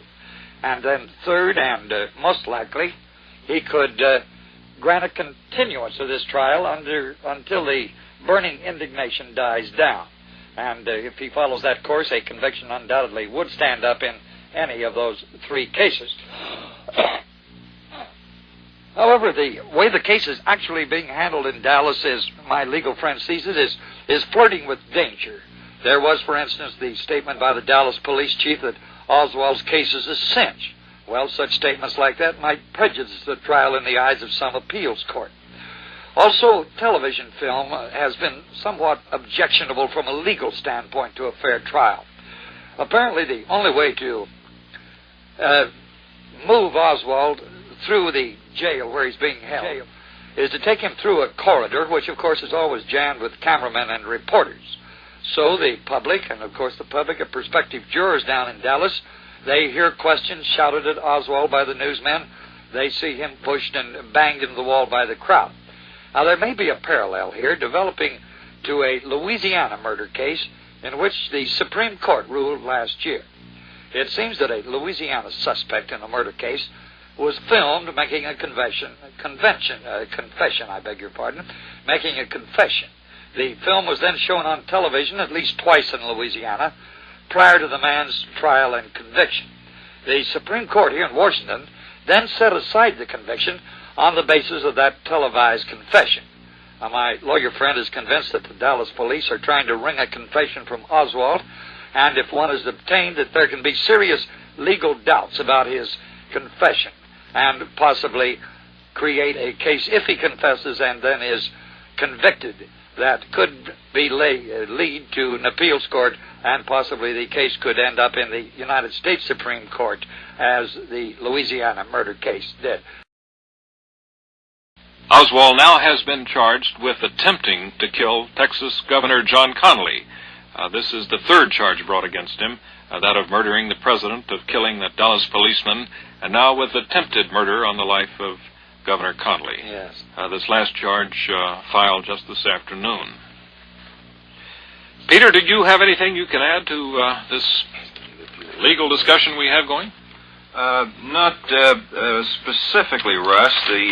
We discussed this earlier, Jim Hurlbut and I, and the question arose without any answers, of course, neither of us being legal minds or legally trained, as to just how much of a fair trial, legally speaking, this fellow can expect, because of the fact that our communications today are what they are. Within minutes of what happens, as a matter of fact, even as it's happening, the people not only of the general area of Dallas, but of the entire country are watching it either live or momentarily. And the question that I raised, and Jim had no answer, nor do I, from a legal standpoint, won't it be rather difficult to pick a jury which Mr. Oswald's attorneys feel are not prejudiced in advance? It will be difficult. I would imagine it would be impossible, because the name, the face, the voice, and the story have been carried on all broadcast radio and television for many hours now. Well, this is a problem for legal minds, a very delicate one, and obviously the presiding judge in the case is going to have to be very careful because of all of the ramifications of appeals and legal technicalities which would then ensue. Peter, allow me to interrupt here. We have Tom Perryman in Dallas on the line, and he has a continuation of this Lee Harvey Oswald story. We'll call in Tom right now. Thank you, Russ. Well, here in Dallas, we had a man, Travis Lynn, was down at the Dallas Police Headquarters, and he noted from the police blotter, the report sheet, that the police always fill out when there's a homicide or a theft or anything else in the police work nature. These reports are filled out on everything that takes place with all the facts. And we have a recording here, 1 minute and 27 seconds long, we want you to hear. It goes like this. Whenever an offense is committed in the city of Dallas, a homicide report is made out in case it is a murder, commonly called a beef sheet at police headquarters. There is now one on the assassination of President Kennedy. It reads in this fashion. Last name of person killed, Kennedy, John F., in parentheses, President of U.S., white male, 47, Washington, D.C., residence of person killed, White House. Serial number, felony offense 85950. Offense as reported, murder. Place of occurrence, Elm Street, approximately 150 feet west of Houston. Division, Homicide and Robbery, Platoon 2, Beat 101. Officers making report, C.N. Doherty and H.H. Blessing, Dallas Police Department. Day of week, Friday, 11/22/63 at 12:30 p.m. Coroner notified Joe B. Brown, pronounced dead by Dr. Kemp Clark at 1 p.m. Parkland Hospital. A description of the offense, the expired was riding in motorcade with wife and Governor John Connolly and his wife. Witnesses heard gunshot and saw expired slump forward. More shots were heard and expired fell into wife's lap. Governor Connolly also was shot at this time. Car in which they were riding was escorted to Parkland Hospital by Dallas police officers. Person arrested, Lee Harvey Oswald, white male, 25. Arresting officers, Lieutenant E.L. Cunningham and M.N. McDonald, patrolman. Charge, murder. And that's the official report from Dallas Police Headquarters. One final note, Russ. Oswald will be transferred to the county jail at 10 o'clock in the morning. It was thought he might be transferred tonight, but late word from police headquarters indicates he'll be taken over to the county jail, just literally feet away from where the assassination took place, at 10 o'clock in the morning. We understand Oswald lost some of what was described earlier as his arrogant air after he had seen the photographs of himself with the rifle that is being held. Do you have any further enlightenment on that? Yes, he made a statement over in Police Captain Will Fritz's office to the effect that he wanted a lawyer. He was seeking the lawyer from New York, Mr. Apt, who has represented people with communistic backgrounds, and he appeared to have calmed down some. We go immediately back to Dallas now, and the police chief there with further details on this murder weapon. Chief Curry, I understand you have some new information in this case. Could you relate what that is? Yes, we've just been informed by the Federal Bureau of Investigation that they, the FBI, have the order letter from a mail order house, and this the order was sent to their laboratory in Washington, and the writing on this order was compared with known samples of our suspect Oswald's handwriting and found to be the same. This order was for the rifle? This order was for the rifle to a mail order house in Chicago. It was, the return address was to Dallas, Texas, to the post office box under the name of A. Hidell, H-I-D-E-double-L. This is the post office box of our suspect. This gun was mailed parcel post on March the 20th, 1963. I understand he left Dallas shortly after this and didn't come back until, I think, about 2 months ago. Do you know, again, on what date this rifle was ordered, and are you able to link it definitely as the rifle which you confiscated at the Toolbook Depository? That we have not done so far. If the FBI has been able to do it, I have not been informed of it yet. We do know that this man ordered a rifle of the type that was used in the assassination of the president from this mail order house in Chicago, and the FBI has definitely identified the writing as that of our suspect. On another subject, I understand you have photographs of the suspect Oswald with a rifle like that used. Could you describe that picture? Well, this is a picture of Oswald standing facing a camera with a rifle in his hand, which is very similar to the rifle that we have in our possession. He also had a pistol strapped on his hip. He was holding two papers in his hand, which one of them seemed to be the worker. The other says, be militant, or I don't know whether that was headlines or the name of the paper. How much did the gun cost from the mail-order house? I understand the gun was advertised for $12.78, I believe. Have you received any results on the ballistics test conducted on the gun and on Oswald? They're going to be favorable. I don't have a formal report yet. But you are sure at this time they will be favorable? Yes. Do you feel now that you have the case completely wrapped up, or are you continuing? We will continue as long as there's a shred of evidence to be gathered. We have a strong case at this time. I believe you said early this afternoon that you have a new development which does wrap up the case. The first time you said the case definitely is secure. Is that correct? That was this morning. This additional evidence just makes a stronger case. But this is not the same evidence you're referring to then? No, that's true. Will you be willing to say what that evidence was? No, sir, I don't wish to reveal it. It might jeopardize our case. Thank you very much. Chief Jesse Curry of the Dallas Police Department. Chief Curry describing the murder weapon as a $12.78 gun purchased from a mail-order house in Chicago. Another recap now as we look back over the events of the past few hours surrounding the death of the late president. John Kennedy to receive a hero's burial Monday in Arlington National Cemetery just across the Potomac River from Washington. As Commander-in-Chief of the nation's armed forces, the president had abundant right to a grave in the honored military cemetery, both a veteran and a war hero as well. During World War II, as a Navy lieutenant, John Kennedy commanded a PT that was rammed and wrecked by an enemy craft. It was through his heroic efforts that his men were rescued. Burial to follow a pontifical requiem mass at Washington's St. Matthew's Cathedral at noon on Monday, Washington time. Monday to be a day of mourning across the nation and around the world. President Lyndon B. Johnson has appealed to the American people to go to their respective houses of worship for prayer. He also invited all people everywhere to share this nation's grief and to join in the mourning. The new president will make a major policy speech before both houses of Congress on Wednesday. The White House announced the speech will be delivered at 12:30 p.m. Eastern Standard Time.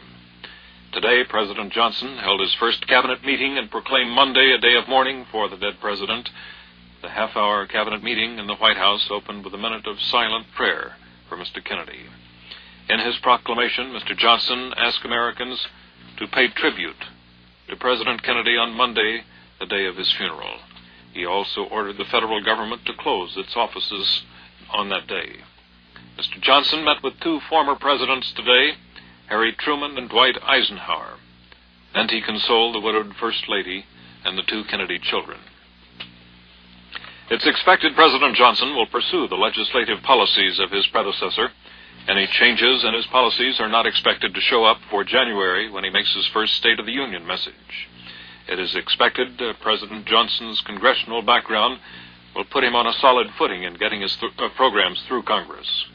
Some observers are saying he might be able to get Congress to act on the programs of President Kennedy, which currently are being held back. Congress to meet for regular sessions Tuesday and in a joint session Wednesday to hear the new president. The House Speaker, John McCormick, says the House will work briefly on Wednesday and adjourn then until Friday after Thanksgiving. More on the man now being held in Dallas, Texas, in connection with the assassination of the president, 24-year-old Lee Harvey Oswald.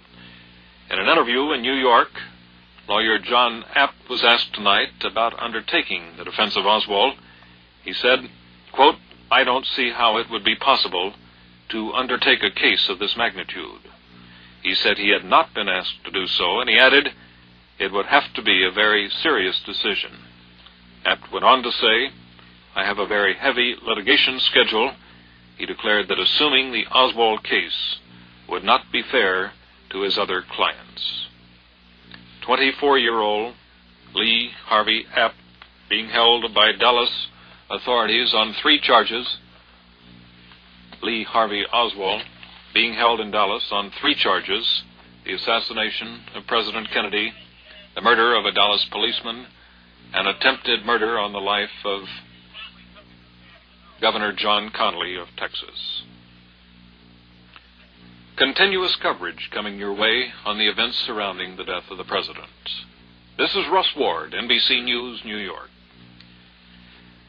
As you know, the NBC radio network has canceled all regularly scheduled programs to bring you this continuous coverage of the events surrounding the death of the late President of the United States, John F. Kennedy. We will be on the air with this continuous coverage until 11 p.m. Eastern Standard Time tonight.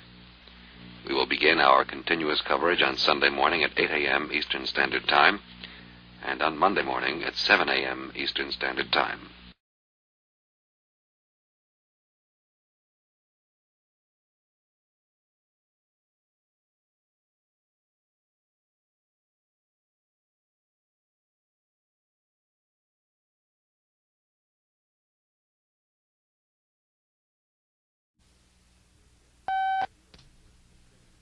The NBC radio network continues its coverage of the events surrounding the death of the late President of the United States, John Fitzgerald Kennedy.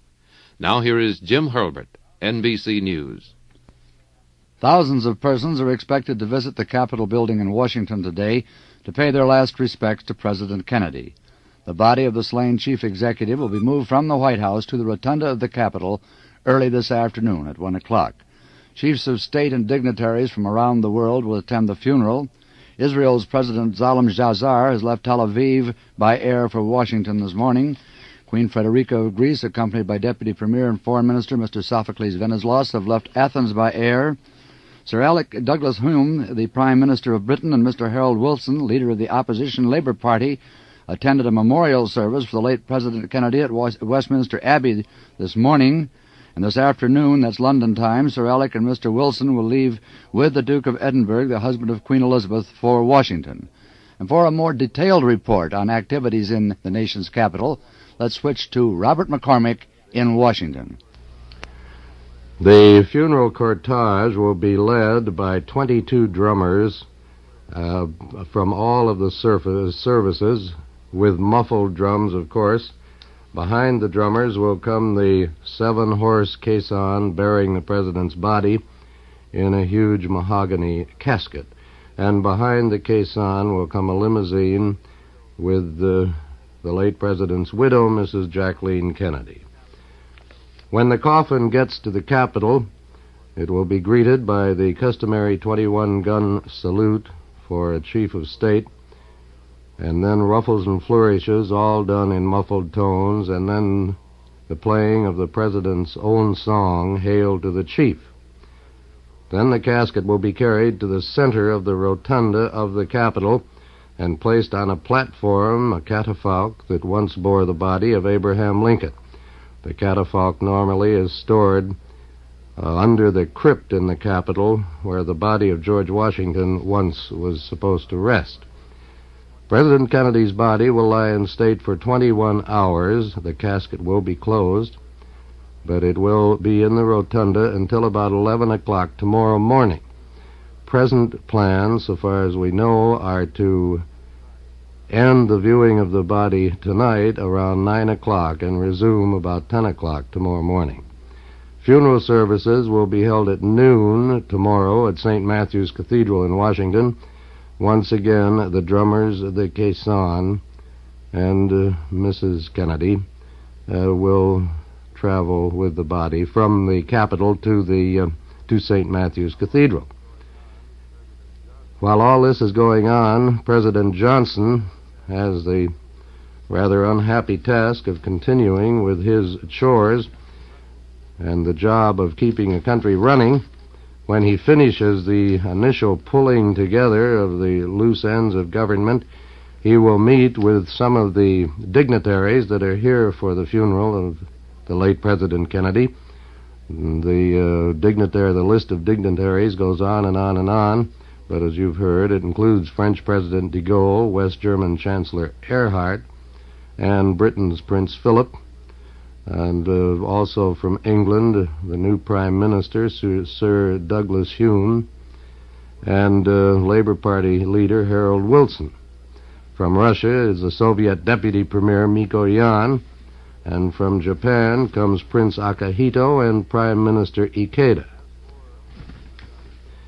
As for President Johnson, he will meet today with Ambassador Henry Cabot Lodge, our representative in South Vietnam, with Secretary of State Rusk and Secretary of Defense McNamara. He will be thoroughly briefed on the situation in South Vietnam. Lodge and McNamara, Rusk, and McGeorge Bundy, the late President Kennedy's personal advisor on security matters, all attended top-level meetings in Hawaii during the week involving South Vietnam. They flew back to Washington Friday as soon as they got word of the assassination. The White House has released this schedule for President Johnson today.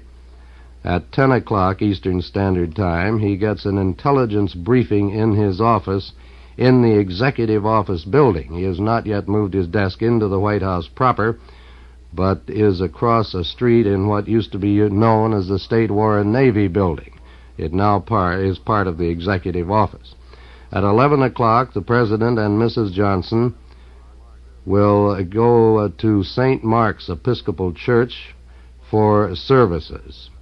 At 12:40, he will come back to the White House, and then, of course, he will take part in the procession taking the late President Kennedy's body to the Capitol. The route of the procession is traditional in Washington.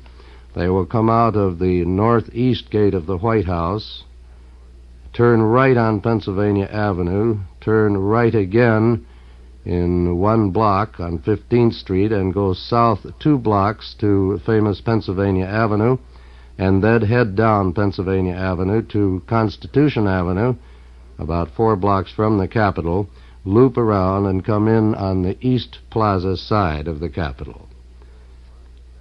The casket will be carried up the steps by a Marine Guard. The further details of the funeral, including routes from the Capitol to the Cathedral, have not yet been given us. We expect them today. But the White House did say he thought there would be a graveside service at Arlington National Cemetery, where the Kennedy family has decided to bury the late president. This came as something of a surprise. It had been assumed he would be buried in the family plot in New England. Meanwhile, the city of Washington wakes up to a bright, sunny day. The temperature is supposed to get up as high as 50, which doesn't make the leaden hearts of the people of Washington or the people of the nation any lighter. But yesterday was a dismal day, in keeping with the feelings of most of the people in this country and most people in other countries for that matter. It rained extremely hard, drizzled constantly when it wasn't pouring down, but a cold wave moved in last night. The temperature fell sharply, the skies cleared, and today does promise to be clear and bright. The visiting dignitaries are still coming in at a great rate. Some of them aren't due until mid-morning, and some, as a matter of fact, we've had no definite word on as yet. Bob, we've had reports of the visiting dignitaries leaving their airports and capitals around the world. What arrangements are being made in Washington to meet these dignitaries and take them to wherever they're going? That is all handled by the protocol section of the State Department, now working in conjunction with the protocol people in the Pentagon and the Defense Department, and cars and suitable police escorts are provided.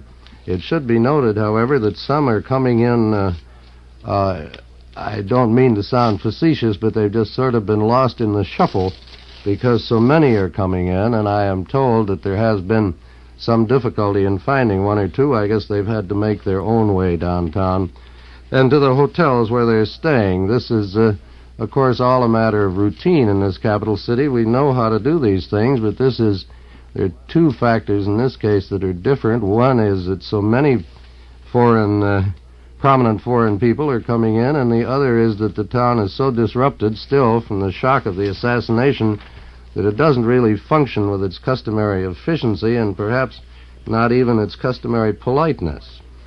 What is the... I did want to say this, too, that coming down to work this morning, very early, of course, already the streets were beginning to fill up. Apparently people were coming in from outside Washington, from suburban Maryland and Virginia, and parking their cars somewhere within the general limits of the city, figuring the city will be thoroughly jammed up by midday, and indeed it will be.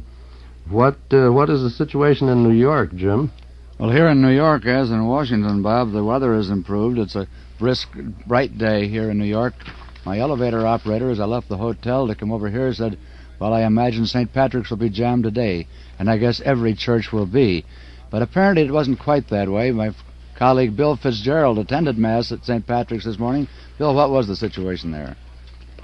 Well, Jim and Bob, it wasn't crowded. It was more crowded than usual, but not overcrowded. However, the story was in the church and along Fifth Avenue. All of the big stores on the avenue have pictures of the president draped in black and purple and flowers in the windows. Every place you look, you see some large pictures, some small ones. In the church this morning, of course, the catafalque was there, and with the 6 big candelabra, 3 on either side, and it just seemed like it has since Friday, that people just had this stunned look on their face, and they were all in deep prayer in St. Patrick's this morning, as I'm sure they were the world around. Well, the churches here, Jim, as you recall, have been open almost constantly, I believe all of the churches, and there's been a steady flow of people day and night. My older daughter came downtown quite late last night, and she noticed that people were going in and out of the churches almost as though it were midday on Sunday, all very quiet, very unostentatious, none of the usual clusters of people outside gossiping and talking. They seemed to go forlornly and dismally about their ways after they had prayed for the president. We've been talking, Bob, about the activity in foreign capitals. We've been getting the circuits open to those foreign capitals, and I think it'd be a good thing now to reach out and bring one of them in. Let's find out about Latin America. Let's now switch to Wilson Hall in Rio. Protestant and Catholic churches throughout Brazil are holding special services today in memory of President Kennedy. Tomorrow, Rio's largest cathedral will celebrate a Requiem Mass with businessmen, diplomats, and religious leaders. Services and eulogies for the late president go far beyond ordinary protocol. Americans were used to hearing so many governmental criticisms of President Kennedy's policies that we forgot the important qualification. Brazilians liked, admired, and respected President Kennedy. Thousands of telegrams, notes, letters, telephone calls to the American embassy attest to the respect Brazilians had. One newspaper story on the death of President Kennedy today ended this way. President Kennedy was to have visited Brazil next year. If Mr. Kennedy could only have come to Brazil, so we could have shown him in life how much we admired him. Wilson Hall, NBC News, Rio de Janeiro. Thank you, Wilson. We have an interesting report in from Moscow, Bob. An American Presbyterian pastor in a sermon in Moscow today said he wondered if any who had opposed President Kennedy's civil rights program are deriving any comfort from his death, believing that the granting of constitutional rights has now been delayed. This pastor is the Reverend Donald Roberts, who ministers to the Western community in Moscow as a representative of the National Council of Protestant Churches of Christ of the United States. And Reverend Roberts also said at a packed service in the U.S. Embassy that President Kennedy did not create the racial strife, but happened to be the man in the office of the presidency when it ripened. And quotes then, as he was not the author of this horror of racial injustice, so this agony will not end with his death. And from Miami, we have a report on Prime Minister Fidel Castro's talk last night. He expressed disapproval of President Kennedy's assassination, but Castro accused the slain U.S. president of having carried the world to the brink of nuclear war. And again, going back to the activities overseas, Bob, you're standing by there, and Bernard Frizzell is now standing by in Paris, and let's bring him in. Come in, Bernard Frizzell in Paris. Here I am, Jim. And what has been the activity there, Bernard, overnight? Well, there's been a very considerable amount of action at the Quai d'Orsay and at the Élysée Palace. They've been making their preparations to leave for the United States, and just 17 minutes ago, President de Gaulle and the Foreign Minister, Maurice Couve de Morville, should have taken off, and they're probably in the air now in their Boeing 707 flying toward Washington to attend President Kennedy's funeral tomorrow. They're on their way, of course, to pay tribute to the dead president with whose policies they disagreed, but whom they deeply respected as a human being and as a statesman. And I should say that, of course, President de Gaulle's trip has an even deeper political significance because by this gesture he's demonstrating that despite differences within the alliance, France is, of course, a firm and loyal friend of the United States, and he's giving a testimony by this trip that France is always by the side of the United States at moments of crisis, of tragedy, or of profound national need. Could I say a word, Jim? Go ahead, Bob. Maybe Bernie can hear me.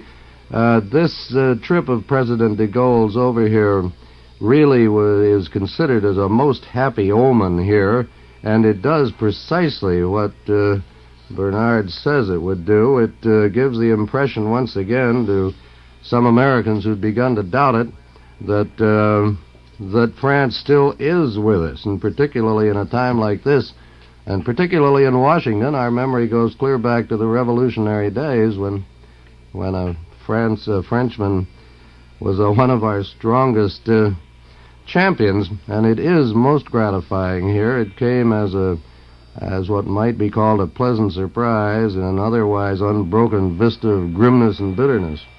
Well, Bob, I feel exactly the way you do about it. I don't think, of course, that this means that the differences are going to be ironed out that easily, but I think that what it does mean is that the differences are not as important, really, as the agreements between us.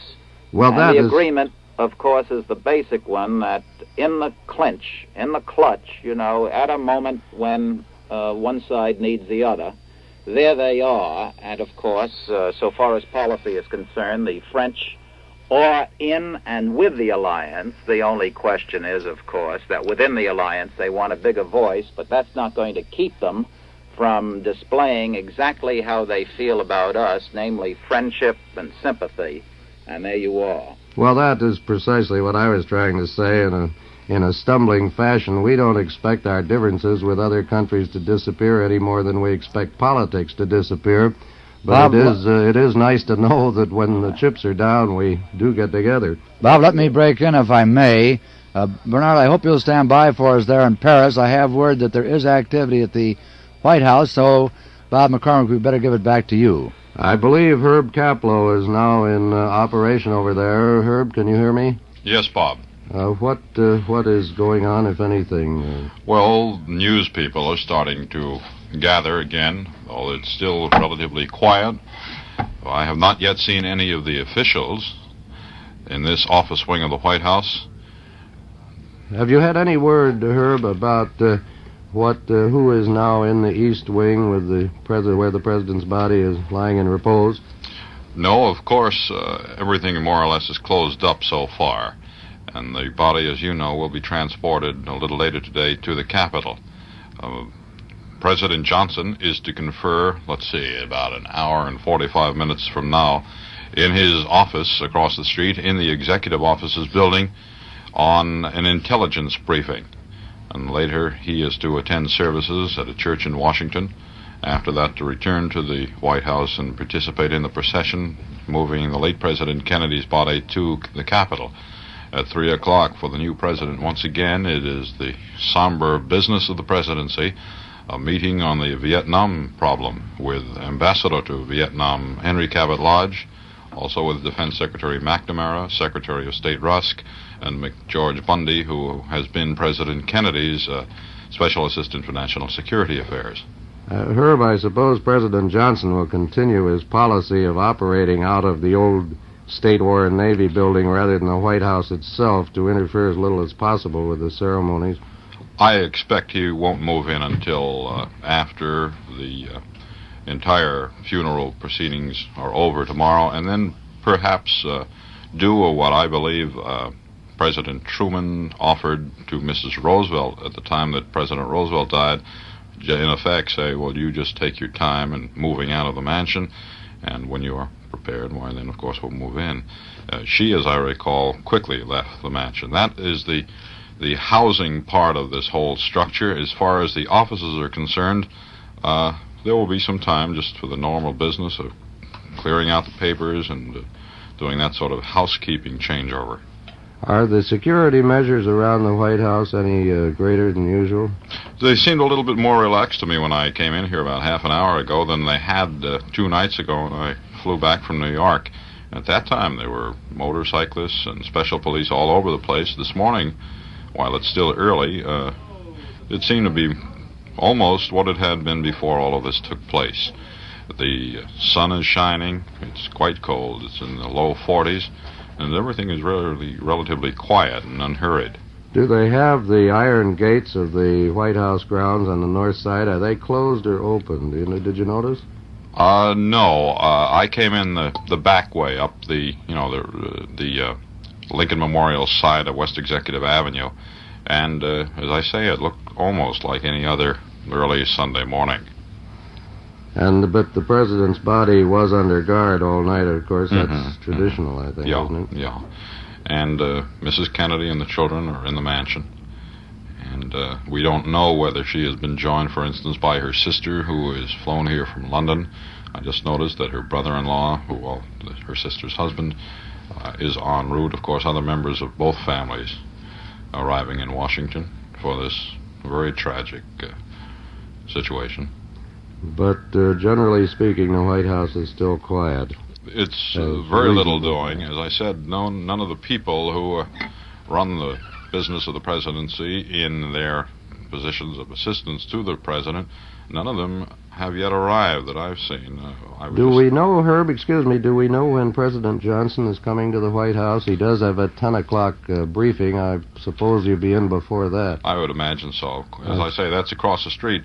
There are lots of things around here you can see. He might be able to get in without our seeing him, but he has to be there at 10 o'clock for that briefing.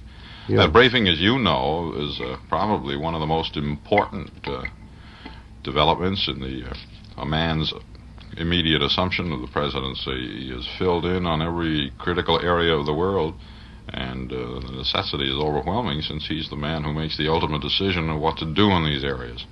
But President Johnson's position in working with the Security Council and other positions he held under President Kennedy do give him more of a background than most new presidents might have, don't they?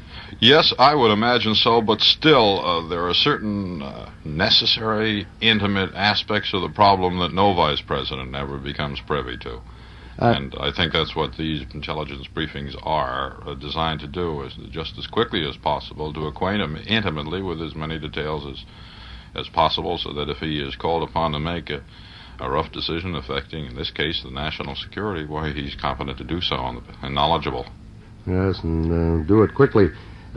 This may be an unfair thing to ask you, Herb. I don't know if you've had any time to look into it, but do you have any information at all on how we are handling the security measures for the visiting dignitaries, or have they brought their own security people with them, or... I don't know. I spent most of yesterday at Andrews Air Force Base when a lot of the domestic leaders were arriving, the governors and so on, and they were just coming into town in their National Guard airplanes, letting the air base at Andrews know the time of their arrival. And some of the governors were being met by their state delegation representatives in Washington and being driven off to wherever they were to spend the night. The only foreign dignitary to arrive there was the vice president of Spain, and of course he was met by a delegation from the embassy. Now maybe by this time security arrangements have been arranged. I assume something has been arranged for such people, for instance, as Prince Philip and President de Gaulle and so on. It's a massive job. I suspect that these foreign leaders, I'm sure, that they certainly do not expect all the amenities of protocol to be observed. First of all, the somberness of this occasion is just overwhelming and makes certain protocol steps very secondary. And secondly, everybody is very busy. Yes, well, that certainly is true. Jim, do you have anything you'd like to ask Herb? I don't have, because I think we ought now to say that you're listening to NBC's continuous coverage of the events surrounding the death of the late President of the United States, John Fitzgerald Kennedy. And I would like to implement what we were talking about earlier, Bob, about the activities in New York. You were talking about the activities in Washington, and one thing, people were bewildered a little bit this morning about what would be happening across the nation as far as stores, offices, and banks are concerned. Things of that sort. We have some information on that, and it's interesting, I think, that most of the stores, banks, libraries, and theaters in the nation will be closed tomorrow to observe this National Day of Mourning for President Kennedy. And major industrial firms are going to curtail operations or give workers time off at least to attend memorial services. Now, in Detroit, the major auto workers announced that their plants would be closed down starting at noon tomorrow, so that some 600,000 salaried workers could go to services. And American Motors Corporation said it would halt all work. General Motors, the country's largest corporation with 475,000 workers, said its plants would be closed for day operations at noon. Union Carbide said its facilities across the country would be closed. As you know, the New York Stock Exchange and other major securities and commodity markets, which closed in a flurry of trading on Friday after the assassination, will stay closed on Monday as a tribute to the late president. In transportation, all Baltimore and Ohio Railroad trains will stop for 1 minute during the funeral services tomorrow. Major department stores in New York and Chicago, Philadelphia, Kansas City, and Pittsburgh, and Columbus, Ohio, and Portland, Oregon, over in Detroit, out in Baltimore, and San Francisco, and Sacramento are all going to be closed all day long. And stores in many other cities, including Houston, Texas, and Milwaukee, will be closed at least in the morning or during the hours of the funeral. The 40,000 members of the National Licensed Beverage Association were asked to voluntarily close their restaurants, taverns, and bars for 3 hours during the funeral services. In Dallas, Texas, the scene of the president's slaying, nearly all stores, businesses, and offices will be closed. Public utilities also will be closed except for public safety and emergency functions, according to an announcement from the Chamber of Commerce. Trans World Airlines said it would maintain skeleton office staffs between 11:30 tomorrow morning and 2:30 tomorrow afternoon so that employees could attend religious services. Public schools all across the nation will be closed. Colleges, universities, parochial schools, and museums have followed suit in observing the day of national mourning proclaimed by President Johnson. At the Carlisle Hotel here in New York, Mr. Kennedy's usual residence when he was in the city, black cloth was draped over the 2 street entrances. The hotel's employees were given time off to attend religious services this morning.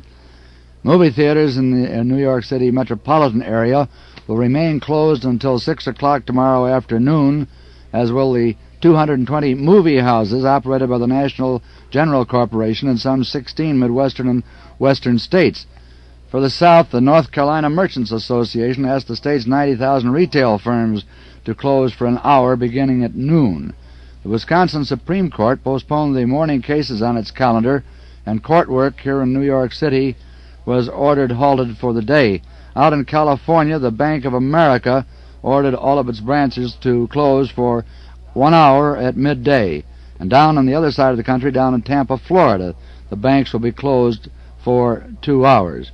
And that's kind of a wrap-up, Bob, of what will be happening across the country in these various areas.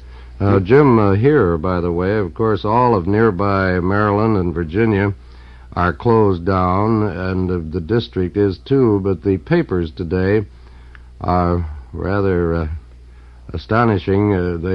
Almost all of the advertisements are very simple little announcements that the various stores and other places would be closed. Some say in memory of the president, some simply say such and such a store will be closed. No flourishes at all. The paper is such grim reminders of what's happened to us.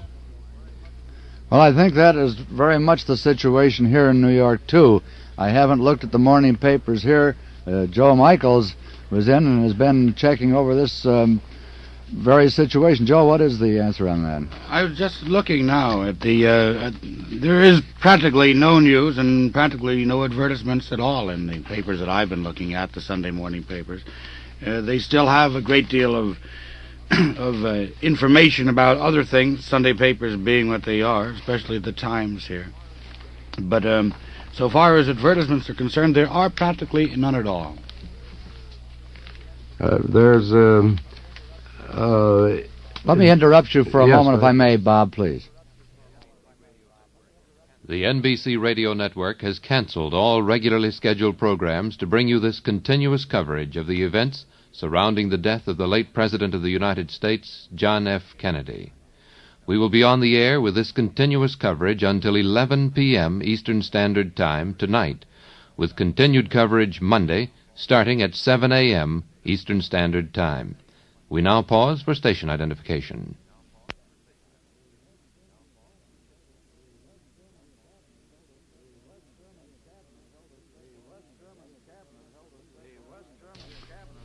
The West German cabinet held a special meeting today at which Chancellor Ludwig Erhard again expressed his grief at the death of President Kennedy, whom he called a great friend of West Germany. And standing by in Germany at this moment is John Chancellor. I'm sure we'll have more on this. So let's switch now to John Chancellor in Berlin. The grief in Germany is not confined only to the Federal Republic. It is now official that West Berlin will honor the memory of our late president by renaming its City Hall Square, which soon will be called John F. Kennedy Platz. That is only one of many personal and public expressions of grief here in West Berlin, where the news of the president's death still hangs heavy and awful in the air. Last night, West Berlin glittered with hundreds of thousands of candles burning in windows in memoriam for John F. Kennedy. At an evening concert given by the Berlin Philharmonic, the audience stood for a moment of silence, heard the Brahms tragic overture, and left the hall without applause.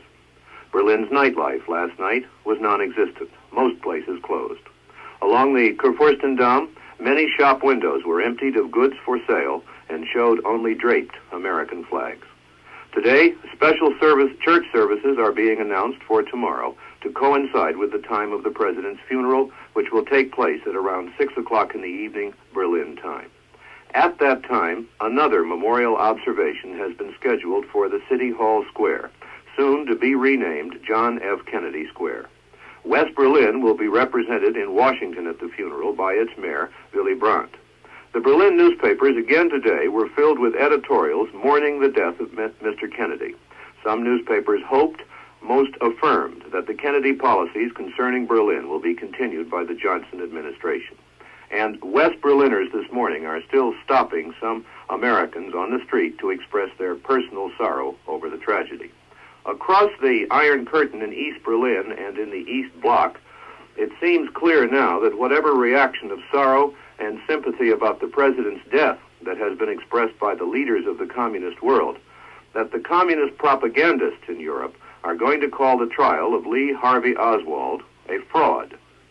One newspaper in East Germany this morning predicted a farce of justice. In Moscow, the newspapers and radio are claiming that the United States is trying to implicate the Communist Party in the murder of the president. The East Germans have gone further in this line than anyone, characteristically, charging that the president was killed by ultra-right-wing circles who are setting up a sham trial to put the blame on the communists. No communist publication or broadcasting organization has yet told the details of Lee Harvey Oswald's life in the Soviet Union, his desire to obtain Soviet citizenship, or his Russian wife. They are saying, and here is a Moscow example, definite quarters are now striving in the United States to cover up the traces of the bloody crime and use the tragic death of the president to stir up anti-Soviet and anti-Cuban sentiment. So the trial will probably be called a fraud. This is in direct contrast to the extraordinarily wide and sympathetic coverage being given to the death of the president and the tragedy to his family, coverage all across the communist bloc in Europe. But in terms of Lee Harvey Oswald, the Cold War goes on. John Chancellor, NBC News, Berlin. Now, John, don't go away. We've got our circuits open to Washington. Bob McCormick was listening to you there. And Joe Michaels is standing by here, was listening with great interest to what you had to say, and they, I'm sure, have questions to ask. Joe? Do you think, John, this is going to be another one of those things like the Korean War, in which there's going to be a definite propaganda stand taken, and the press and the radio will be manipulated, and the people will never be informed of who Lee Oswald really is and what his sympathies are? Well, I think, Joe, that the difference is now that the jamming techniques, which you knew and I knew in the Soviet Union, have been diminished greatly, if not eliminated. And therefore, Western broadcasts from various countries, including the Voice of America, are coming in.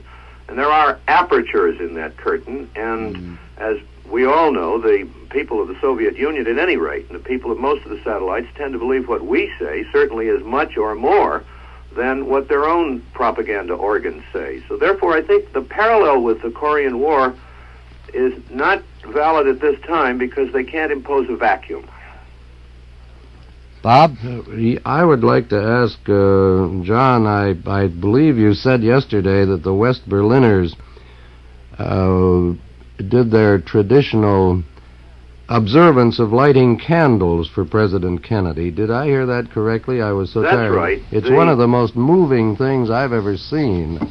Well, it's the one moment when I thought that I was going to lose control in these last 3 or 4 days was when we were in the Rathausplatz, the City Hall Square, and the whole square, which is surrounded, as you all know, by high buildings, or 5 or 6 story tall apartment buildings, with every window just had rows and rows of candles in them. And as you drove through Berlin last night, you saw it. And the night before, interestingly enough, there were candles in the windows in East Berlin, and that takes a particular kind of courage. Is that so? I hadn't heard that. Jack? Sir? This is Herb Kaplow at the White House. Hi. Jack, you may have touched on this before, I don't know, but is there visible, tangible among the people of West Berlin a concern about their safety now that there is a change here? Perhaps are they concerned that the determination expressed by President Kennedy will not be reiterated and backed up by action by the new president? There really is very little of that, and I think there are probably a couple of reasons for it. The main one being that it's too early for them. These people really were absolutely grieved in a way that very few other non-Americans could have been. Now, next week, I suppose, they'll begin thinking very seriously about President Johnson and what his administration will do for them. So far, I have been unable to detect any questioning, and we've talked to a number of them. Mainly, they are shocked, stunned, still in that state, and terribly sympathetic to Americans, and so far, it just simply hasn't come up. Well, what occurs to me is that it has been the tactic of Khrushchev to test new presidents as they've come along and as he has had to face them, and frequently the testing ground has been Berlin. Well, I believe that is true, and let's review the situation in Berlin vis-a-vis the Autobahn incidents we had last month and earlier this month. The United States, to my knowledge, has not sent, to use the technical term, a non-dismountable convoy, meaning more than 30 passengers, not counting front seat people, down the Autobahn so far. When we left the Autobahn story in at its last chapter, it was, as we all know, unresolved, and one assumes that the Soviet Union has a plan. Now, what the Russians have to do is decide whether they want to give us some breathing space while the administration finds its feet, as it were, or if they're going to leave this plan in motion. We don't know what they're going to do, but obviously they were going to do something. And so therefore I would think that the testing could come here in Berlin, and it's up to the Russians, because obviously we've got to send one of those large convoys down. Is there any speculation at all, Jack, about what kind of a man Mr. Johnson is, what kind of policies he will pursue? A lot of people are talking about him here in that sense, and biographies have been published in the papers, generally very sympathetic biographies, and that he is regarded as a man who advocated the policies of the Kennedy administration. The Berlin people remember him on the 19th of August, 1961, which was 6 days after the Berlin Wall went up, when he came here, and really I think I was here at the time, he did quite a good and effective job of calming the people of Berlin down in their hour of anguish because of the war. And they remember that very vividly. Again, in the square, which is going to be called the John F. Kennedy Platz, he spoke to them, General Clay spoke to them, and in that atmosphere, which was very emotional at that time, he was fixed in their minds as a man who represented the United States and the Kennedy administration and the recognition of American rights and responsibilities in this city. So he has, in that sense, with the people of Berlin, a certain amount of prestige in the bank, just to begin with. I think it's very fortunate for us that he does. Jack, while you and Joe are talking together, let me break in and get back to the bit about the propaganda line. It seemed to me I detected a difference between the personal feelings of Premier Khrushchev and the official party propaganda line that was issued from Moscow through TASS and Moscow Radio. And you and Joe both know Premier Khrushchev pretty well, I think. Do you think there's a possibility that this could be the case? Well, I think it is not that... I think we must not draw the inference that Moscow Radio is going in one direction and the chairman of the Council of Ministers is going in the other, but that it is possible within the Soviet system to show external grief and tell an internal lie. That Khrushchev apparently, from all we can learn here, from his demonstration yesterday at Spaso House, the residence of the American ambassador in Moscow, appeared to be genuinely shaken by this, and indeed he has every reason to do so. He had set up lines of communication with John Kennedy. Now he's going to have to set up lines of communication with Lyndon Johnson, and from his point of view, this is a time-consuming project, and without these lines of communication, the world is a little more dangerous for the Soviet Union and for the United States. So that I can understand why he personally was grieved. On the other hand, the man who killed the man he was mourning has described himself as a Marxist, lived in the Soviet Union, had a Russian wife, etc., etc., and the communists are faced with an almost unbelievably high hurdle in this to overcome. And so they're beginning to do what, if we sat down to program this horrible thing before it had happened, would be the perfectly logical thing for them to do in terms of their past experience. They're going to lie about it. Well, we tend to forget here, Jack, I think you'll agree, that news does not mean the same thing in the Soviet Union as it does here. We used to get informed regularly, especially during their so-called press week, that what the news is what was good for the party. And the object of so-called organs of news, which includes radio and television and newspapers, is to help the party to win its fight to achieve communism, which therefore, quite obviously, not just by inference, but by direct application, meant that anything that was bad for communism or bad for the party had to be eliminated, and from my experience, I'm sure from yours, it always was. And this, of course, is something which is just terrible for communism, in that here is an avowed communist who shot, or apparently shot, the President of the United States. Well, they're going to try and get off the hook as much as they can. They're now beginning to get into the details of the crime. The Pravda this morning says that Oswald was arrested several miles from the scene of the crime, and it quotes with great suspicion police statements about Oswald, and it says at one point, it says, the more details are reported, the darker and more suspicious all of this story becomes. Now I'm quoting from Pravda. Reports based on statements of Dallas police officials so far indicate, says Pravda, only that the police are trying to implicate in the murder of the president, with obviously provocative purposes, the Communist Party of the United States. Well, that's the end of the quote, and we could pick that one apart for about an hour. Yes. But the one thing that strikes me in it is the typical Russian, or communist rather, observation that the police are simply an arm of ideological or political warfare, and that this section of the American police, which happens to be in Dallas, is doing a political thing, rather on its own almost. Well, it obviously isn't true. They're also stuck with their initial declaration that they seized upon as soon as the event of the assassination had taken place, and that is that it was a right-wing killing because, so far as their ideology is concerned, it just has to be. Yes, and also I think that in all, not necessarily fairness to them, although we'll lose the Cold War unless we are, I suppose, that a number of people in London, in Berlin, to my knowledge, in those two places, and I believe in Paris as well, a number of people, when they learned where the crime had taken place, and they learned the pigmentation of the killer, they jumped to that conclusion. And there were other newspapers here in Europe that had to kind of take it back rather quickly.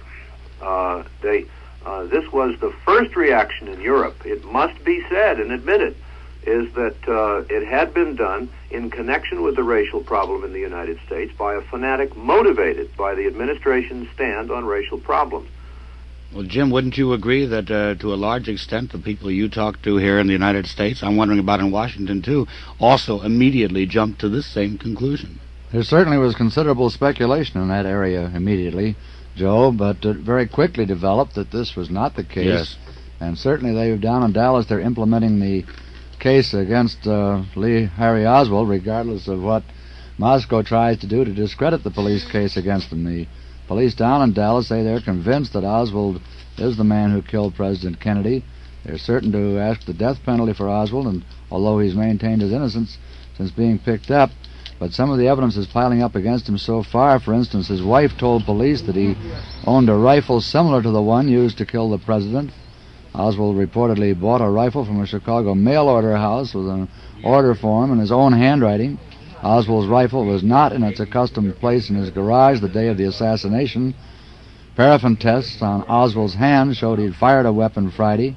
Oswald was seen in the building from which the fatal shots were fired shortly after the assassination, and police disclosed they have photos showing Oswald posing with the rifle used to kill the president and a pistol that killed the policeman Tippett down in Dallas.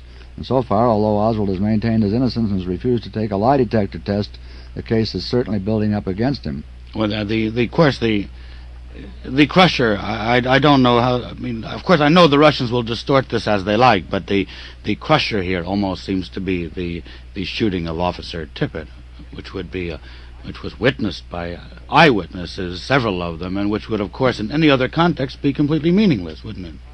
Well, it certainly wouldn't be hard to separate the one from the other. May we ask a question from Europe? These details have not reached us yet here in Berlin. Juridically, how does the case stand? Will he be tried in Dallas for a city offense or a state offense or a federal offense? How will it work? Well, he will be tried in Dallas County, John, because there's no federal law making murder a crime except on federal property. So even the murder of the president must be tried as any other murder case in the political area in which it occurred. So the Dallas County prosecutor will bring the case against Oswald, and it is expected that he will go before a grand jury in Dallas, that is, Oswald will go before a grand jury either next Wednesday or on Monday, December the 2nd. Has legal counsel been obtained for him? He had made a request for it, and that word hasn't reached us yet here. Well, that's kind of an interesting story. You know, he demanded, and he's a young man who apparently demands a lot of things.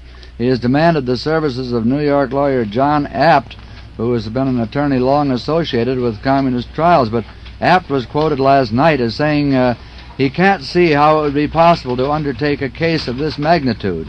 And Abt also said, I think, that he had a great deal of other business at hand presently, and this would make it difficult for him to represent Oswald too. It looks as though Mr. Abt is not going to be the attorney regardless of the demands of Lee Harvey Oswald. May I say something there? I believe a representative of the American Civil Liberties Union talked to Oswald on this question of getting legal counsel.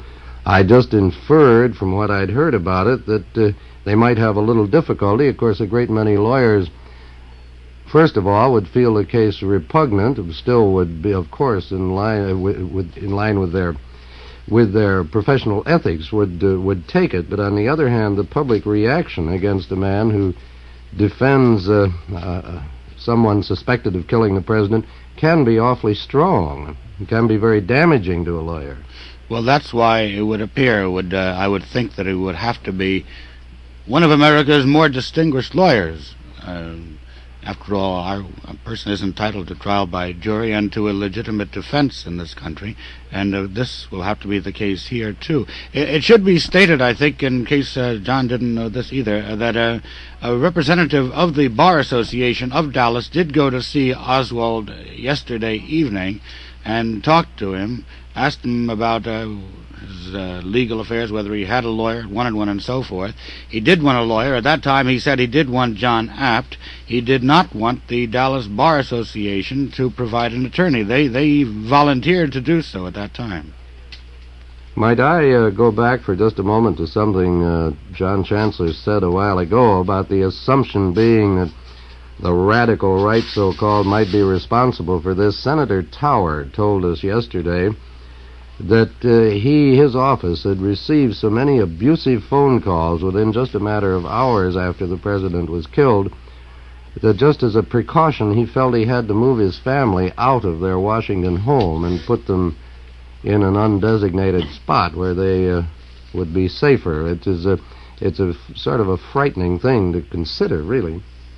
Well, Bob, do you draw any longer conclusions on it about the state of mind of the American people in these matters? That there was, in recent weeks, we've read and seen, and in the last year or so, a number of stories saying that John Birch Society is really very small, that the right-wing enthusiasms have been amplified beyond their actual stature. A number of stories about this. Now we have this tragedy, which has been a kind of catalyst in these things. Do we now reassess the strength of these various wings in the American system? No, I don't believe so. I think there is considerable official worry that this might possibly turn into, it might arouse people so much that there would be an unreasoning uprising, so to speak, against all communists and leftists. Of course, anything that's done blindly and impetuously can't really be considered good. I know that there is some official worry about that. So far as the radical right, so-called, and by the way, in fairness, I must say that Senator Tower completely disavows any radical right affiliations or radical right support. But in any event, so far as their basic strength is concerned, I don't think there's been any reassessment. I don't think there's any necessity for it. They are, so far as anyone can tell, very small, but they're very active and very vocal. And in that sense, particularly in sparsely populated states, they're very effective. Well, and in that context, when you talk about the wave of reaction in the United States, Bob, there are a number of diplomats, not from the United States, but from allied countries and from neutral countries here in Europe. I've not had much chance to talk to them, but there is a certain apprehension that in the United States there will be such a wave of reaction to the president's death that the very minor but nevertheless rather meaningful achievements made in Soviet-American relations in the last 6 months or so will be damaged, and that this inching forward to some kind of a way of getting along with them will be completely halted. You know, this is an interesting point. This perpetual fear overseas that we are children ready to push over the apple cart or ready to start the juggernaut rolling, whereas actually, of course, others have been much more violent in this area than we. In 1956, I remember, in Vietnam, people approached you quite seriously and said, weren't we in danger of a fascist dictatorship, with all of that implied because of the then activities of Senator McCarthy, as though our democracy were not much more solidly based than that. Well, I think I have to then say a little more about what I was pointing out, because the people I've been talking to have a considerable respect for the American system, and they don't think we're going to knock over any apple carts. What they do realize is that the test ban treaty, that the hotline arrangement, that various other talks with the Soviet Union were possible because the general climate of American opinion allowed them to be held. Now, there is, and I think it's quite an understandable and justified wondering in Europe if the climate of opinion, which allowed these moves to go forward in the United States and in Moscow, will be damaged by the murder of the president to a point where a meaningful dialogue will no longer be possible. But there is no apple cart knocking over idea in it. Well, perhaps we should talk some about the how much vindictiveness or feelings of that nature we have discovered in the United States, but perhaps we'll have to do that a little bit later. If I might just say something in that connection, we will have what could be a test of this reaction next week probably in Congress, because Senator Munt has proposed that the government stop insuring loans to communist countries for the purchase of grain, particularly wheat in this country. And I believe at one point the resolution was expanded to include all trade with Russia. If that should be accepted by the Senate, it might be taken as a token that the reaction to the president's death is quite strong. The resolution, when it was first brought up, seemed about to split the Senate just about half and half. And if it should turn out that now a big majority is in favor of cutting off trade with the communist countries, what little trade we have, of course, there's been a movement to expand it. Well, that's something that we're going to be able to look forward and weigh as it comes along, Bob, and thank you now, and John Chancellor and Joe Michaels and Herbert Kaplow for this very interesting four-way conversation. You're listening to NBC's continuous coverage of the events surrounding the death of the late President of the United States, John Fitzgerald Kennedy.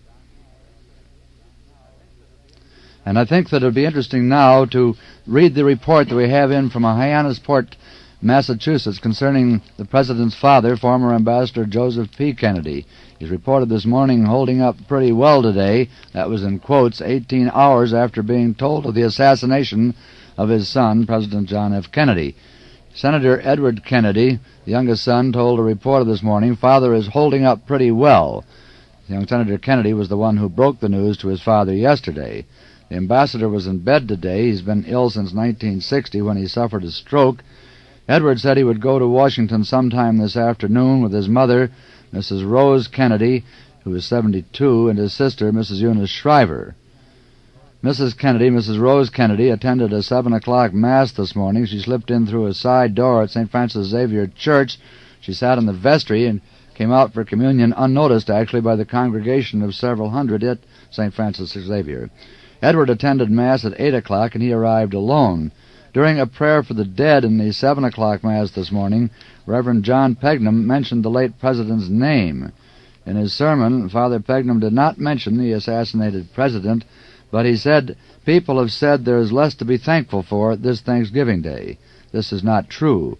The country should be grateful for all the great men it has had through its history, and for all the young men who have answered the call to defend their country and people."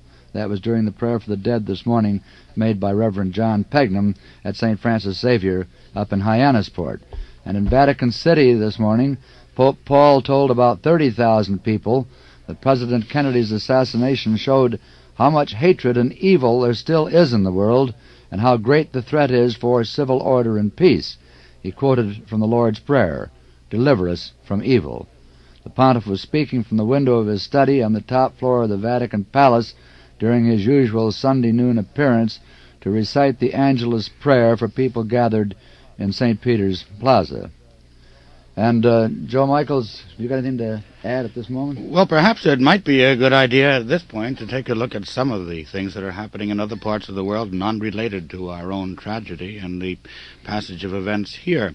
We haven't had much of a chance to review things elsewhere. But, of course, the world continues to move, and some of it in areas that involve us very deeply, such as South Vietnam, where there is, again, a difficult situation today, even while the President is consulting about it. We're informed by our army in South Vietnam that communist guerrillas have captured 4 American military advisors. Apparently, 300 Red guerrillas overran a camp where 5 Americans were training 100 Vietnamese soldiers, and we don't know what happened to the other American advisor. 4 were captured. This seems to be part of a pattern. Communist Viet Cong guerrillas, according to dispatches from Saigon, have launched a heavy attack against government forces 25 miles, just 25 miles, northwest of the capital, Saigon, today. There were reports that there was no immediate official confirmation of the one attack until the dispatch that we just read you. But we are informed as of yesterday, even before this, that American spokesman in Saigon said 641 government troops had been killed or captured in the new communist offensive in the week just closed. Communist losses were put at 639.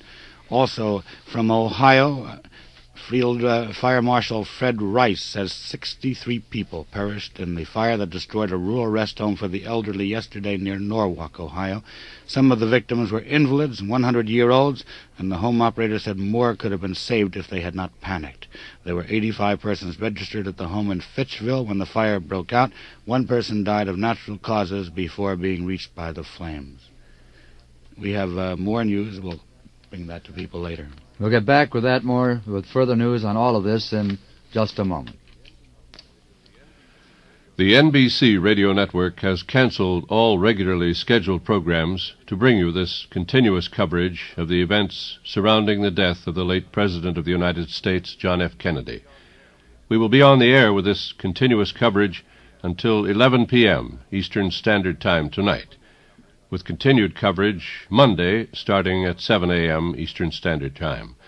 We now pause for station identification.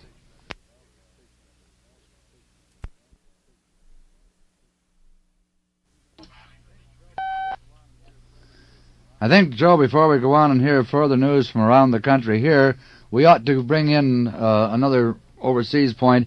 I'd like to hear from Wells Hangen, who's standing by in Bonn. Let's turn to Wells Hangen in Bonn. This is Hangen in Bonn. Hello, New York. Yes, hello, Wells. We read you fine. What is the situation there? We reported on this meeting this morning. Yes, Erhard and Germany's President, Heinrich Lübke, will be leaving very soon now to fly to Washington for the funeral services. They had a special cabinet meeting this morning. Incidentally, the West Germans are very eager to have some political talks with President Johnson, if they can, after the funeral. They have been nervous about recent indications of American troop reductions in Europe, and they'd like very much to sound out the new president on his thinking on the question of troop reductions, future negotiations with the Russians, East-West trade, and a whole lot of other subjects. Bob McCormick, are you listening in on this conversation down in Washington? Yes, I am. I was sort of interested in what Wells said about trade relations. It seemed a little bit to us here that we are the ones who should be worried about West Germany's trade relations, as there's considerable concern here, and I know that President Johnson has followed the situation very closely, that the West Germans are doing a great deal of trading with East Germany and with the other communist bloc countries, but they are opposed to us having any trade relations with them to speak of, at least so the former Chancellor Adenauer is quoted over here as having said. That's right, Bob. It is more a personal view by Adenauer. He took a very strong stand against the wheat sale to the Russians, arguing that now is the time for the West to exert kind of coordinated pressure on the Russians in what he thought was a major economic crisis for them. Ludwig Erhard, as you know, adopts a more moderate position. He thinks that trade with the East is inevitable, perhaps even desirable. The West Germans are mainly concerned that the West should harmonize its policies if possible. They are a little concerned, for example, the French might steal some of the new China trade from them, Chinese trade diverted from the Russians, and they'd like to go into the whole subject. They are willing, they say, to go along with whatever NATO decides, but they don't want to be left out in the cold. Well, I believe that President Johnson's policies generally will follow President Kennedy's, although he may be just a little bit tougher than President Kennedy was on the West Germans. But basically, his policies will be the same. I remember once, not very long ago, one of our ladies of the press asked the then Vice President Johnson if he thought we should hang on to Berlin at all costs, and he looked at her with what seemed to me to be astonishment and said, well, of course. But on the other hand, he is a very practical, hard-fisted politician, and he may be just a little bit tougher on the West Germans than we have been in the past. Yes, of course, the West Germans hope that he'll also be tougher on the Russians. They had a feeling that Mr. Kennedy was inclined to seek agreements which might, in time at least, enhance the dignity of the East German communist regime. That is the real obsession here. Anything which seems to give prestige or legitimacy to the East Germans is bitterly resented, and that's, of course, why Bonn opposed for a time the partial nuclear test ban. They thought that the fact that East Germany was allowed to sign meant that the Ulbricht regime was being upgraded. Well, you're in the political center there. I mean, Bonn doesn't make the headlines as much as Berlin does, but Bonn is where political power springs in Western Germany. How do the people who know them both equate Mr. Johnson, President Johnson, as a man dealing with Khrushchev, as compared to former President Kennedy when he dealt with Khrushchev? Well, I think there's a general feeling here to respect Johnson. He made 2 visits which were quite successful to Germany while he was vice president. I think the Germans have a certain respect for age. He is an older man, and they were concerned, or at least Chancellor Adenauer, while he was chancellor, was concerned that President Kennedy was going too far in his strategy of peace. Adenauer feared that Germany's interests might be sacrificed, or at least that the division of Germany would be perpetuated and, in a sense, made legitimate by agreements with the Russians, such as the Non-Aggression Pact or even the nuclear test ban. So I think generally there's hopefulness here that President Johnson will be an effective negotiator, a tough negotiator with Khrushchev. The Germans know very well that their future really depends on us, and they're looking to the American president to defend their interests, to keep troops in this country, to deal in a tough manner on Berlin, that kind of thing. I don't think there was any distrust of Mr. Kennedy at all, but there was some misgivings that he might be inclined to go too far, especially in things that would enhance the prestige of the East Germans. How about Chancellor Adenauer, former Chancellor Adenauer? We've heard very little about him since then. Apparently he's not coming. Has he said anything much? That's right. He is not coming. He's staying in Bonn. He sent a very warm telegram of condolence to Mrs. Kennedy. However, it's no secret that the old Chancellor and the late President never were intimate. They never were closely on the same wavelength as, for example, Adenauer was with the late John Foster Dulles. There was a tremendous difference in age, an entire generation between the two men, and a difference in outlook, a difference in conception of the way the world is developing, and so forth and so on. I think, however, Adenauer would have liked to have come. Unfortunately, as you know, the State Department, the government has prescribed 5 places for each foreign delegation, and now the Germans have already filled those 5 places with President Lübke and Chancellor Erhard and 3 cabinet members. So Adenauer is, in effect, squeezed out, not for the first time. Well, the Social Democrat mayor of West Berlin, Willy Brandt, will be a part of the delegation, That's too. true, yes, he will come, too. That's right. I've overlooked him. He'll be coming, too.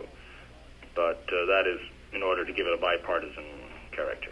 We had a dispatch this morning, Wells, quoting a government spokesman as saying the German delegation, which will be joined in Washington by Defense Minister von Hassel, doesn't plan any political talks in Washington unless the Americans ask for them. Well, that is strictly correct, but the more important point is that they desperately want political talks, and they would be glad to conduct them anywhere, even in a lobby, if they get a chance to speak with the president. They're very anxious to know what his views are, what his intentions are, what he is going to do. Erhard, for example, would like to visit Washington for a working visit as soon as possible, but a government spokesman here this morning said that probably would not be possible until January or February after President Johnson has settled down in office. Well, thank you very much, Wells Hangen. It's been an interesting conversation. We hope to talk to you later on in this busy day. Down in Dallas, we were talking about this earlier, the city's reaction to the crime in its midst.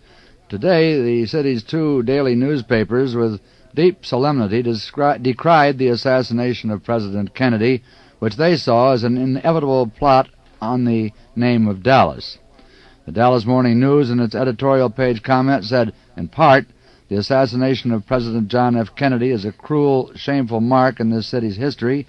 Dallas, already tarnished by political bitterness, bows its head in the incredible shock of such an incident, says it cannot be charged with fairness that an entire city is in national disgrace, but certainly its reputation has suffered regrettable damage.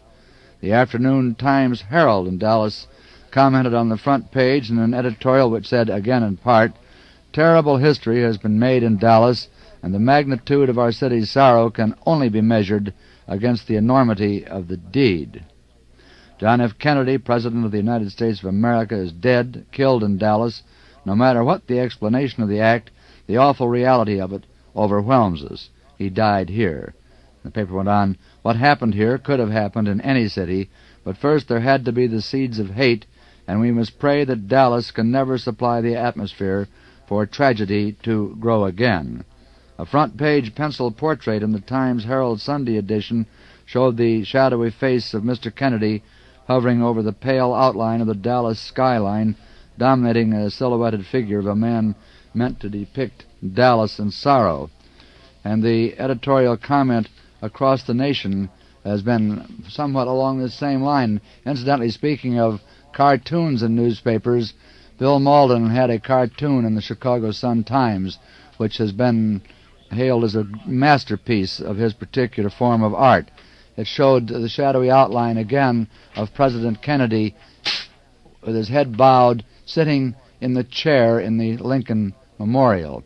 And down in Chicago yesterday, at services in the Chicago City Council chamber, Mr. Kennedy was eulogized by the bishop, who said, a tree, the length of a tree, and I'm paraphrasing, cannot be measured until it has fallen, a phrase that had been used earlier to describe President Lincoln.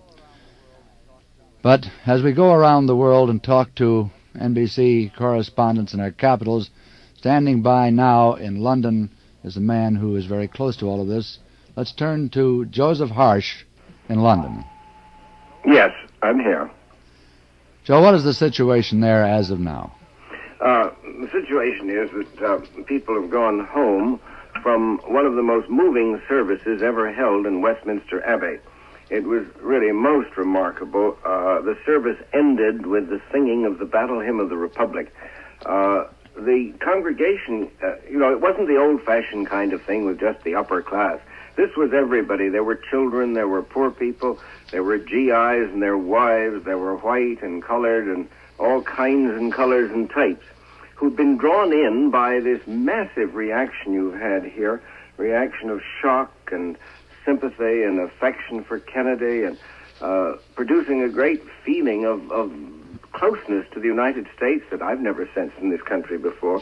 It all came out at that moment in Westminster Abbey when the great organ started playing, and you heard those swelling sounds go up, and you did have a feeling that maybe you could understand now what it was like when Lincoln died. Deep feeling here, everywhere. Robert McCormick, are you standing by in Washington? Yes, I am. Listening to Joseph with considerable interest. We have so often, when we've traveled through Britain, had a little bit the feeling that the British weren't, I don't mean to say they were antagonistic, but that they didn't really understand us as much as they might. But from what Joseph said, as in the case of France, when the chips are down, we can be sure she's there. Bob, it's interesting, isn't it? Of course, we've all felt that reaction that you've described when you came here, and there have been periods of very great strain in the Anglo-American relationship. But the death of Kennedy has disclosed, I think would be the way, uncovered, disclosed, a depth of closeness towards us that, doesn't show most of the time. It's amazing. Well, Joseph, these things, as I was saying a while ago when Jack Chancellor was on, are most gratifying to Washington people. It isn't that we assume all of our problems are automatically melted away, but it is reassuring to know that there is this bond which will serve us in very good stead when things get rough. I wasn't listening in when you were talking to Chancellor. Fill me in. Well, nothing. He was just saying that the Germans were so much with us at this point, so completely with us with their candle lighting ceremony and their silent marches and things, and he made the point that there is this sort of deep-seated rapprochement between the two countries that will never be destroyed, even no matter how much we may bicker and fight on the surface, and it is reassuring here. Let me interrupt, if I may, Bob. I was moved by Joe's reference to the Battle Hymn of the Republic being played in Westminster Abbey. And we have a recording of that Battle Hymn of the Republic right here now. Let's listen to it now.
That is the way our great anthem sounded when it was heard this morning in Westminster Abbey. Those were the voices of the choir of Westminster and the congregation of important and unimportant, rich and poor, young and old, people of all colors and races who'd come together to share with each other their sense of shock and grief over the passing of John Kennedy. There's one other thing I would mention, too.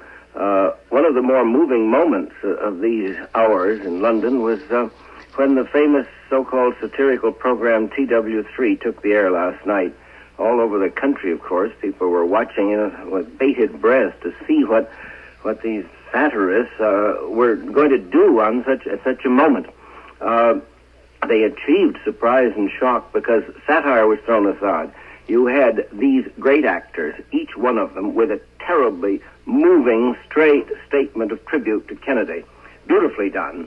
Some in poetry and some in song and some in prose. Dame Sybil Thorndike did a poem to Jackie. Terribly moving, beautifully done. This is just another example of how the whole country here has come together on this occasion. Yesterday, as you know, at all the great football games all over England, Saturday is the great football day. At every one, there was a moment of silence, tribute, while the players stood around the circle in the middle of the field, and all the players wore black armbands. Imagine, all over Britain, another evidence of how they had taken John Kennedy to their heart, how deeply they felt about the man, how they'd come to trust him, and how shaken they are by his removal. Joe, this is Joe Michaels here. Yes, Joe. Wasn't there a kind of special feeling for this particular president because of his youth and energy and because of his intellectual qualities? Yes, but remember that the impact of this had to be earned. When Kennedy became president, there was a good deal of soul-searching and doubt. There was no certainty in the minds of the British people that Kennedy would be a friend of Britain. There's all that old history of relations between the English and the Irish. There's the fact that President Kennedy's father, when he was ambassador here during the war, was not pro-British at all, advocated complete American neutrality, predicted the defeat of Britain in the war, and wanted us to keep out of it. So that there was a good deal of doubt and wonderment. And now Kennedy has won a tremendous position in the hearts and minds of the British people. He's won it, yes, heavily, Joe, because of his youth, his gaiety, his boldness, his willingness to do things, his adventurous spirit. But he's won it. He didn't inherit it automatically. It had to be created. Robert McCormick, are you still with us in Washington? Well, I'm deeply moved myself by what Joe says. I think it unquestionably is true, and he may have put his finger right squarely on why the whole world mourns this man. He did earn a place, a young man, but not at all impetuous, a man capable of wise decisions, but bold decisions. And I hadn't really precisely thought of it, but he did win the respect and affection that's being shown him now. It didn't come with a job. Joe, how about may I suggest that Kennedy achieved the full confidence of Europe only after the Cuban crisis of last year. It's from that moment you date the time when in the alliance he came to be accepted as the true leader. There was let's go back. In the days when Truman was trying to lead the alliance, when Eisenhower was the leader of the alliance, you were all the time writing stories, we journalists, about rebellion in the alliance, disagreement, willingness to accept Washington as the arbiter of decision in the alliance. From the moment of the Cuban crisis, the settlement of it, that is finished. John Kennedy was accepted as the man who could be trusted to make the right decisions. Enormous sense of confidence spread, I think, all through Western Europe in the wisdom, the responsibility, and the intelligence of Washington's decisions from that moment, but only from that moment.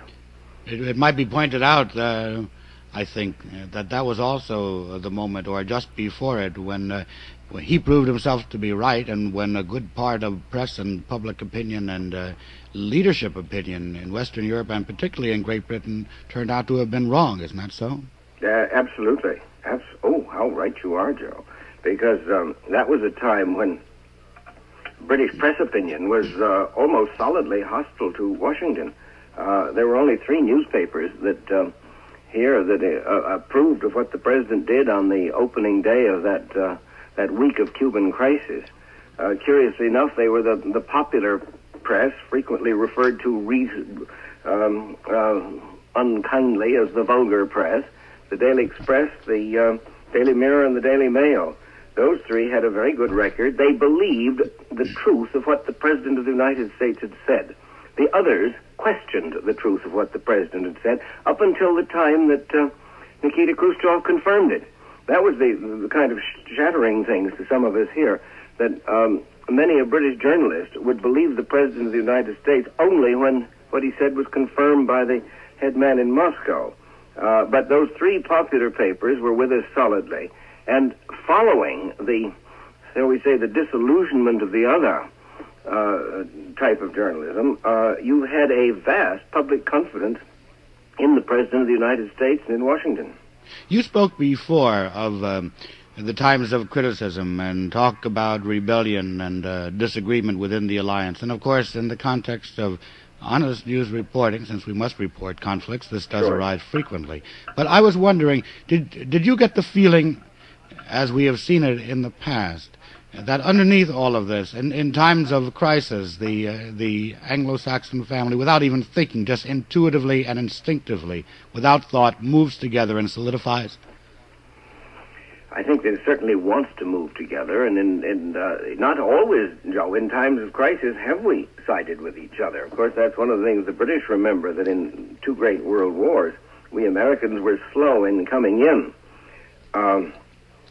We've had that terrible strain over the Suez crisis, which pretty nearly broke up the alliance, the relationship between us. But in times of crisis, we've come together, and I would have thought that during the last year of Kennedy's presidency, from the Cuban crisis down to the moment of his death, Britain and America were closer together than at any other time in history.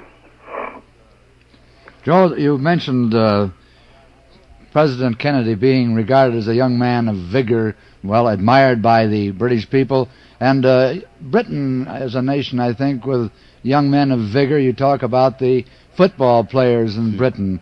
Of course, actually, except for touch football, President Kennedy wasn't really a great football player. He couldn't make the team at Harvard, but very, very few people do actually make the varsity football team. Yeah, he wanted to, though. It wasn't his fault. He tried hard, but he was on the swimming team, and of course that skill of his at swimming stood him in good stead in World War II. Yeah. How about the political situation there? Does this in any way, Joe, have any effect at all, as you see it, on the British political situation? Oh, I wouldn't have thought it made any immediate difference in the relationship of Tories to Labour. Both parties are groping now. The big thing here is the identity of Lyndon Johnson. You're going to have both the leader of the government, Sir Alec Douglas Hume, the leader of the opposition, Harold Wilson, in Washington by tonight. They'll be there tomorrow. I'm sure they'll both want to see the new president, very much want to see him. I presume he'll see them, will he?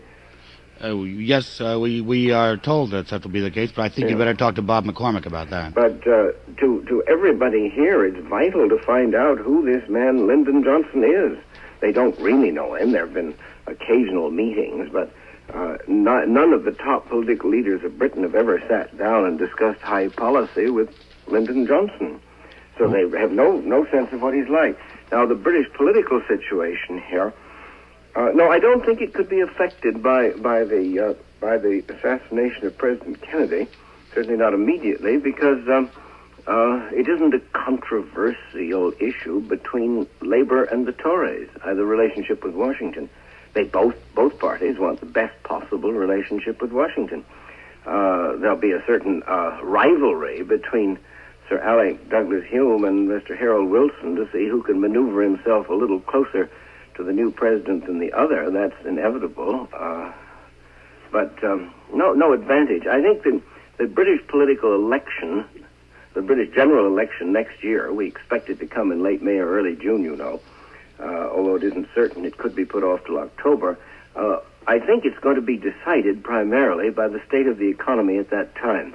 Well, Joe, let me interrupt for a moment. Yeah, sorry. Let me interrupt to say that we are listening to NBC's continuous coverage of the events surrounding the death of the late President of the United States, John Fitzgerald Kennedy. And, Joe, you asked the question about whether or not the leaders of the British delegation would be able to meet with President Johnson, and Bob McCormick is standing by down in Washington. Bob, could you answer that question? Well, we've been given no specific information on it, I suppose partly because the leaders themselves are not yet here, and we have no way of knowing really when or whether they do want to talk with the President, nor how long they want to talk with him. And, of course, the President himself, by the same token, has a time problem. There are so many people here where we know he would like to talk to all of them. We know that he has his own basic policy firmly in his mind. He knows what he wants to do. He is not up on detail. But there are pitfalls, as Joe hinted at. The last thing he would want to seem to do would be to get mixed up in British politics by seeming to favor either the Tories or the Laborites over here. And so he does have to be pretty careful, particularly since he is new in the job. But we have been told he will see as many of these people as he has time for, and as many as can stay around long enough for him to accommodate them. But we don't have any specific list. There are literally dozens and dozens of world leaders here that he would like very much to talk to. You know, Joe, I was interested in your comment that they don't really know President Johnson in England. And we had the same comment from, I think, Wells Hangen yesterday about people in West Germany, that they didn't know President Johnson. They were asking questions about him. What sort of a man is he? What is he like? And I wondered, Joe, if the papers in Britain are doing the same thing now, beginning to fill in this gap. Oh, yes. Oh, the Sunday morning papers here are filled with long accounts of Johnson. But he still, most people here are reading about Lyndon B. Johnson for the first time in their lives this morning. He's just been a vague name in the far background until today. What do the papers say about Lyndon B. Johnson? Rather positive. It started with TW3 last night when Bernard Levin did a very moving piece at the end of that program on Johnson, pointing out that Johnson was the means by which some very controversial race legislation, civil rights legislation, got through the Congress at one time, which came as, I think, a surprise to most people here, pointing out that he was a very successful majority leader in the Senate of the United States, that he's highly regarded for his political skill, respected in both parties as a Washington figure. They're beginning to find out that Lyndon Johnson is something positive, that he has a record, that it's a long record of public service in Washington, and that there's been a good deal of achievement in it. You refer to TW3 as the people of Britain don't know President Johnson. The people of the United States don't very well understand perhaps this reference to TW3. That's the satirical television program That Which Was. Is that the right term? That was the week that was. That was the week that was. That's right. Those are the three W's. The week that was. Yeah, that was the week that was. And we've had it once on NBC now, by the way. That's right. How successful it was.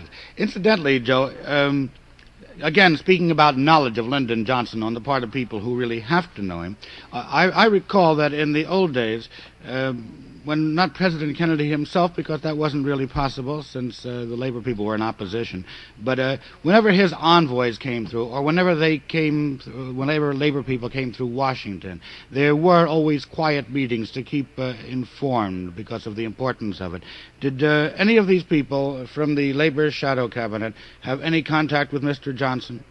I vaguely remember, I think, that they had sort of paid courtesy calls on him, but I've never yet heard a prominent leader of either Tory or Labor Party talk about a personal meeting he had with Lyndon Johnson. Well, Joe, thank you very much. I'm going to interrupt, Joe, if I may, and thank you again very much, and we'll be back with all of this in just a moment.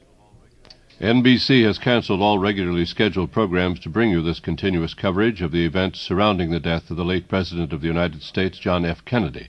We will be on the air with this coverage until 11 p.m. Eastern Standard Time tonight, with continued coverage Monday starting at 7 a.m. Eastern Standard Time. We now pause for station identification.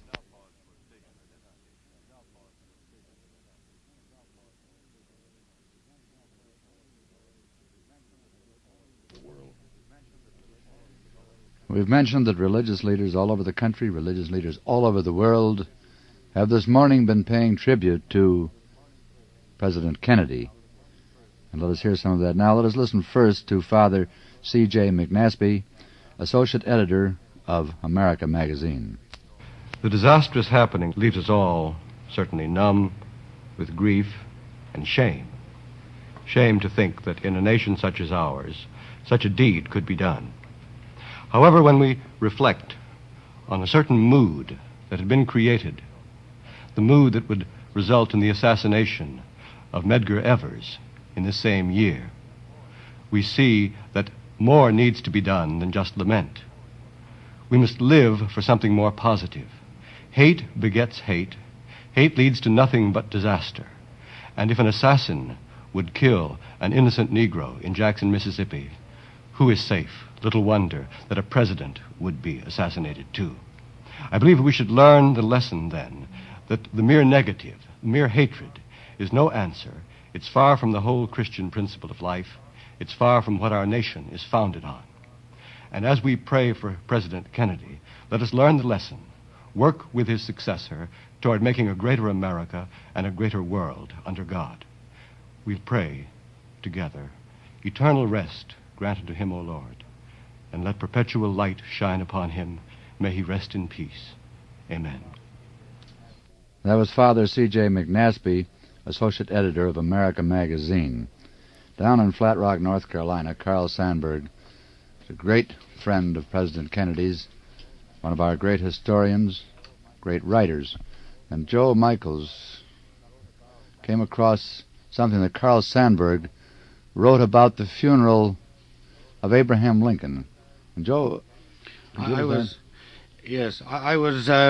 reading through one of, I guess, so many people's favorite books, the Abraham Lincoln, The War Years by Mr. Sandburg, and I came across this portion of it in the last volume under the heading Vast Pageant and Then Great Quiet, and it tells about when Mr. Lincoln was taken to the Capitol, as our former president, Mr. Kennedy, will be, and I thought perhaps it might be interesting to read a little bit of it.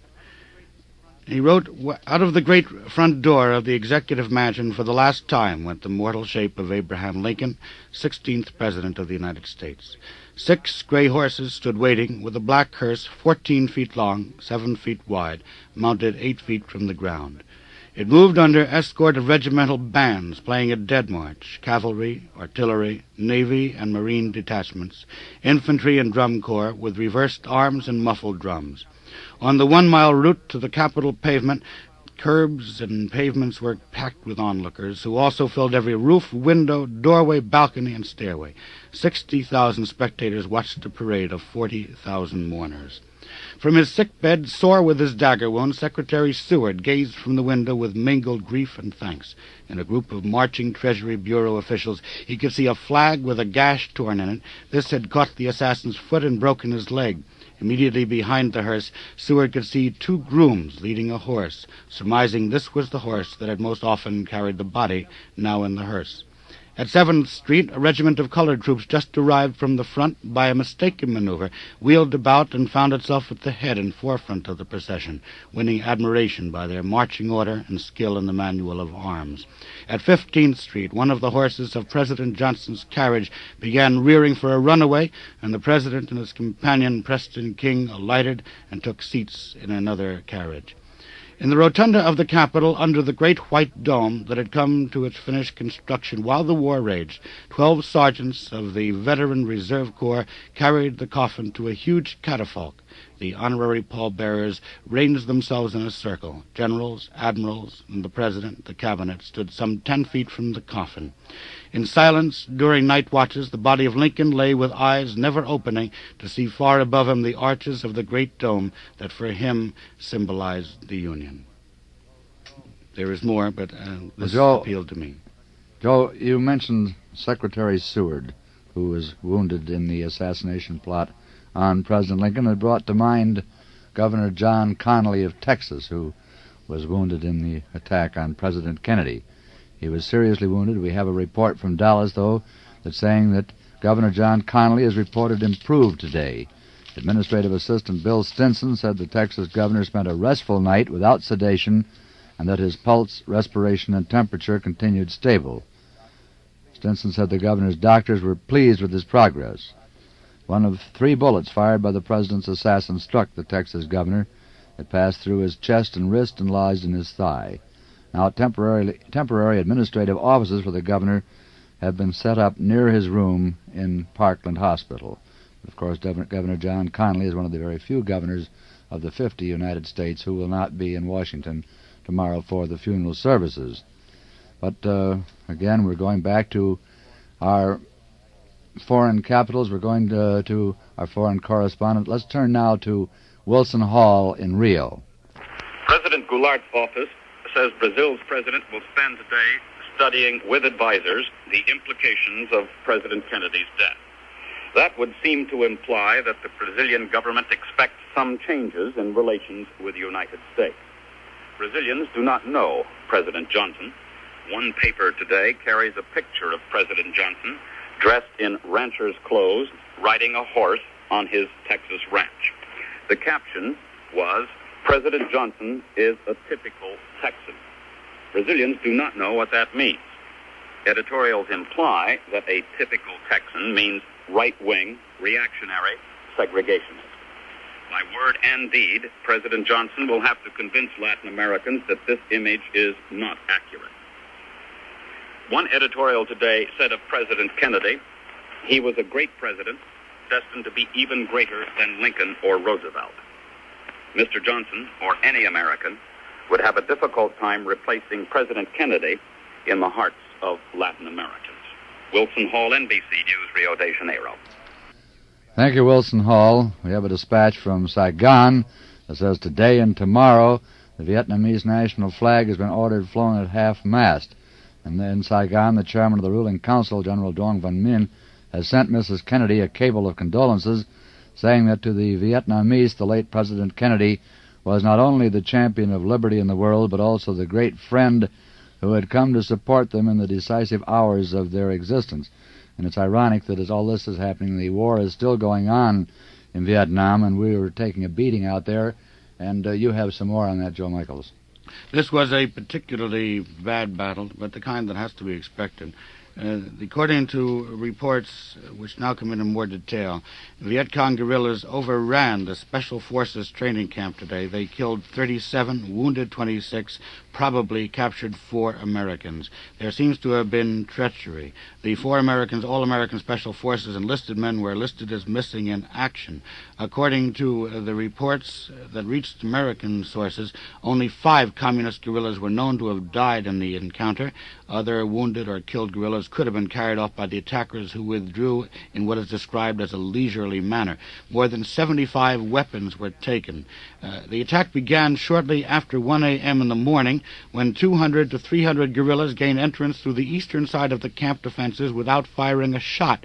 According to the American spokesman, the guerrillas cut through 2 rows of coiled barbed wire surrounding the camp at 20-yard intervals from the main perimeter wall. The first sign of the camp was under attack was a single blast on a Viet Cong bugle. Almost immediately, the guerrillas cut loose with small arms and automatic weapons, killing many of the defenders in their sleep, according to the spokesman.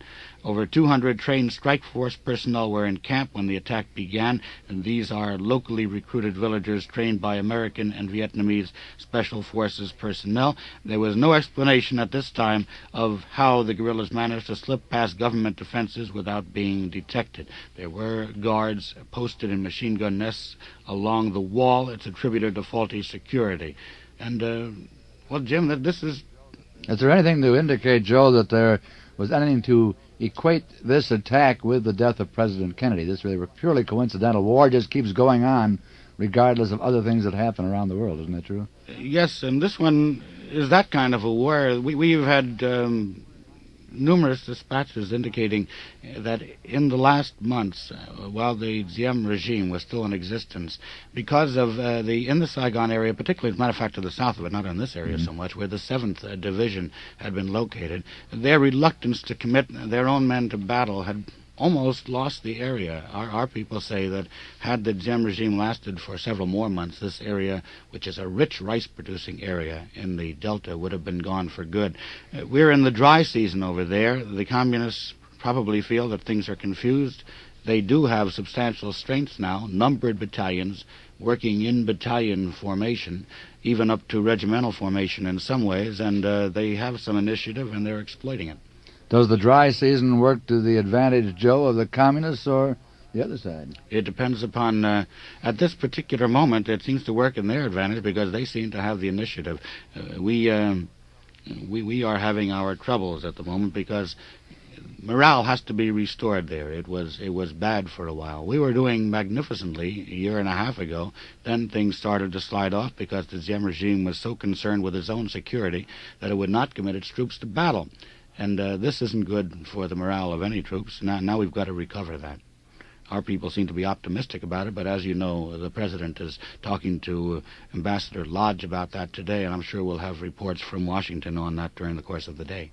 Well, I'm sure we will indeed, Joe. Of course, we're getting reports from a great many places during this morning, but we've been talking about the situation in Dallas, Texas, and I reported the editorial content in the Dallas papers. We've got some more on that, and for a report on the city of Dallas, the situation there, let's turn to Roger Reddy at WFAA in Dallas. Since President Kennedy's assassination at 12:35 on Friday, some 44 hours ago, the scene of the shooting at Elm and Houston Streets in downtown Dallas has been visited by throngs of people. Curiously, the atmosphere at the location has witnessed a marked change in the past 2 days. Immediately after the attack and much of Friday afternoon and evening, the site was jammed with the curious and the morbid, those who too often flock to the scene of a disaster with not much to contribute to anything except more confusion. But as the afternoon wore into evening yesterday, it became apparent that the location had started taking on the feeling somewhat of a shrine. Floral offerings were placed up and down both sides of the street more and more as the evening grew later. There were many people in evidence, but now the quiet reverence was the order of the evening. As you watched people, you were struck by the fact that the makeup of the crowd seemed to be young people, just standing around quietly, praying. Many of them young couples, high school and college teenagers, boys and girls just standing quietly and not saying much, then walking back up the hill, kind of embarrassed to look at each other and find tears in the eyes. This morning there were more groups of people up and down both sides of the road leading from the Elm and Houston Street location. More and more floral wreaths had been placed. People were standing around on the way to church just praying. There seemed to be more of a feeling of an upsurge of spiritual communication throughout Dallas and as you drove through the streets this morning. At police headquarters, Lee Oswald, the assassin or accused assassin of President Kennedy, has not confessed yet. He's expected to be transferred to county jail sometime around 10 o'clock this morning, and the investigation and interrogation will continue. But just below Elm and Houston Streets, across from the Texas School Book Depository building, the scene of President Kennedy's assassination has seemingly turned into a shrine for a quiet and thoughtful contemplation of a great man. This is Roger Reddy in Dallas. Thank you, Roger Reddy. We're again getting more reports in on editorial content. We talked about the editorial content in your papers in Dallas, and we've talked about the editorial reaction in papers in West Germany and in Britain. And we have a report from New Delhi. Prime Minister Nehru will speak on President Kennedy's death to Parliament in New Delhi tomorrow before it adjourns in mourning. Mr. Nehru will also attend a memorial service for the late president at the U.S. Embassy in New Delhi. His sister, Ms. Viyaha Pandit, the chief UN delegate, will represent India at the Washington funeral service. Many Indian newspapers today recalled with gratitude the late president's rapid aid to India during the Sino-Indian border fighting last year. The Sunday Standard said his sympathy during the dark days of Chinese aggression will never be forgotten by us, and said that, like President Lincoln, Mr. Kennedy died a martyr to an assassin's bullet because he believed in the equality of man. Referring to President Kennedy's work for peace, the Times of India declared such was his faith in peace that even while he lived, the Cold War had begun to look a thing of the past. We've been talking to Dallas and to Britain and to a number of other places, and meanwhile, Bob McCormick has been standing by down in Washington. Bob, you want to come back in? Yes, thank you, Jim. We have a couple of notes here sent in to us by our own people. Richard Valeriani, who is with President Johnson and his family, tells us in response to a discussion we had just a while ago that President Johnson will meet with a number of the foreign officials who are in town, but as we said, as yet no times have been set. It can't be done really until the visitors settle down a little bit and the sad ceremonies are over. In the meantime, we're told that the Kennedy family, Mrs. Rose Kennedy, the late president's mother, and Senator Edward Kennedy will leave Boston this afternoon aboard the Kennedy private plane, the Caroline. Now, Robert Abernathy of the NBC News staff has been in the rotunda of the Capitol, where the president's body will lie in state, and I believe he's at the Senate Radio Gallery now, if I have my facts straight. Robert Abernathy, can you hear me? Are you there?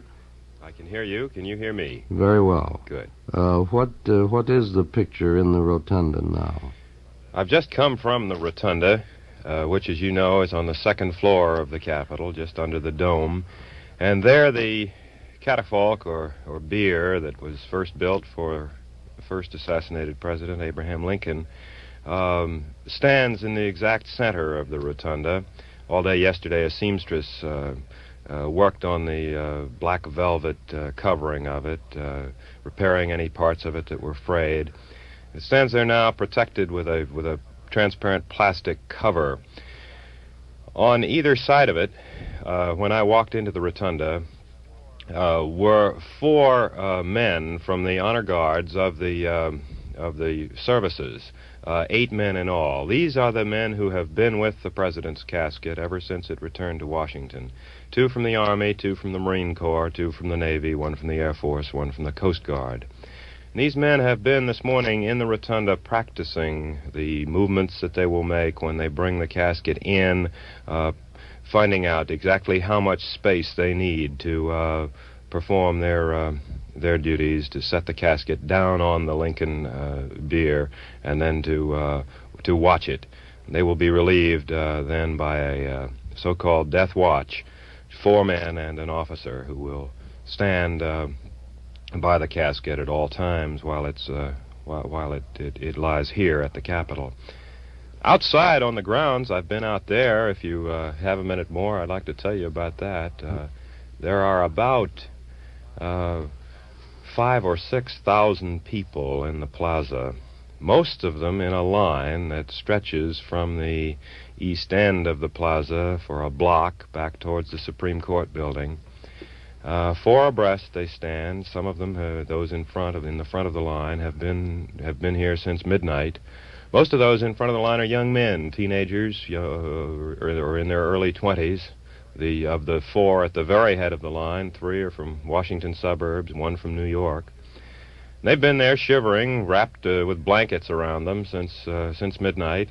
Around the plaza and around nearby the Capitol, there are cars. And when I arrived early this morning, people in the cars were waking up. They'd apparently been there all night keeping warm, and they're now coming out to get places where they can see the procession arrive and perhaps then get in line and walk through the rotunda when it's open to the public. Bob, I did want to ask you one thing. We've been told there'll be no flowers in the rotunda at all. Have you, do you know about that? I didn't see any. I saw a couple of bouquets of flowers in a room underneath where some of the soldiers were waiting, kind of a little sub-basement there. but I saw no flowers in the rotunda. There will be 2 flags there, I understand, the American flag and the president's personal colors. There is a kneeling stand on which to kneel on one side of the casket, and as people come into the rotunda, the line will be divided. So some will go on one side and some will go on the other side of the casket, which will be closed, by the way, and proceed then right on out the west front of the Capitol. The kneeling stand is on the left side of the line as you come in. I'm sure you haven't had time yet this morning to check with the Speaker's office, but we understand that someone in his office quoted him as saying that while the public is supposed to be stopped at 9 o'clock tonight, that no one would be kept from from seeing the casket just because he was a few minutes late. I wonder if that indicates they might keep it open considerably longer. Well, I would guess that. I don't know for sure, but I would guess it for 2 reasons. First is the obvious one of the deepness with which so many people feel the occasion, and the second one is that all the officials of the Capitol think of it as a place that belongs to all the people, and the Speaker is one of them, and I think it would not be in character for him to issue any order that would say that the doors would be closed. We also understand, once again, I apologize for throwing things at you that I'm sure you haven't had time to clear up yet, but there will be, the public actually probably won't start in until about 2:45, about approximately an hour after the President's body arrives at the Capitol. In the meantime, in the interval, there will be various dignitaries and will view the casket. Is that correct? You know? Yes, that's my understanding. My understanding is that it will take approximately 48 minutes to come from the White House to the Capitol, and then at the Capitol there will be music outside in the plaza and a gun salute, and then the casket will be taken up the steps by the 8-man honor guard about which I spoke before, and placed on the Lincoln bier. And in the rotunda at that time there will be officials and diplomats, and the rotunda will be filled then with officials. And when the clergy is in place and the flags are in place, and when the officials who have been there have paid their respects, then and only then, as I understand it, will the great bronze doors be open and the people permitted to come in. And I would guess that would take what you suggested in terms of time, about 45 minutes after the casket actually gets here. And then, as you know, the schedule is for the rotunda also to be open for an hour tomorrow morning before the funeral. Is my memory correct? Looking down upon the casket, won't one of the statues in the rotunda be that of President Garfield, who was assassinated in 1880 or 1881? Isn't his... Your memory is renowned, but I don't know about this particular case. I can't verify that. I can say that the catafalque, the Lincoln bier, supported the casket of President Garfield and President McKinley, President Lincoln, and President Kennedy, all of them assassinated. Well, thank you very much, Robert. If you could stand by for a moment, I'd like to see if we can get Herb Kaplow at the White House now. Are you available, Herb? Yeah, Bob, I'm here. Is anything started up there yet? There's more activity. McGeorge Bundy and John McCone. McCone, of course, the director of the Central Intelligence Agency, and Bundy, the special assistant to the president for national security matters, left the White House in a car, presumably to go to the home of the new president and to conduct the 10 o'clock intelligence briefing. There is a slight change in the program later. 3 o'clock this afternoon, the briefing on Vietnam, or the discussion on Vietnam, will be held at Mr. Johnson's home also. This will involve the relatively new ambassador to South Vietnam, Henry Cabot Lodge, Jr. Herb, I'm going to have to interrupt you for just a second. We'll be back to you in a minute. Okay. We've got to go back now to New York. That's right, Bob. We have to give local stations across the country a chance to cut away briefly. You are listening to NBC's continuous coverage of the events surrounding the death of the late President of the United States, John Fitzgerald Kennedy. And with that, Bob, let's just turn it right back to Bob McCormick in Washington. And now I'd like, if I can, to get Herb back. Are you there? Still there, Herb? Herb Kaplow? I'm here, Bob. Yes, I interrupted you. I'm sorry. We had to... What were you saying? I was saying that this 3 o'clock meeting on South Vietnam will be held at Mr. Johnson's home, and it will involve the relatively new ambassador to South Vietnam, Henry Cabot Lodge, Jr., Secretary of State Rusk, Defense Secretary McNamara, and Bundy. And this originally was thought that it would be held across the street in the offices of what served as offices for Vice President Johnson, and which so far serve as his offices as President. But it's going to be held in his home. Mr. Johnson also will be going to church with his wife in a little more than just about an hour from now. The activity here seems to be stepping up a little bit. More of the officials are showing up, that is sort of the working level personnel, and more people from the press are starting to accumulate here. Well, thank you, Herb, and once again, we'll be back to you. But in the meantime, I understand Robert Abernathy has something more for us. Yes, Bob, I just wanted to make this additional observation. As I said, there's so much going on in the way of preparation and discipline and precise arrangements in the rotunda now, and on the Capitol Plaza. It's all being done with a great deal of care. And it seems to me that there is time now. There has been time for these arrangements to be precise, so that I think we can expect from here at the ceremonies here a great deal more dignity and precision about what is done than was the case when the president's casket arrived back in Washington at the airfield, when to those of us who were there, it had been so hastily arranged that it seemed to lack some of the dignity and pageantry that it might have had, but it will have, I think today. Well, the people up there must have been working all night through, weren't they, Bob? That's right. I suppose that so many tourists, to say nothing of the working people up there, go through the rotunda every day. Must have been quite a chore just to polish it up alone. Yes, the rotunda has been has been blocked off was blocked off all day yesterday, and the people who normally go through and look at it were diverted around. I see. They sent them somewhere else. Well, thank you very much, Robert. And now I think I'm going to call on Jim Hurlbut again. Do you have anything to ask these people, Jim? Yes, I think that, like everyone else across the nation, we here in New York are tremendously interested in what is going on in Washington. I think that really Washington is the focal point of the nation's attention today.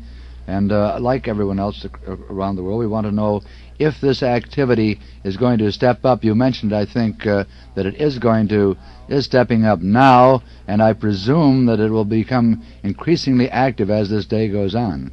One of the distressing things, Jim, if I could interrupt for just a minute, is that there are so many people that have to work and to keep things going and keep things organized and make sure things go smoothly, because nothing, of course, must be allowed to mar the dignity and the solemnity and the really overwhelming nature of this most unfortunate ceremony that we have to go through. And these people have to do all of this as unobtrusively as they possibly can, and the people around the Capitol are extremely skillful at it. They manage to preserve the dignity of things like this entirely, but at the same time attend to the necessary mechanics of the operation. They're really very good at it. I'm sure they are, Bob. We want to get back to that in just a moment. The NBC radio network has canceled all regularly scheduled programs in order to bring you this continuous coverage of the events surrounding the death of the late President of the United States, John F. Kennedy. We will be on the air with this continuous coverage until 11 p.m. Eastern Standard Time tonight, with the coverage continuing Monday, starting at 7 a.m. Eastern Standard Time. We now pause for station identification.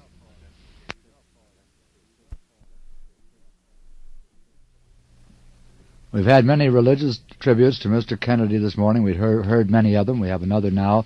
This by Dr. Ralph W. Sockman, Minister Emeritus of Christ Church in New York, Minister of the NBC Radio Network's National Radio Pulpit. Dr. Ralph W. Sockman. This is a moment when we are moved by feelings too deep for words. We all know how deep is our sorrow, but we cannot find ways to express it. I have just come in off the streets of New York, where I have seen people standing in stunned silence. Only 2 weeks ago tonight, I sat at table with the President, only one removed from him, and there his vigor of spirit and joy of living were so apparent. He was being honored as the first recipient of the Family of Man Award by the Protestant Council of the City of New York. The ecumenical spirit which he showed as a devout Roman Catholic in his attitude toward Protestants and Jews will be an inspiration to all the generations to come. His alertness of mind and his earnestness of purpose and his brilliance of ability are known to all. Our sorrow runs below all levels of political opinion and racial difference and religious variety. Our President, the President of all our people, is dead. His vigorous figure has left the horizon, but his vitality of spirit and his desire to serve the land he loved will remain a heritage beyond value to our children and grandchildren. That was Dr. Ralph W. Sockman, Minister of the NBC Radio Network's National Radio Pulpit. We've just had word from Washington that a White House briefing has been concluded, and for word on that, we switch to Robert McCormick in Washington. And for a direct report to Herbert Kaplow at the White House. I am on the north portico of the White House, where in about 55 minutes the cortege will start, moving the body of the late President John F. Kennedy from the White House to a place of honor at the Capitol, where tomorrow thousands of people will pass by, or rather today, and pay their final tribute to the 35th President. At this moment, people are gathering on the wide street, on the sidewalks of it, in front of the White House, Pennsylvania Avenue, standing under a sun with a bright breeze blowing against the bare trees which surround this section of Washington. President Johnson attended church this morning. He is expected here in about 35 minutes. We'll go into the executive mansion and stay there for about 15 minutes, at which point the funeral cortege will begin. Military units are starting to move into position here. A platoon of sailors walking on the street from my left to the right. There are about 8 limousines drawn up and waiting on the circular driveway in front of the north portico of the mansion. All the military people starting to move into place. After accompanying the cortege to the Capitol, President Johnson will return to his office in the Executive Offices building across from the Executive Mansion itself, and there we'll confer on the problem of Vietnam with Ambassador to South Vietnam Henry Cabot Lodge, Secretary of State Rusk, Defense Secretary McNamara, and the Special Assistant to the President for National Security Affairs, McGeorge Bundy. The proceedings tomorrow have been made public just a few minutes ago by Presidential News Secretary Pierre Salinger. The procession will depart from the Capitol at 11 o'clock. Mrs. Kennedy and Attorney General Robert Kennedy, the late president's brother, will be behind the caisson bearing the body of President Kennedy as it is moved from the White House, or rather to the White House. Then the Mrs. Kennedy and the Attorney General will get out of the car, be joined by other celebrities, and walking behind the caisson as it makes its way from the White House to St. Matthew's Cathedral. The procession will go in this order.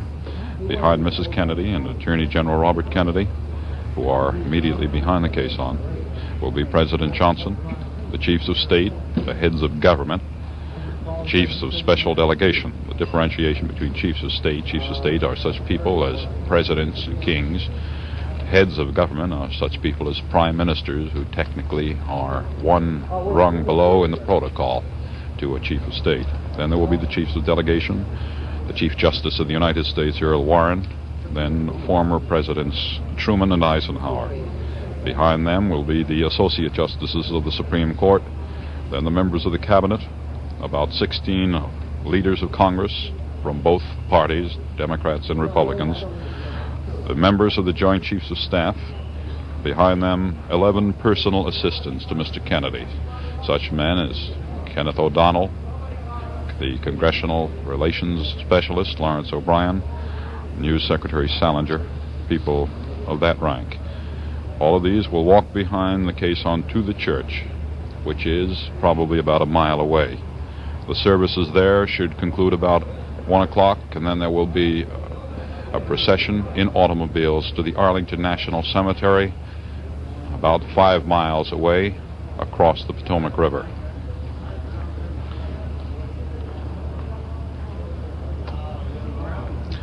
Mrs. Kennedy will be behind the hearse bearing the body of the president. She will be accompanied by other members of the immediate family, and the rest of the procession will go in the order, roughly, of what it had been from the White House to the cathedral. At this moment, it is still quiet. No activity to speak of here at the White House on the North Portico. Photographers are positioning themselves. Special White House police in their blue uniforms and gold braid are moving easily around, taking their positions along the circular driveway. We see behind us a group of officers, military officers, conferring with the Secret Service. All of this in a very hushed and quiet and obviously somber moment. Herbert Kaplow, NBC News, on the North Portico of the White House. Thank you, Herb. Those are the details of all funeral arrangements, including those for tomorrow, as they've just been given to Herb Kaplow of NBC News. And now back to New York. Thank you, Robert McCormick. We have a dispatch, dateline Rome. Madame No Ziem Nu today sent a telegram to Mrs. Jacqueline Kennedy saying the President's death must be particularly unbearable, quote, because of your habitually well-sheltered life, end quote. Madame Nu suggested that the assassination of President Kennedy was an act of God. She termed it, again in quotes, that ordeal which God has bestowed on you, end quote. She compared Mr. Kennedy's murder with the slaying of her brother-in-law, President No Ziem of Vietnam, and her husband. She said, again in quotes, even the wounds inflicted on President Kennedy were identical to those of Ziem and her husband. Madame Nu was in the United States on a lecture tour when the Vietnamese coup took place. Her 3 youngest children were brought to Rome. She joined them there some time later. And now for a report on the USA-Argentine dispute and the thinking in the Argentine about President Johnson, we switch to Ed Arno in Buenos Aires. The bitter dispute between Argentina and the United States over the cancellation of American oil contracts is completely forgotten in Buenos Aires today. It was dissolved by the heartfelt grief of this nation over the loss of a man they considered a brother. Tomorrow has been proclaimed a national day of mourning in Argentina, with all government offices and public businesses shut down. The solidarity of sincere feeling of loss is perhaps more significant in Argentina at this moment than anywhere else in South America. The beginning of a hate America sentiment over the oil controversy was just starting to gain momentum toward the end of the week, but the news of the president's death put tears in the eyes of Argentines throughout the country over what they considered their loss as much as anyone else's. This is Ed Arno, NBC News, Buenos Aires. Tonight, 6 to 7 Eastern Standard Time, the NBC Radio Network will present a special program which will originate in Los Angeles. Participating will be the following NBC stars, who will read appropriate poetry: Lee J. Cobb, Lauren Green, Raymond Massey, and Cliff Robertson. Also featured will be the 150-man Navy and Marine Honor Guard, the Navy Band and Choir from San Diego. 3 Navy chaplains will offer prayers. That's tonight, 6 to 7 Eastern Standard Time on NBC Radio. Joe Michaels, you were listening with me as we listened to Ed Arno, and we heard him speculate to a little degree on the implications of the president's assassination. And I think this is true all across the nation, around the world, that people are beginning to speculate now on what this will mean in terms of the future. I guess it has to be considered also in terms of what it means at home. There is no use ducking the fact that this event, tragic though it is, does not displace the continual flow of life in this country, and that includes political life.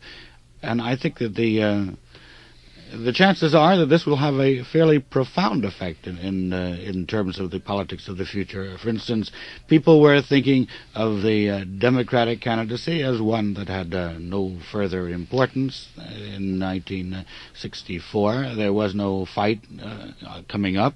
It was quite obvious that President Kennedy would be the nominee. But now this is no longer so, and I don't think it's disrespectful to start thinking about it now.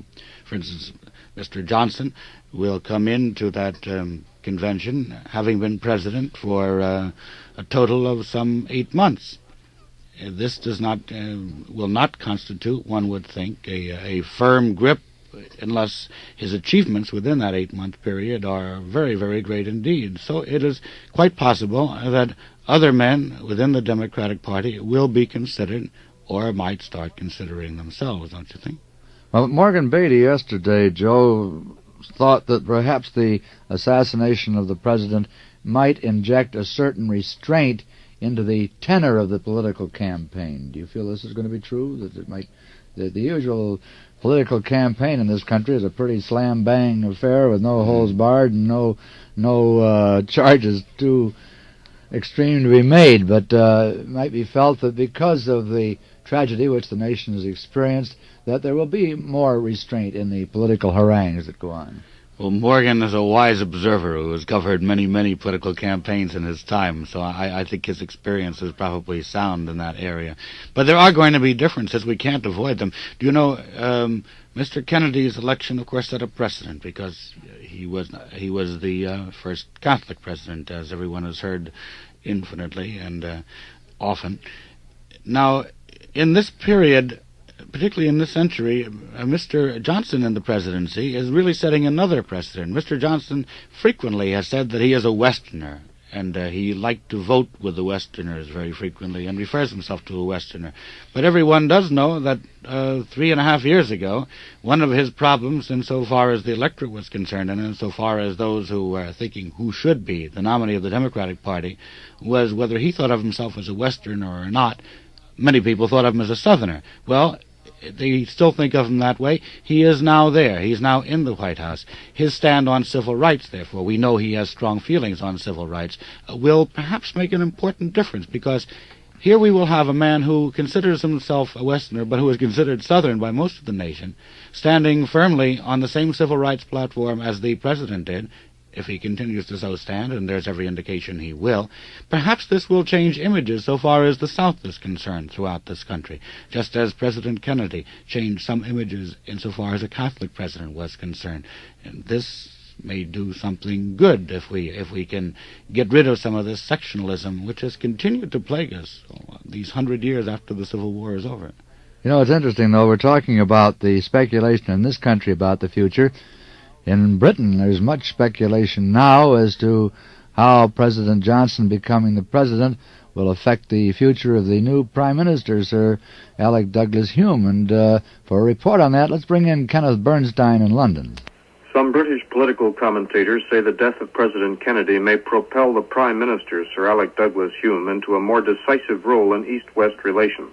They picture him as the budding leader of the Atlantic Alliance. They base this view on British uncertainty over President Johnson's abilities and policies, along with the Prime Minister's long experience in dealing with the Russians.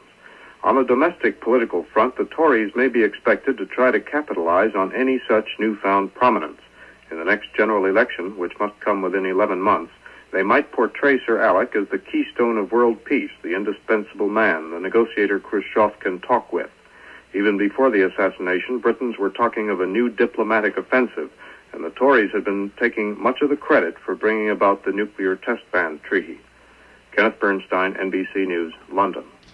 Well, thank you, Kenneth Bernstein. Going back to the speculation here at home on the political future, as it will be affected by the president's assassination, I wonder, Joe, what this could mean in terms of the Republican campaign, the Republican effort for being made by several people to become the nominee of their party. For instance, do you think the man, well, let's put it this way, the man who came closest to becoming president of the United States Mr. Nixon. Was Mr. Nixon. And do you think this is going to change Mr. Nixon's thinking on whether or not he will want to be a candidate in 1964? It's most interesting. Of course, I'm not privy to Mr. Nixon's thoughts, but he is a resident of New York now, so I have had occasion to see him several times.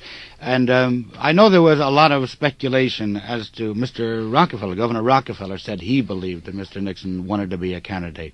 I don't think he was right. On two occasions, I say was, and I say it advisedly.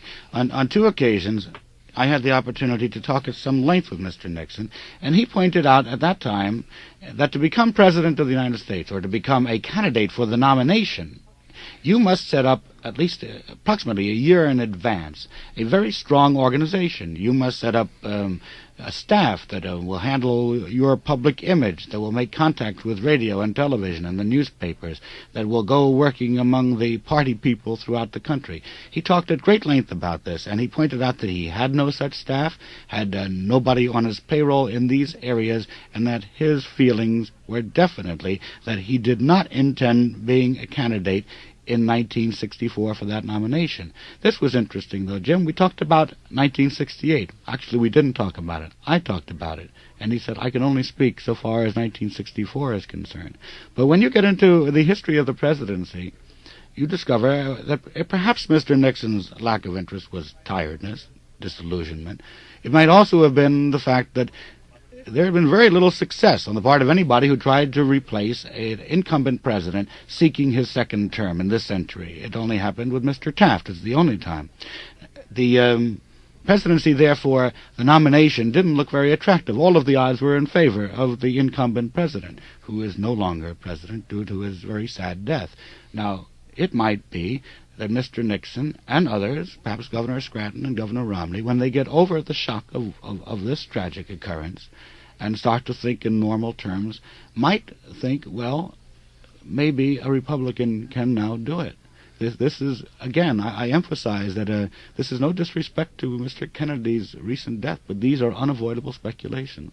But, Joe, didn't Mr. Nixon himself suggest that perhaps Mr. Scranton might emerge now?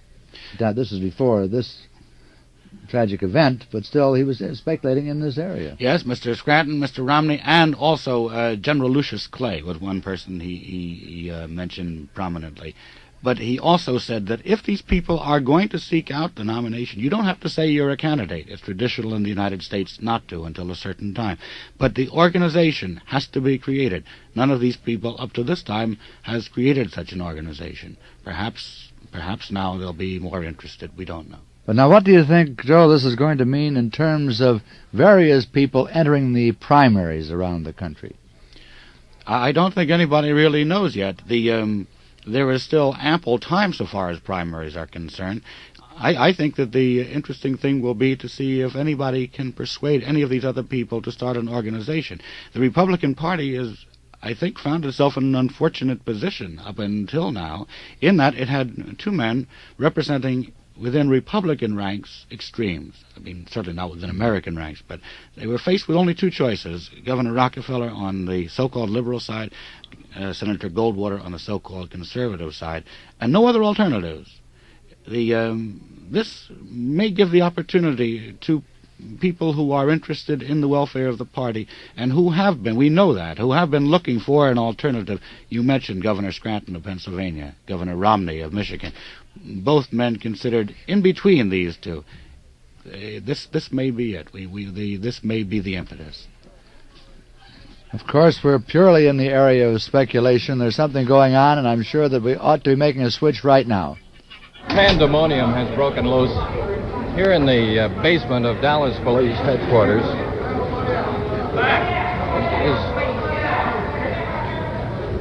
Now, whether the bullet literally hit Oswald or not, we are not absolutely positive. But there has been a gunshot. Oswald reached for his stomach, doubled up. It'll be impossible to determine whether he was hit or not. Did you see whether or not he was hit? He was hit, wasn't he? He grabbed himself on the side and fell to the ground. That was my With a understanding. cry. We were, 4 feet away from him? I was 5 feet in front of him when they shot. What is your name? Frank Johnson. And you're with? UPI.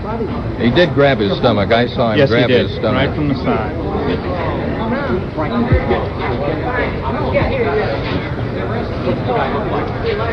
Lee Oswald obviously has been shot. The witnesses around us here seem to confirm that. It happened so fast and with such suddenness that you can understand it is virtually impossible to determine the direction from which the bullet came, although police obviously in a rather excited state are attempting to determine where the shot came from. Captain.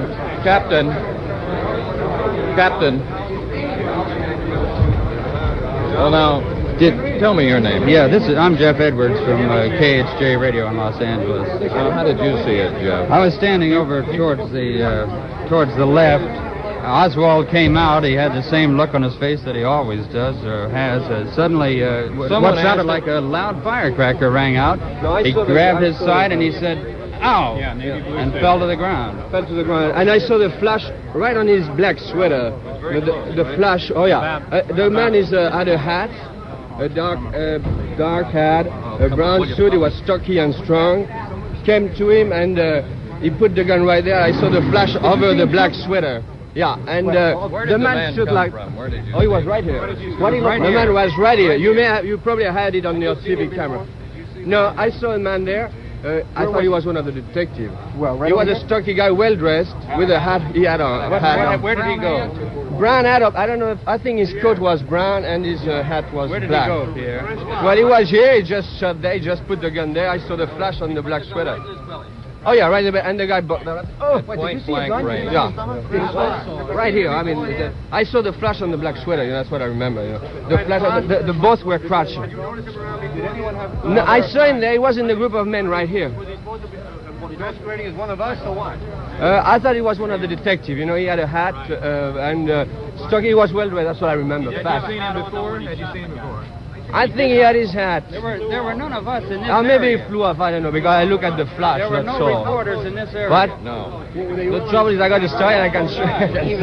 All right, now that's the situation here at Dallas Police Headquarters in the basement. We're in this story which has been so unreal from the very beginning. As Lee Oswald, 24 years old, was attempting to move through a crowd to the armored car where he was to be transferred to the Dallas County Jail. As Oswald came out, he was asked, "Did you shoot the president?" or something along those lines. And at that hour, at that moment, at that instant, sometime about 11:15 in Dallas, someone walked up to Oswald at point-blank range, fired into his stomach. An ambulance now is coming here. This will be the ambulance to take Lee Oswald to wherever he will receive medical treatment. It is almost unbelievable. It's almost unbelievable. This is the back end of the ambulance. If you can get back. If you can get back. As far as I know, no. Do you have the man who fired? We have a man, yes. I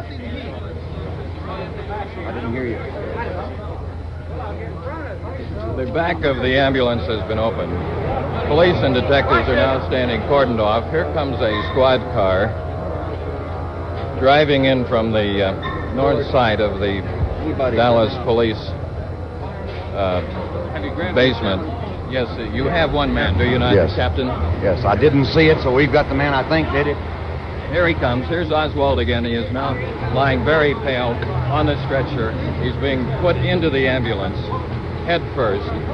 There's a group of detectives around the rear end of the ambulance. Now they have the problem that the ambulance is blocked by the armored car out on Commerce Street. The armored car, which was to take Lee Oswald to Dallas County Jail, now is blocking the exit of the ambulance, which is to take him to a hospital. Captain, where will he be taken? Captain, where will he be taken? I'm assuming Parkland Hospital. Parkland Hospital, the irony of ironies, the place where President John F. Kennedy died. The armored car now has been cleared out of the entranceway. The ambulance is leaving Dallas Police Headquarters. Dallas police say they do have a man in custody. They believe he is the man who walked up to Lee Oswald at point-blank range and fired a revolver into his stomach. Oswald grabbed at his midsection, fell to the floor. Now you can see the pandemonium that once again has broken loose. We got a man that I believe, I didn't see it. I think it's the man. You got him? What's he look like? I can't give you a description now. He is known locally. He's known locally? What's his name? That was a captain of the Dallas police saying the man that they are holding is known locally, a man wearing a black hat. Is he hurt at all? Who is he? Has someone else been wounded, do you know? What do you look like? You see him, Captain? Captain, what is it? He's known locally. They have his gun in there. He's not in there. According to Captain C.O. Arnett. Come on, we gotta get the Captain, with the identification, your press identification, if you want to come through the doors, you may. Okay. Okay, sir. Captain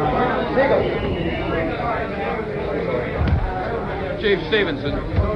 Chief Stevenson, what can you tell us? This is live. I can't tell you anything as yet. You were present here, I believe, when it occurred. Too close. Yes. I have no further information other than that the man is in custody that did the shooting, and we are starting our work on this angle, of course. Can you tell us the nature of the wound that Oswald received? I cannot.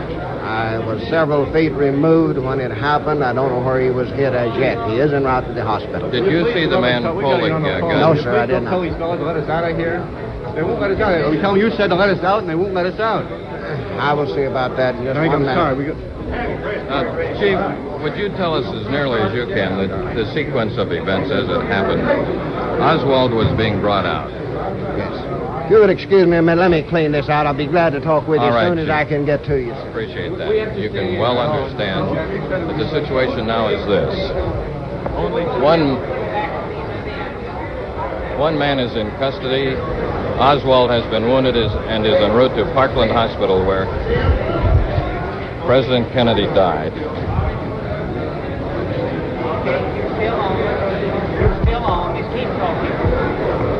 As you can well imagine, the events that have happened here in front of our cameras, and I'm sure some of you have seen them and still do not believe them.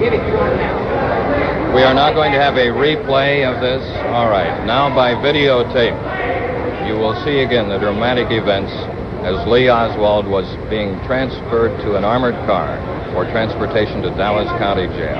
Here is that videotape. That is filmed with him being shot. Period. So, we're going to look right back to you for a recap after the playback of the shooting. Then what do I do? This is going on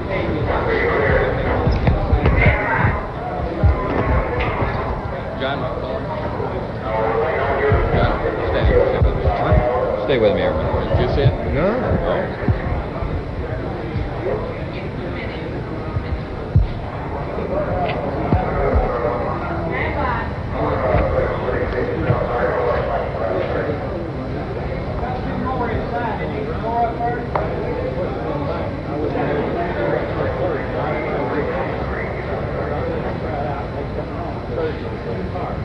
So here we are again, where it is so quiet now.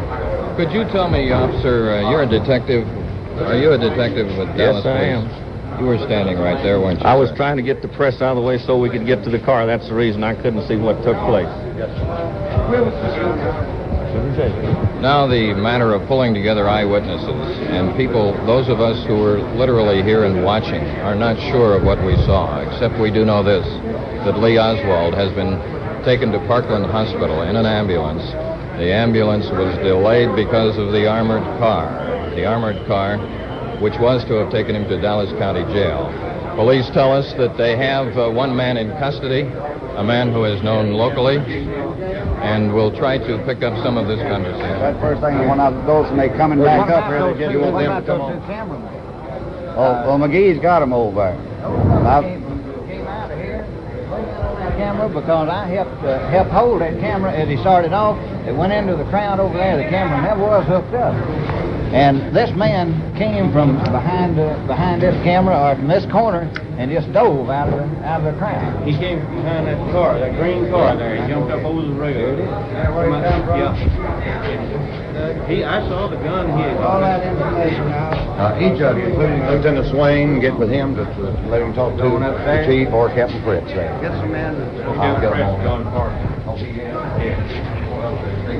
There you have heard some of the reports of Dallas detectives as to how this man happened to get at Oswald. He was apparently sitting in a car directly behind our cameras, leaped out of the car over a rail at Oswald, pointing a revolver at his stomach, pulled the trigger. Oswald grabbed his stomach, slumped over to the ground, saying what sounded like a rather loud moan. Is he in this building, Oswald? He has gone to the hospital. And what about the man who has been caught? Is he in this building? He is in custody here. I see. Chief, can you tell us what you know now about the man that you do have in custody? Personally, I don't know anything about him. I merely know his name. And that's all I know. And what can you tell us about the nature of Oswald's wounds? I don't even know that. I don't know where the man was struck with the bullet. I won't know until we hear from the hospital. All right, Captain, can you give us any report now on... No further report right at this time. This is live from the basement of Dallas Police Headquarters. Absolutely unbelievable, incredible. Lee Oswald, the man charged with assassinating the President of the United States himself before our very eyes, was shot by a man who leaped out of that green car down there, apparently, over the rail, into the crowd, through the reporters, directly at Oswald, who was standing just about right here where I am. It happened so fast, no one really knows what happened, but here we have a further report. Now then, thus far, is the man upstairs in the cell? As far as I know, he's either in the jail or at Captain Fritz's office. I imagine he would probably be in jail. Do you know this subject? You know him? Have you seen him before? Yes, I do. Is he from Dallas? Yes. Who is he? I couldn't tell you. I know you can't release the name now, but do you know what kind of business he happens to be in?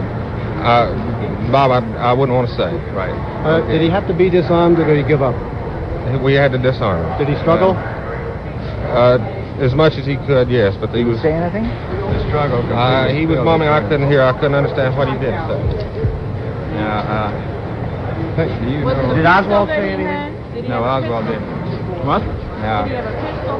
yes, do you know what kind of pistol he was carrying? No, Bob, I never saw the pistol itself. some other, I think Officer Graves had got the gun immediately after he fired the shot. Officer, he was in civilian clothes. Yes. Did he try to get away? No, he was immediately subdued by the officer. He wouldn't have had a chance to get away. How many shots were fired? Just one shot. Did you see? Do you remember when he came out? I didn't pay too much attention. Did you know the man? Did you see the man before? Yes, he did. Sir, you saw his face? Yes, sir. And you knew him? Yes, sir. Pat, he is a resident of Dallas. Yes, sir. And that's all I'd want to say about the man inside. This is Officer P.T. Dean of the Dallas Police Department. It looks like that about just about 3 feet away, or how far would you say the shot was fired? Well, I couldn't tell. I couldn't see Oswald when the shot was fired. I immediately turned. I was waiting at the armored car to ride with the suspect to the county jail. As soon as the shot was fired, I came immediately down the ramp to assist the officers. Officer, do you know this man personally that's in custody? Yes. In the line of duty or in another way? Sir, I wouldn't want to say. But he is known to you as a police officer. Not as a police officer? That is, you as a police officer know him, is that correct? Yes. Was he connected in any way with this? I don't know. Had you seen him here in the building before the shot was fired? No, sir. Pat, could you outline briefly some of the security precautions that were taken immediately before this happened? Yes, sir. We thoroughly searched the basement. We had searched even the cars up on top of the pipes and things that a person might conceal himself. There was about 15 to 20 men that had searched this place prior to 30 minutes. In fact, searched it twice, about an hour before and then 30 minutes before. How many officers did you have outside, approximately, would you say? About 20 uniformed officers. Outside the building, and they're armed with riot guns, pistols, and all kinds of... Yes, sir. Some few of them are. Did you notice this guy before in here? No, sir. You hadn't? Today, no, sir. Not today. Is there anything else that you possibly might tell us about him, Pat? I know that at the present time you're bound and can't say very much, but you have said that he is from Dallas and that you do know this subject and have seen him before. Yes, sir, I do know. Is there anything that you could say about him further than the fact that he is a resident of Dallas, the man who shot Oswald, to shed some more light on it? Well, Bob, that would be all I'd want to say, really. I'm sure that's the case. Now, at present, what in the way of release is going on inside? How soon do you think we're going to be able to know who this man is? Well, the information would have to come from Captain Fritz's office. Now, Captain Fritz came out of this door just a few steps ahead of Oswald. Do you know where he is at present? No, sir, I don't. Can you give us some indication of why these security precautions had been taken? Were there some threatening phone calls during the night that there might be some effort to take I couldn't answer life? that. I don't know. And you heard that? This is merely a precautionary measure. The case as it is, it was felt that there had to be a security for him. There were extreme precautions regarding the armored car. Yes, sir. Now, how, officer, would it be possible for someone to have slipped into this car over here with the elaborate security precautions that had been taken? I can't answer. I do know the man. I would have known him on sight. If I'd seen him and noticed him, I would have ejected him. That's merely not because of him himself, but there was no one that was supposed to be in here but the press and the officers. Now, what is it that you know about this man? Sir, I wouldn't want to elaborate on my knowing. Patrolman,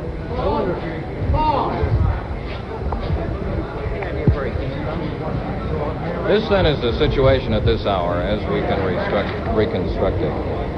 Just about 20 minutes ago, standing right here, Lee Oswald was shot by a man known to at least one Dallas police officer, P.T. Dean. The man apparently, according to the accounts of other detectives who were here, came out of a green vehicle parked beyond our camera range in the police garage here at Dallas Police Headquarters, leaped over a railing through the reporters who had been cordoned off on that side. And again, according to people who were closer than I, the man came through the group of reporters to Oswald, who was being transported just about in this position. And just at that moment, the the gunshot was fired, and it sounded as if an automobile had backfired or someone had thrown a cherry bomb or a firecracker or something of that sort. Oswald clasped his stomach like this and moaned. And then, of course, there was absolute pandemonium as detectives and police officers moved in to take into custody this man, so far unidentified, so far apparently being questioned upstairs by Dallas Homicide Captain Will Fritz, who incidentally is the man who has been in charge of the interrogation of Oswald as the accused killer of President Kennedy. We heard Tom Pettit describe the shooting of Oswald. We heard Tom Pettit later tell us that Oswald was being put into an ambulance. We saw the ambulance leaving the jail area and head for Parkland Hospital. Now the activity is transferred to Parkland Hospital in Dallas. Standing by there for a report, let's switch to Roger Reddy at Parkland Hospital. Here at Parkland Hospital, assassin Lee Oswald has just been brought to the emergency room by a screaming ambulance and an escort of police cruisers with their sirens going. We had just been in the press room at Parkland for an interview with Mrs. John Connolly, who had made a statement. When we heard the word that he had been shot, all the reporters rushed around to the emergency entrance room at Parkland just as Oswald was brought up. As the ambulance backed up to the unloading dock, the reporters shoved towards the back of the ambulance. Police had to fight to keep them away from the back. The door was opened. Oswald was pushed out on the stretcher. His shirt was rolled halfway up his stomach to his chest. As I saw his face, it was gray and ashen. He did not look good at all. His condition has not been stated yet. He is in emergency here at Parkland Hospital. He has not been moved to any operating room as far as I know. At this time, he is still in emergency. He is completely closed off. Reporters are not permitted in the back. They are working on him right now. That is a report from Roger Reddy at Parkland Hospital.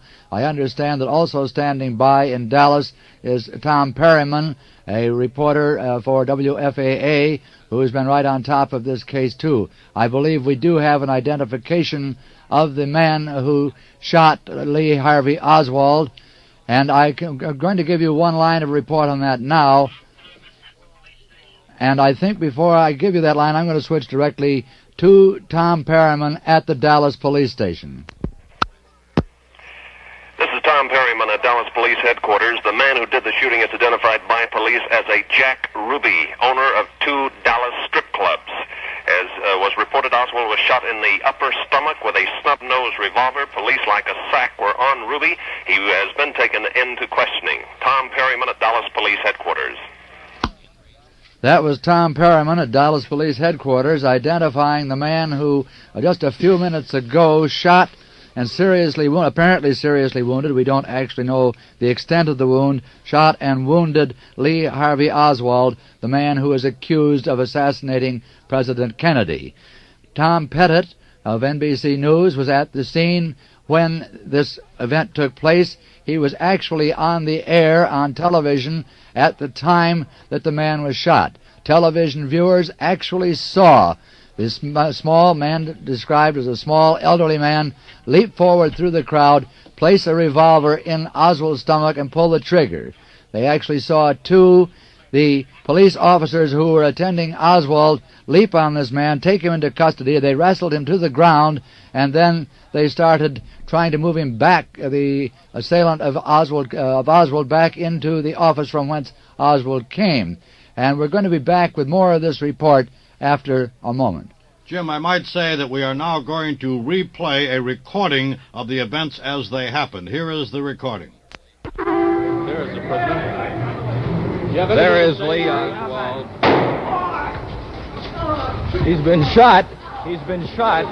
Lee Oswald has been shot. There's the man with a gun. It's absolute panic. Absolute panic here in the basement of Dallas Police Headquarters. Detectives have their guns drawn. Oswald has been shot. There is no question about it. Oswald has been shot. Pandemonium has broken loose. That was an actual replay of the shooting of Lee Oswald. That was a radio recording that was made at the scene. You actually heard the gun that was fired, and you heard the comments of the reporter at the scene after that shot was fired. A very great deal has happened since that moment.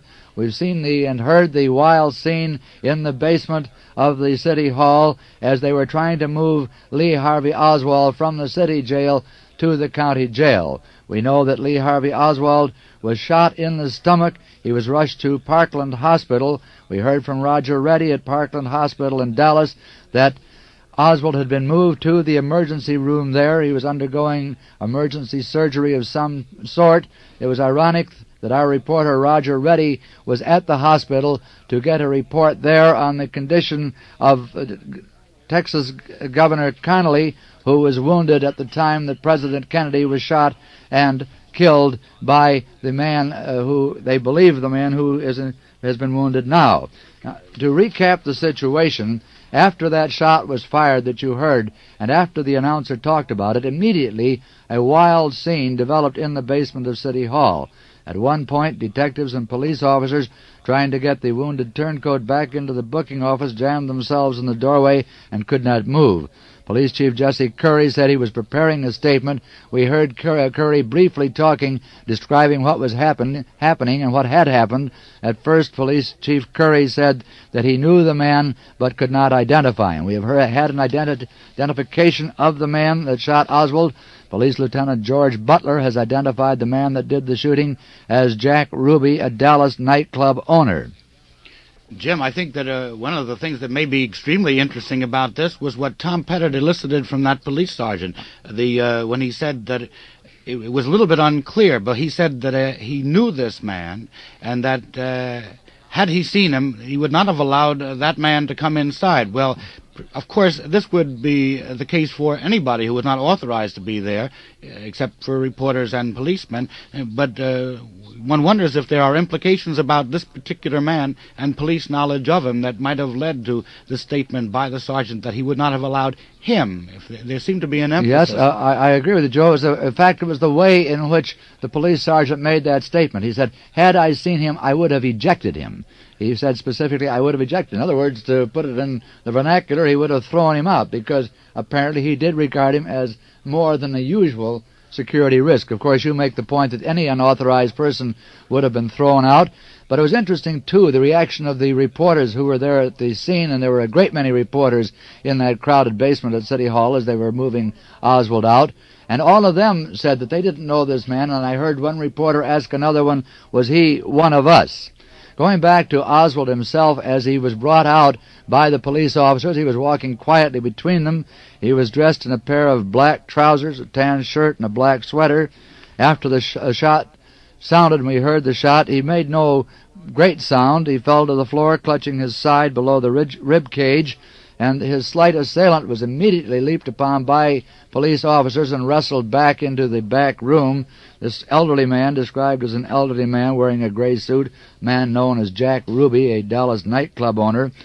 It was not actually known immediately how or why he happened to be present in the basement, but eyewitnesses said they saw him leap over a railing from behind a green car that was parked outside of the the City Hall basement and leap over a barricade, and we saw him actually rush up and place the gun directly into Oswald's stomach and then fire the shot. And then again, our view was obscured by the police officers and to say pandemonium, I think, would be understating the case, because there was complete confusion there for a very short time, actually. But our reporter, Tom Pettit, on the scene, I think, did a masterful job, which we heard, of pulling together this thing and getting from the eyewitnesses the story of what had happened, who did the shooting, and what happened from that moment on, from the time that they took Oswald back into a back room while they were waiting for an ambulance to carry him back out again.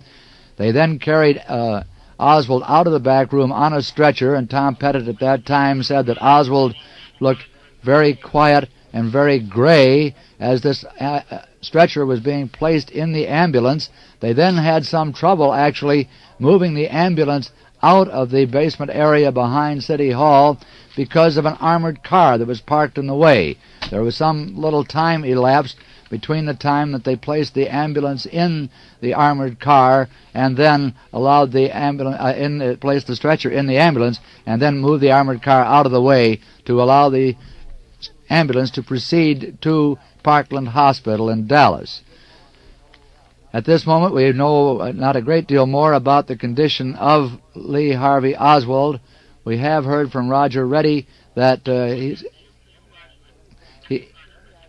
let me ask a direct question because it's a little difficult at this time. I think we better bring Roger Reddy back in. Roger Reddy is at Parkland Hospital again, and we switch to him. Lee Oswald is in the major surgery section of the emergency division of Parkland Hospital. He has been wheeled into trauma room number 2 at this moment, which is within 10 feet of where President Kennedy was brought to the hospital on Friday. The police have cordoned off the long corridor leading to that trauma room. The reporters and other onlookers and officials have been held back. The pandemonium that was extant when he was first brought in has subdued somewhat. A spokesman for Governor Connolly said that they did not want any knowledge at this point of the fact to get to Governor Connolly. They don't want him to get near him in any way. They are keeping news and as much of the information away from Governor and Mrs. Connolly as possible. They expect that he will be moved depending on his condition, which is still to be determined. The spokesman at the hospital have not given us this yet. It is due to come out shortly. That is a report from Roger Reddy at Parkland Hospital in Dallas. We were just talking about him, and he was ready there to give us that further report. It is really ironic that as all these events are taking place, really staggering events are taking place in Dallas, the place where President Kennedy was shot to death on Friday, just 48 hours ago. Right at this moment in our nation's capital, the procession is moving from the White House to the Capitol, carrying the body of President Kennedy from his first resting place in the east wing of the White House to the Capitol itself. We are not ready to go to Washington at this time for a report on that. These developments are coming so fast and are of such staggering proportions that it is almost difficult to determine where to move next to bring you the most complete story we can on the developments of this day. I think that at the moment, all of us are still interested in what has happened in Dallas. We don't know. We know the identification of the man who shot Lee Harvey Oswald. We know him as an elderly nightclub owner named Jack Ruby. We have had no further report on why he as an individual should have taken it upon himself to attempt to take the life of the man who killed President Kennedy. I believe that I heard Tom Pettit say that the man, as he stepped up to Oswald, said, "Are you the guy or are you the man who shot the president?" That was the only quotation that I heard directly from the man who shot Oswald, and shortly after that the shot was fired, which you have heard, and then the pandemonium broke loose in the basement of City Hall where Lee Harvey Oswald was shot. We're still waiting for confirmation of that line, too, from Tom on the scene and from others. The irony piles upon irony in this situation. Dallas was worried, we were told, about its image, despite the fact that it is a conservative town, and this man who did the shooting, Oswald, allegedly did the shooting, reportedly did the shooting of the president, was supposed to be a communist sympathizer, and so admitted. We find today, last night and today, that they were worried about their image there. Well, what does this do for the Dallas image, too? Well, I think, Joe, that despite the nature of these dramatic events in Dallas, I think that really the basic interest is in Washington, where our great president is being honored now. And let's switch to Robert McCormick in Washington. The funeral cortege for the president is forming up now in the north portico of the White House, and we will join our reporter, Herbert Kaplow, who is already on the scene. The coffin bearing President Kennedy is still inside of the White House.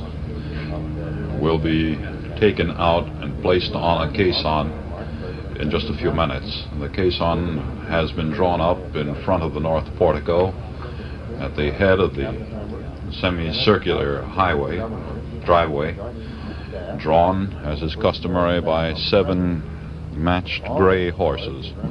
6 of them with riders from the 3rd Infantry Regiment Honor Guard. The caisson in stark black, only the hubcaps gold on the 2 large wheels drawing the carriage. President and Mrs. Johnson, both in the somber black of the occasion, arrived here at 20 minutes of 1 Washington time, walked up the 5 steps of the raised portico and entered through the glassed-in vestibule, which is draped in the morning black. Just a few moments ago, the late President Kennedy's brother-in-law, Sergeant Shriver, stepped into the glassed-in vestibule immediately in front of the entrance, looked around, and has now stepped back into the executive mansion. Through the columns bordering the portico, we can see thousands of people gathered on the wide 6-lane Pennsylvania Avenue stretching in front of this side of the White House. They're standing under a bright sun, the temperature, however, a chilly 50 to 55 degrees in the sun, waiting quietly, relatively little movement. On the portico, the stretch of marble leading between the doorway and the top of the steps is flanked by 8 enlisted men, 2 from the Air Force, from the Army, the Marine Corps, the Navy, the Coast Guard. And standing up off to one side, each one on a descending step, the Chiefs of Staff. I'm going to interrupt. I'm sorry, Robert McCormick. I think because of the urgency of the situation, we want to switch for a condition report on Lee Harvey Oswald. Switch to Roger Reddy at Parkland Hospital in Dallas. Here at Parkland Hospital, a spokesman, Peter Geilich, assistant administrator at Parkland, says that Lee Oswald has now been taken from emergency room, trauma room number 2, to surgery at Parkland on the 2nd floor of the building. The condition report is that he is very, very serious. Unofficially, Mr. Geilich said that he looked critical. He was in very bad condition. He was unconscious. He was shot once below the heart on the left side in the upper left chest. He is currently in shock. As we said, he is being moved now to surgery on the 2nd floor of Parkland Hospital. That was a condition report from Roger Reddy at Parkland Hospital in Dallas. We interrupted Herbert Kaplow's report on the procession moving from the White House to the Capitol, and let us go back now to Washington. A horrible, tragic series of events.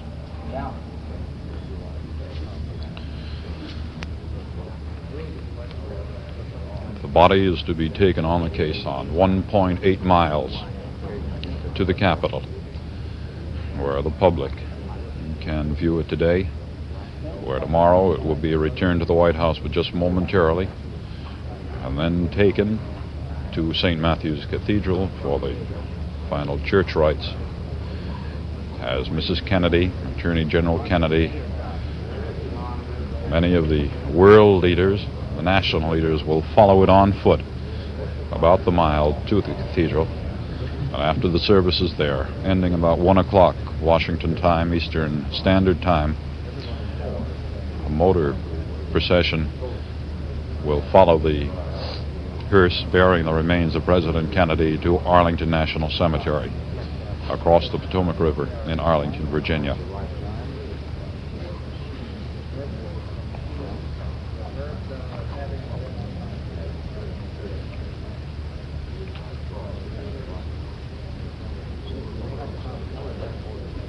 Many of the people bordering the curved driveway are the wives and children of people who work here at the White House. People in various jobs. Limousines are drawn up to one side. They will file in behind the caisson after the casket is placed aboard the caisson. There are 7 horses which draw the caisson, which is the normal complement for hooking up the horses to a heavy field piece carriage. One of the horses bears no rider. This is the belief going back to primitive times that the horse ridden by the fallen leader, if it were to be sacrificed, the spirit of the horse would follow its master.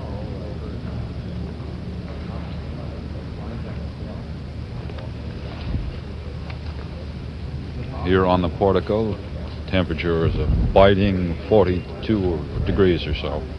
We are standing in the shade, about 20 feet from the doorway through which the casket will be drawn.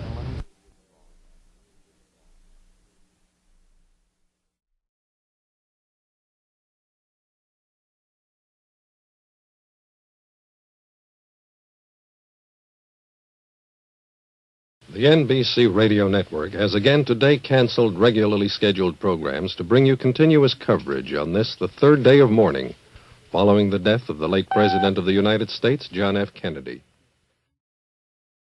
And now to Peter Jfk'S at Arlington National Cemetery. From our vantage point, located about 50 feet above the site of the Kennedy grave on a grassy slope just below the Lee Mansion, we now begin to hear the first strains of the marching band, the first unit, as it winds its way into Arlington Cemetery. It was exactly 2 weeks ago, another Monday, November 11th, Armistice Day, that the fallen president last visited this memorial resting place for the nation's heroes. On that day, not unlike this one, sunny, clear, Mr. Kennedy placed a wreath at the tomb of the unknowns. The events of the last few days completely foreign to his mind, although who knows what thoughts lurked in the brain that day of the man who pulled the fateful trigger. Even then, it's difficult to grasp the brutal fact in this tragic irony that a man so alive and vigorous as Mr. Kennedy that day, as he praised America's war dead, is now returning to Arlington suddenly to lie here with them. The grave site is perfectly located for this cemetery. As I said, on a slope below the Lee Mansion. From my vantage point, I look out over part of the Arlington Cemetery, then down across the Memorial Bridge to the Lincoln Memorial into Washington, and beyond the Washington Monument, and of course on Capitol Hill, the Capitol building whence Mr. Kennedy's remains began this fateful trip earlier today. It's interesting to note that no other graves are in the immediate vicinity of the president's burial spot. Perhaps an indication that for some time at least this area will be reserved for the many thousands and hundreds of thousands who visit Arlington Cemetery each year, who henceforward will make the grave of the late John F. Kennedy one of their more interesting, not only a landmark, but a place where people from all over the country, in fact all over the world, may stop by and perhaps say a prayer, rededicate themselves, meditate and ponder the events of the day as they might have been seen and might have been faced by this man. The Arlington officials tell me that military men and their wives and children are being buried here at the rate of about 25 a day. This is a fact which has caused the officials to purchase more land for the Arlington Cemetery periodically over the last several years. As of today, 121,428 persons have been buried in this 420-acre cemetery. The best estimate is that at this rate, the cemetery will be filled by 1968. Therefore, another undeveloped section, number 29, will be purchased, and that will accommodate burials till 1971. At that point, another 202-acre plot will be added, which will take Arlington, at least in the present figuring, until 1987. It's interesting that only one other presidential commander-in-chief of the armed forces is buried here, William Howard Taft, also a former Chief Justice of the Supreme Court, who was interred here in Arlington in 1930. The Kennedy family, of course, obviously felt that not only was it an honor to be buried in Arlington, not only was Mr. Kennedy fully and completely qualified because of his naval service and his chores as commander-in-chief, but also as a tribute to the people he served, be they military or not, and deliberately making the decision to lay him to rest here at Arlington rather than the family plot in Massachusetts, which had been thought at first. This unselfish move on the part of the Kennedy family, approved, of course, by Mrs. Kennedy, will go far, I'm sure, in the years to come to allow the American people to partake better the memory of the late president. Very slowly now, the funeral cortege is literally winding its way up the hill toward the final resting place. It is a hill, a rather steep one. Below me, as I look down at the gravesite, the members of the Irish Honor Guard are standing in front of me, preparing to go through the manual which they will perform as part of the burial ceremony. These hand-picked troops are from the Irish Military Officers Academy and were flown here at the request of Mrs. Kennedy.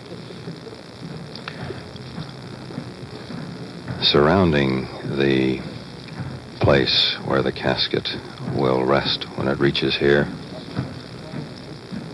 the officials of Arlington have laid, as is traditional, a false imitation grass plot made of paper grass. It becomes a very grassy green in contrast to the brown of the grass in the surrounding area, this being November here in Arlington. The first marching unit of the funeral cortege has now moved into sight. The colorful Marine band with their bright red tunics, their dark blue pants with the red stripe down the side.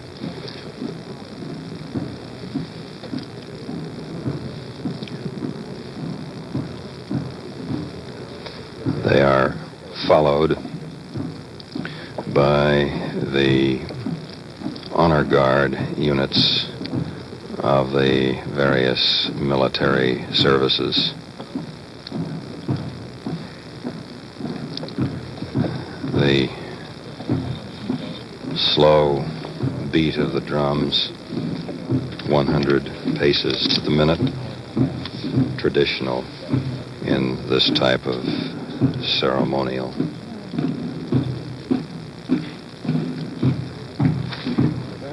The casket being borne aboard the caisson has not yet come into view around the corner and down the hill, but it will very shortly. This is the so-called memorial area of the cemetery, directly in front of the Custis Lee House, the original manor of the George Washington Parke Custis estate, which, as you know, formed the nucleus of Arlington Cemetery. The gravesite lies in a direct line between the flagpole in front of the Lee Mansion and the memorial gate. And as I said, there are no other graves in the immediate vicinity. The Marine Band, only drums being played, of course, is now pulling up abreast of the gravesite. The honor guard units, the Army, the Navy, the Air Force, and the Coast Guard, followed by a unit of Marines, are following the Marine Band, which has just now stopped. The estimate of the crowd here at Arlington today has ranged all the way from 30 to 50,000. I'm a poor crowd estimator, but it's safe to say that every possible nook and cranny where people are allowed to be is filled with spectators hungry for a final glimpse of the departed president. The limousines bearing the Kennedy family and the various other dignitaries are now coming around the same corner up the hill. They are now in sight, as is the black draped caisson with the casket and its American flag draped over it. There are 6 chairs covered with green material next to the grave, waiting for the Kennedy family and those taking part in the burial services. Slowly now, although the drumbeat has stopped, the limousines continue to come abreast of the gravesite, and the distinguished guests and officials are beginning to walk up the gentle slope from the road to the gravesite.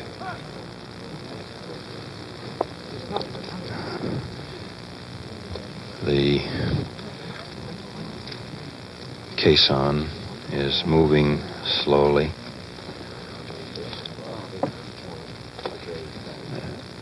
The horses calm. Actually, the riderless horse, the single black horse, symbolic, is acting up just a wee bit, as he has from time to time today. But there seems to be no difficulty with it. The members of the Joint Chiefs of Staff are here, and in just a moment, the caisson will draw abreast of the short path that leads from the road to the gravesite.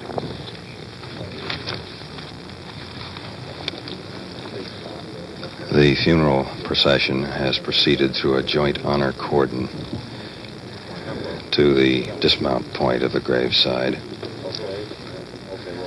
The caisson is just about to halt.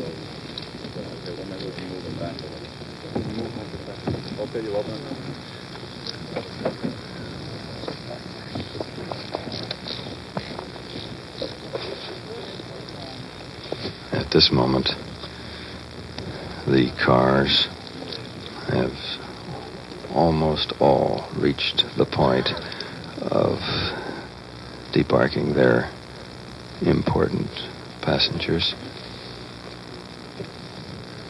The caisson has stopped at the path.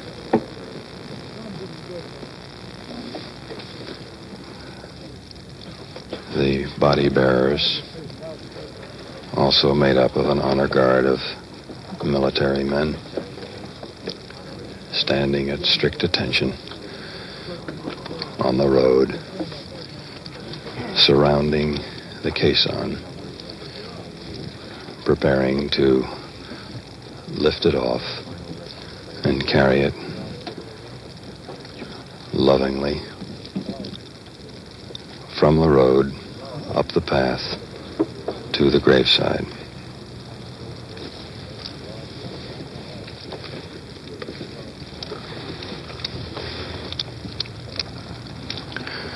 The crowd here at the cemetery, as have been the crowds all day, is completely silent. A hushed crowd, not a noise. Out of respect, and perhaps in contemplation of the enormously tragic events of the last couple of days.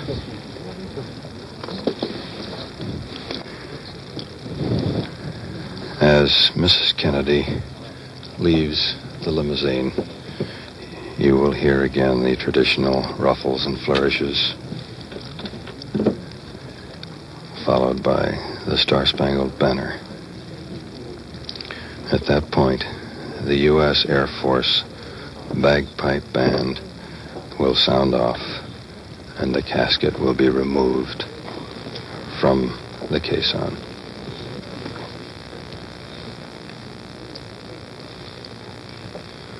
As the bagpipes move over the hill, the funeral party will be led up the hill between a column of Special Forces soldiers dressed in their now traditional berets and combat boots. A lengthy double line of black limousines has now stopped. It stretches perhaps 6 or 8 blocks down the hill from this graveside, and those diplomats, other VIPs who rode here in them, are now slowly moving up the hill on foot to assemble at graveside. The members of the Irish Honor Guard, sharply attired in riding breeches, olive drab jackets, and high brown leather boots, seem each man to be engaged in solemn thought at this moment, remembering, no doubt, the visit to their land recently by the late president.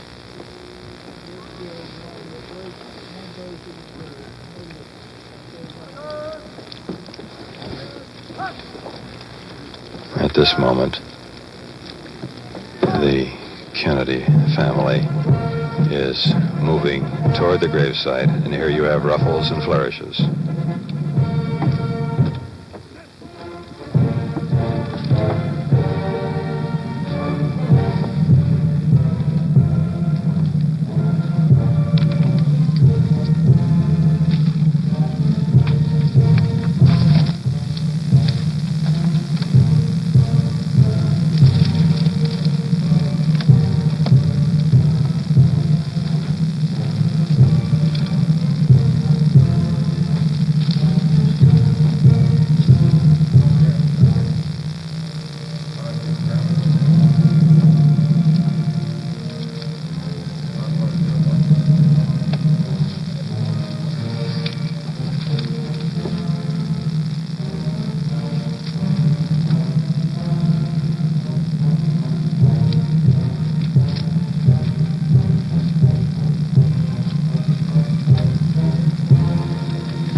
the national anthem. The Air Force bagpipes.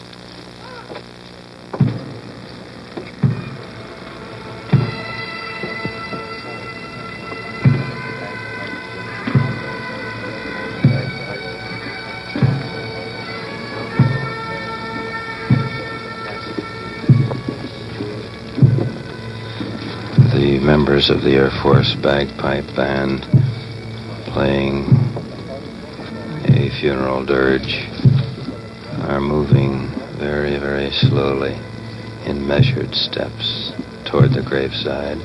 And at this moment, the casket is being removed from the caisson.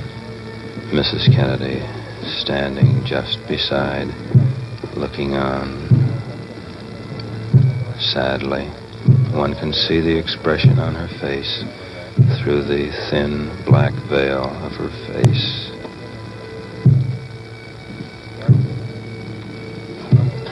The casket now is being carried up the path toward the gravesite.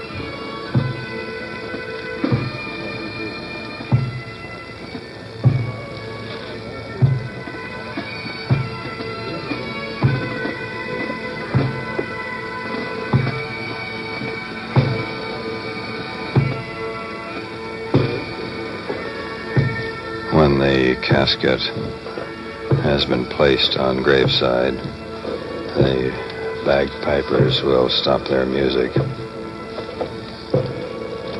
and the mourners will be motioned to their various positions around graveside.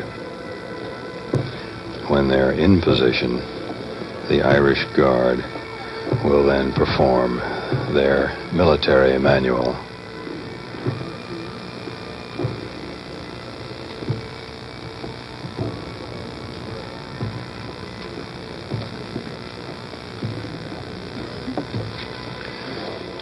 Ever so slowly, the casket is being carried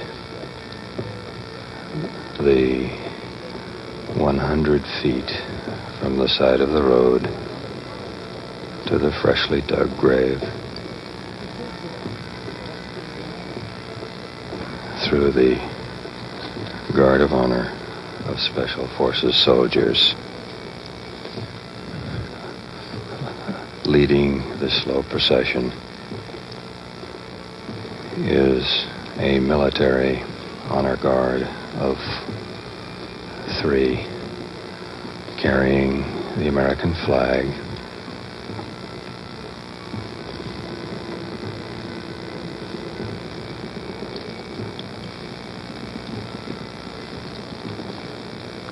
There follow several church dignitaries who will take part in the burial service, and directly behind them, moving at a very slow pace, the military guard of 8 men is bearing the heavy bronze casket draped in its American flag. Behind the casket, the President's personal flag, and after that, the members of the Joint Chiefs of Staff, followed by the grieving Kennedy family. Mrs. Kennedy walking in the center of the path, holding tight to the arm and hand of her brother-in-law, the Attorney General, and flanked on the other side by Senator Edward Kennedy. Overhead at this moment, a flyby.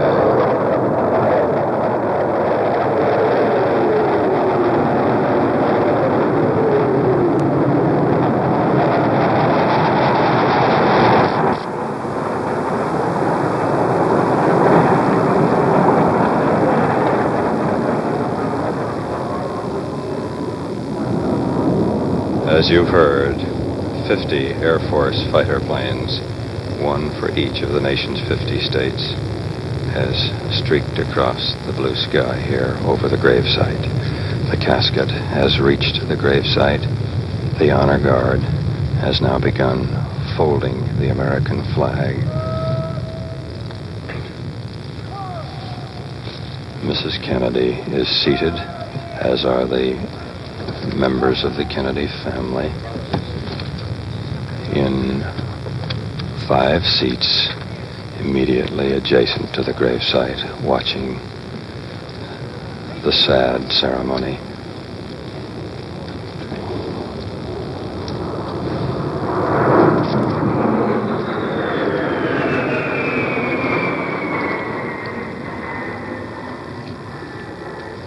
The flag now has been raised and is being held by the 8 military men, 4 on each side of the casket.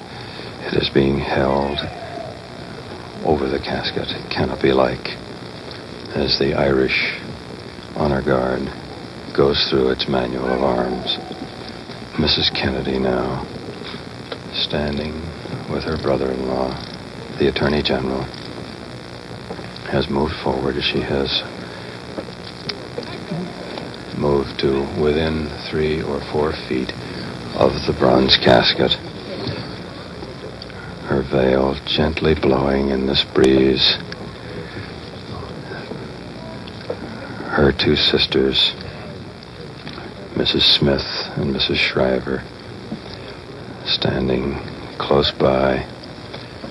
Other members of the Kennedy family, some of the children of Robert Kennedy also here, although Caroline and John Jr. are not present. A number of dignitaries are now moving into their pre-assigned positions to Mrs. Kennedy's right. Included, of course, in the front row is President de Gaulle of France.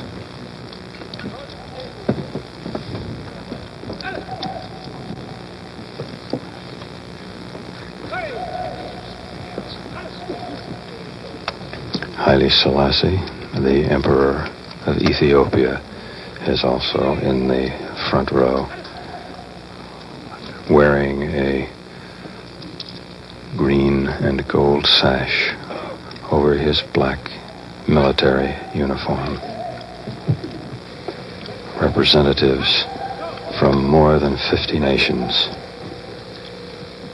are here at this service. Senator Edward Kennedy has stepped back just a bit. He is now behind the row of chairs.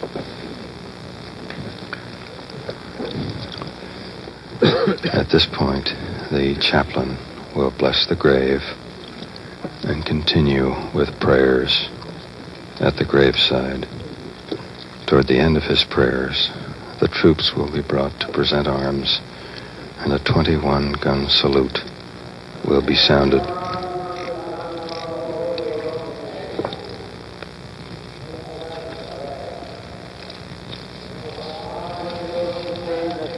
Of the faithful find rest.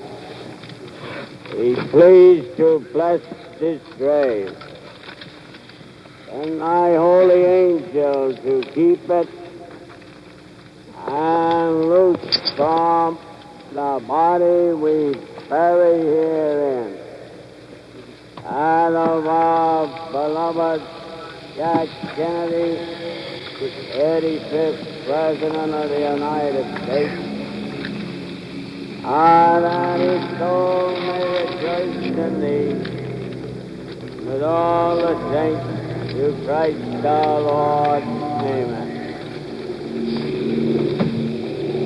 I am the resurrection and the life.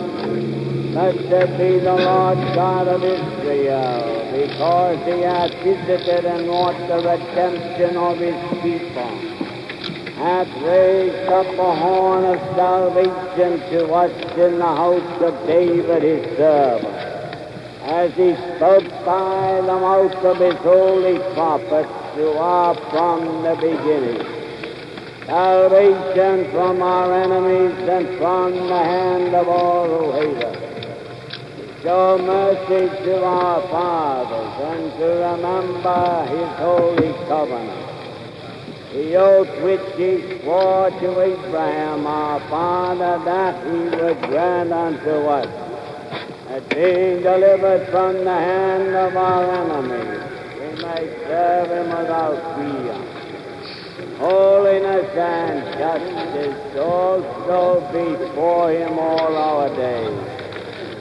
Thou, child, shalt be called the prophet of the Most High, for thou shalt go before the face of the Lord to prepare his way, to give knowledge of salvation to his people unto the remission of their sins, through the bowels of the mercy of God, in which the day spring from on high hath visited us, to enlighten them that sit in darkness and in the shadow of death, to direct our feet into the way of peace.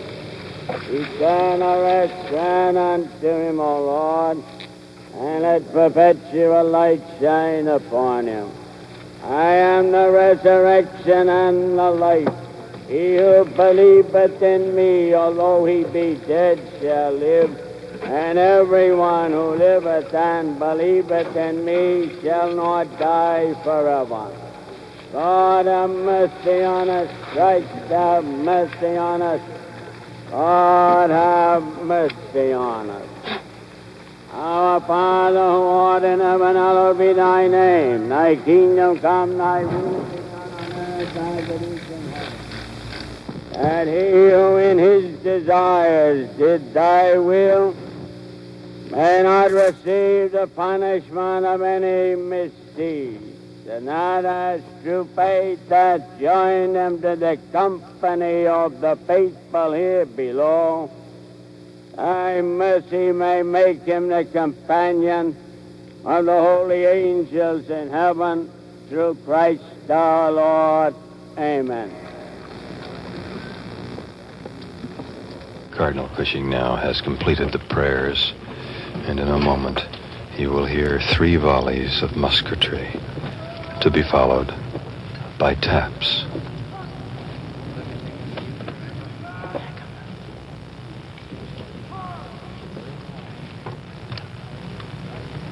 The 21 gun salute.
That, of course, was the traditional 21-gun salute.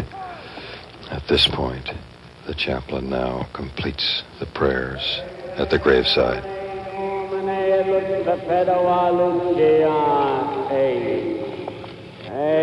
Rest in peace.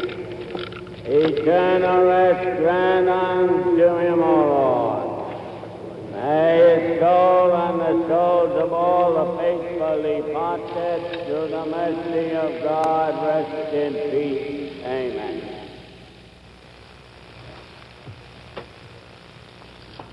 Now we will hear the 3 volleys of musketry, to be followed by the traditional playing of taps.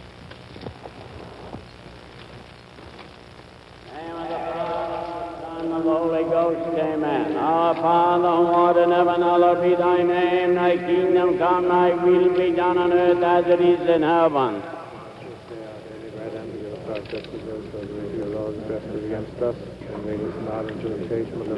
Hail Mary, full of grace, the Lord is with thee. Blessed art thou among women, and blessed is the fruit of thy womb, Jesus. Eternal rest grant unto him, O Lord. May his soul and the souls of all the faithful departed through the mercy of God rest in peace. In the name of the Father, and the Son, and the Holy Ghost. Amen.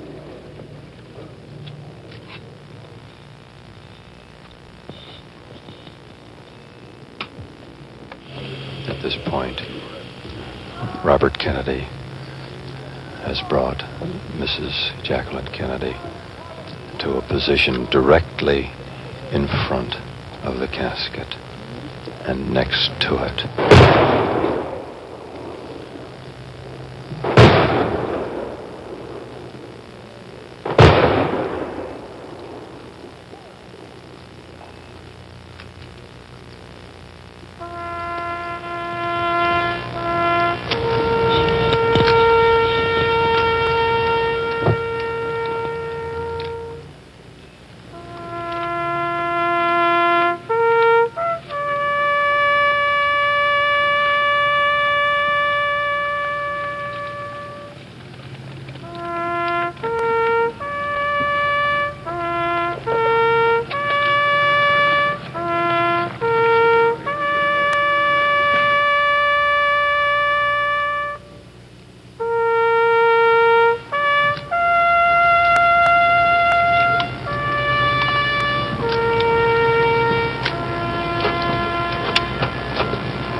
At this point, with Mrs. Kennedy still standing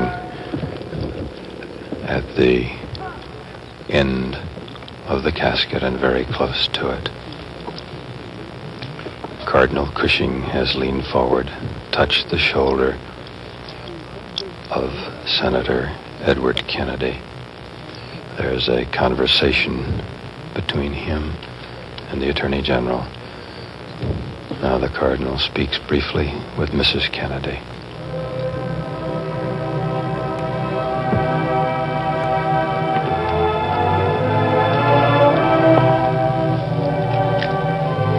At this moment, the Military Honor Guard begins to fold the flag which has draped the casket of the late president in prescribed military fashion. The folding almost completed. After the flag has been folded, the body bearers then will move from the graveside, and the chaplain will bless the eternal flame which is to be lighted here at the graveside during the burial ceremony by Mrs. Kennedy.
made heaven and earth. The Lord be with you and with your spirit. Let us pray.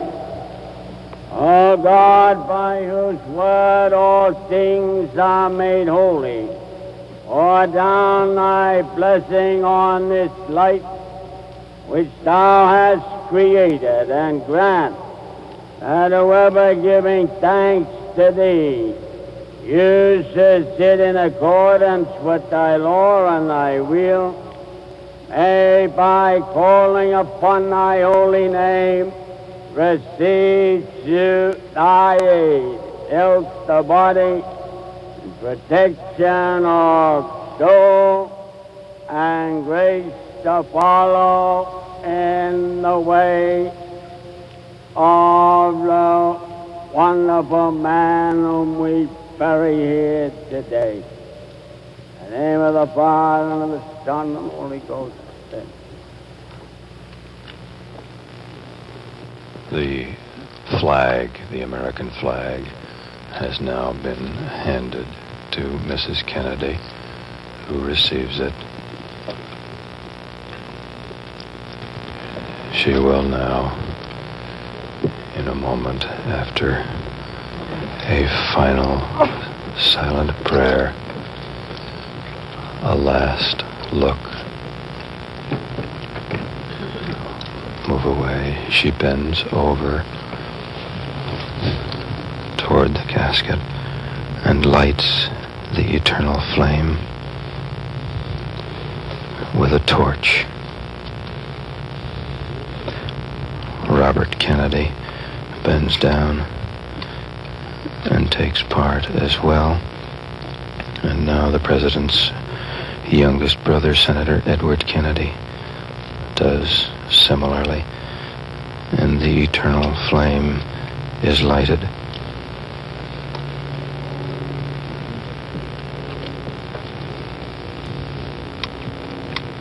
Now, with heavy heart and slow step,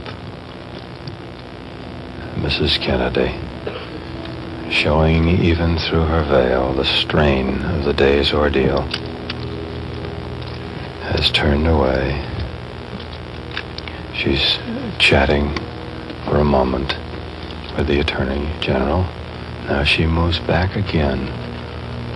She comes over, personally greets members of the Joint Chief of Staff, kisses General Maxwell Taylor, a longtime personal friend, then moves slowly away, hand in hand, with her brother-in-law, Attorney General Robert Kennedy, through the crowd of dignitaries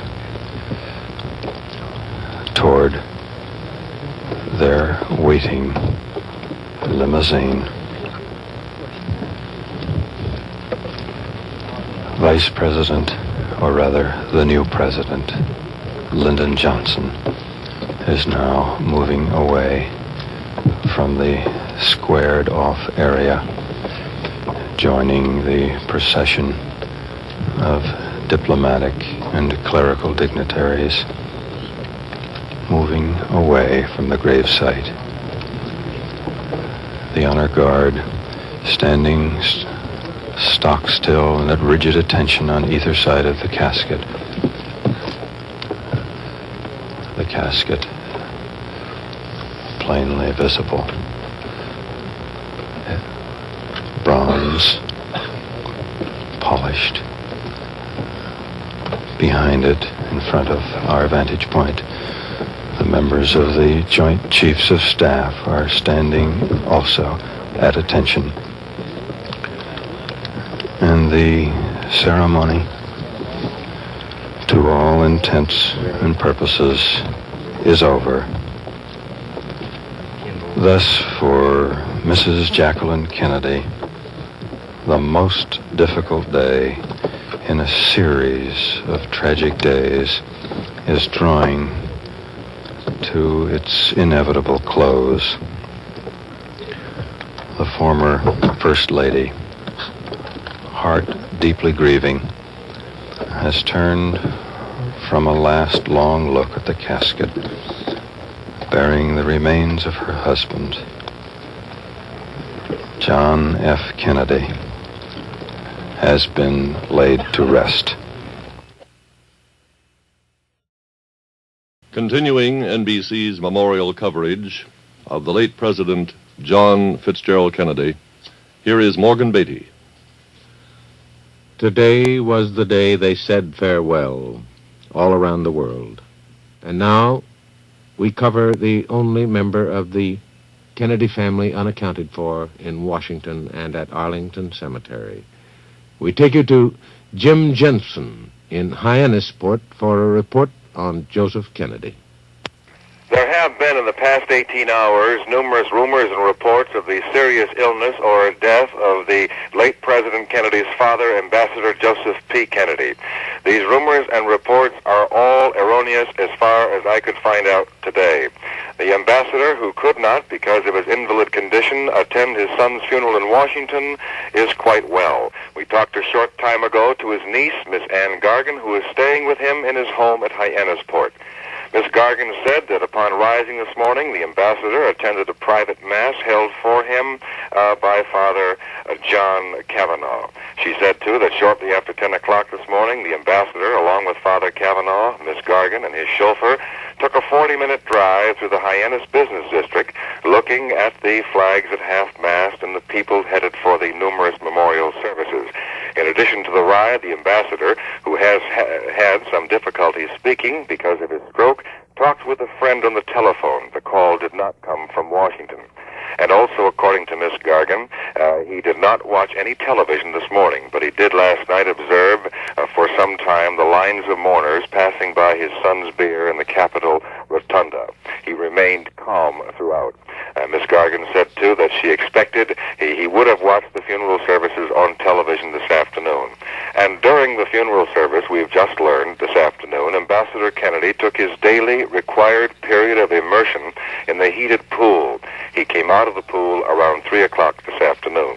It must be pointed out, too, that it was with great reluctance that we disturbed Miss Gargan with our queries on this sorrowful day, but it was thought that because of the rumors about the death of Ambassador Joseph P. Kennedy circulating around the nation, that it would be for the best interests of all concerned to seek the truth. We expect this accounting of his day's activities today will serve to stop the rumors of his demise. Ambassador Kennedy is now as well as any father can be on the day his son is buried. Jim Jensen reporting from Hyannis. And now for the events in Washington following the funeral of the president. We switch you to Russ Ward in Washington. Morgan, the story here right now is one of a diplomatic reception at the White House. Scores, actually hundreds of diplomats arriving one at a time, 2, 3, 4 in groups, limousines pulling up continually at the executive mansion. The greeter on the north portico, William Tonest, the deputy chief of protocol at the State Department, shaking hands. Occasionally the diplomats arriving, wiping tears from their eyes, still overcome with grief from the assassination on Friday and the dramatic funeral procession that occurred earlier this afternoon. It's still quiet here. I flew down from New York earlier this afternoon, and the plane actually flew over Arlington National Cemetery, where the funeral took place. You could, even from an altitude of perhaps 5,000 feet, you could look down and see the ribbons of black lining Memorial Bridge. Of course, the ribbons being spectators waiting, standing quietly, watching as the funeral procession was to come by a few moments later. The plane landed, and I drove up what many of our listeners, I'm sure, know as a beautiful drive along the Potomac River, the Mount Vernon Memorial Parkway.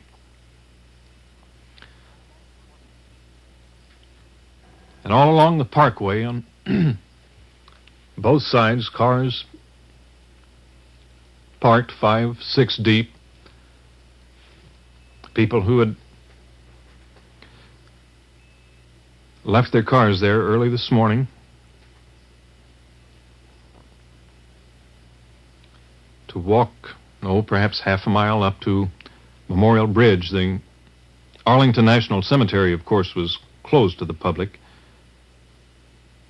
But these people, wanting to get a final glimpse of the funeral procession, it was a thoroughly touching moment. And I couldn't help but feel at the time, as I joined the crowd going toward Memorial Bridge, that we've seen another day of history made, but it'll be a long time before we forget it.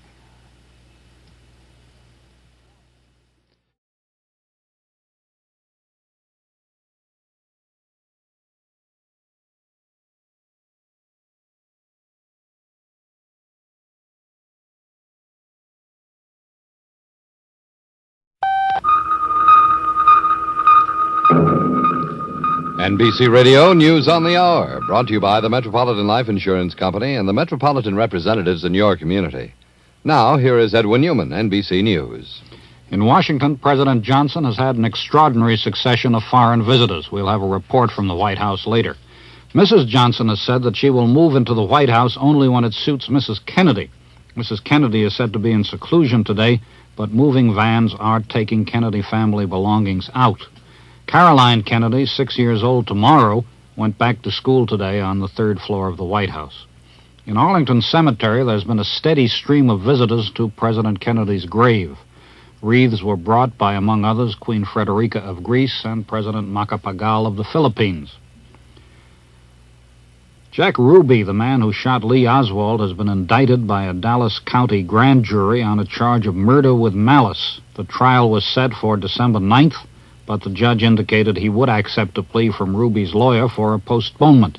Mid-January seems a likely date. Now for details of President Johnson's day, here is Robert Goralski, NBC News, at the White House in Washington. President Johnson is moving with speed to keep the Atlantic Alliance intact. He's now agreed to early meetings with the leaders of the three major allies of Western Europe. Scheduled are conferences with President de Gaulle of France, British Prime Minister Sir Alec Douglas-Home, and West German Chancellor Ludwig Erhard. The meeting with Chancellor Erhard was announced within the hour. It will take place in a few weeks here in Washington. Early next year, dates and sites have not been settled as yet. Mr. Johnson will meet with President de Gaulle and Sir Alec. These top-level conferences were all agreed upon during Mr. Johnson's meetings with the Western leaders during informal talks over the past 24 hours.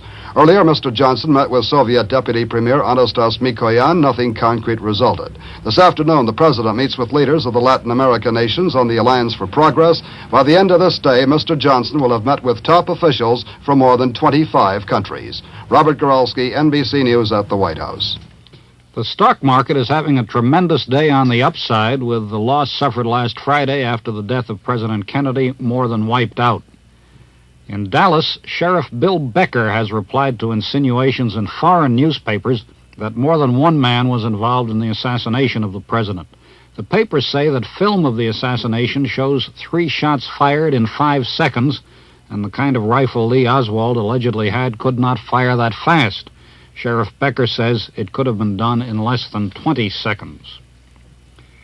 Filipino President Macapagal was among those seeing President Johnson this morning. Another White House visitor was Prime Minister Ismet Inonu of Turkey. In Turkey, a party that has formed part of Inonu's coalition government voted to withdraw from it, and it appears that the coalition will collapse. In Hyannisport, Massachusetts, a large turkey has been delivered to the Kennedy family home, and it appears that plans for a family Thanksgiving may be held to. In Miami, Florida, the body of Richard Mack, former member of the Federal Communications Commission, has been found in a rooming house. Police say he has been dead. Mack had been dead for several days. He resigned from the FCC during an investigation of the granting of a Miami television license. Edwin Newman, NBC News, New York. Have a cup of Jason Sanborn and get what's been missing. Missing in your instant coffee, rich instant Jason Sanborn has pure coffee nectar. Now enjoy the extra flavor, extra aroma, extra richness of instant Chase and Sanborn with pure coffee nectar from finest Colombian beans. Instant and regular Chase and Sanborn, fine coffee for 100 years. This has been NBC News on the Hour. Listen again on the Hour for NBC News, brought to you by Instant Chase and Sanborn. President Johnson addresses a joint session of Congress tomorrow on NBC.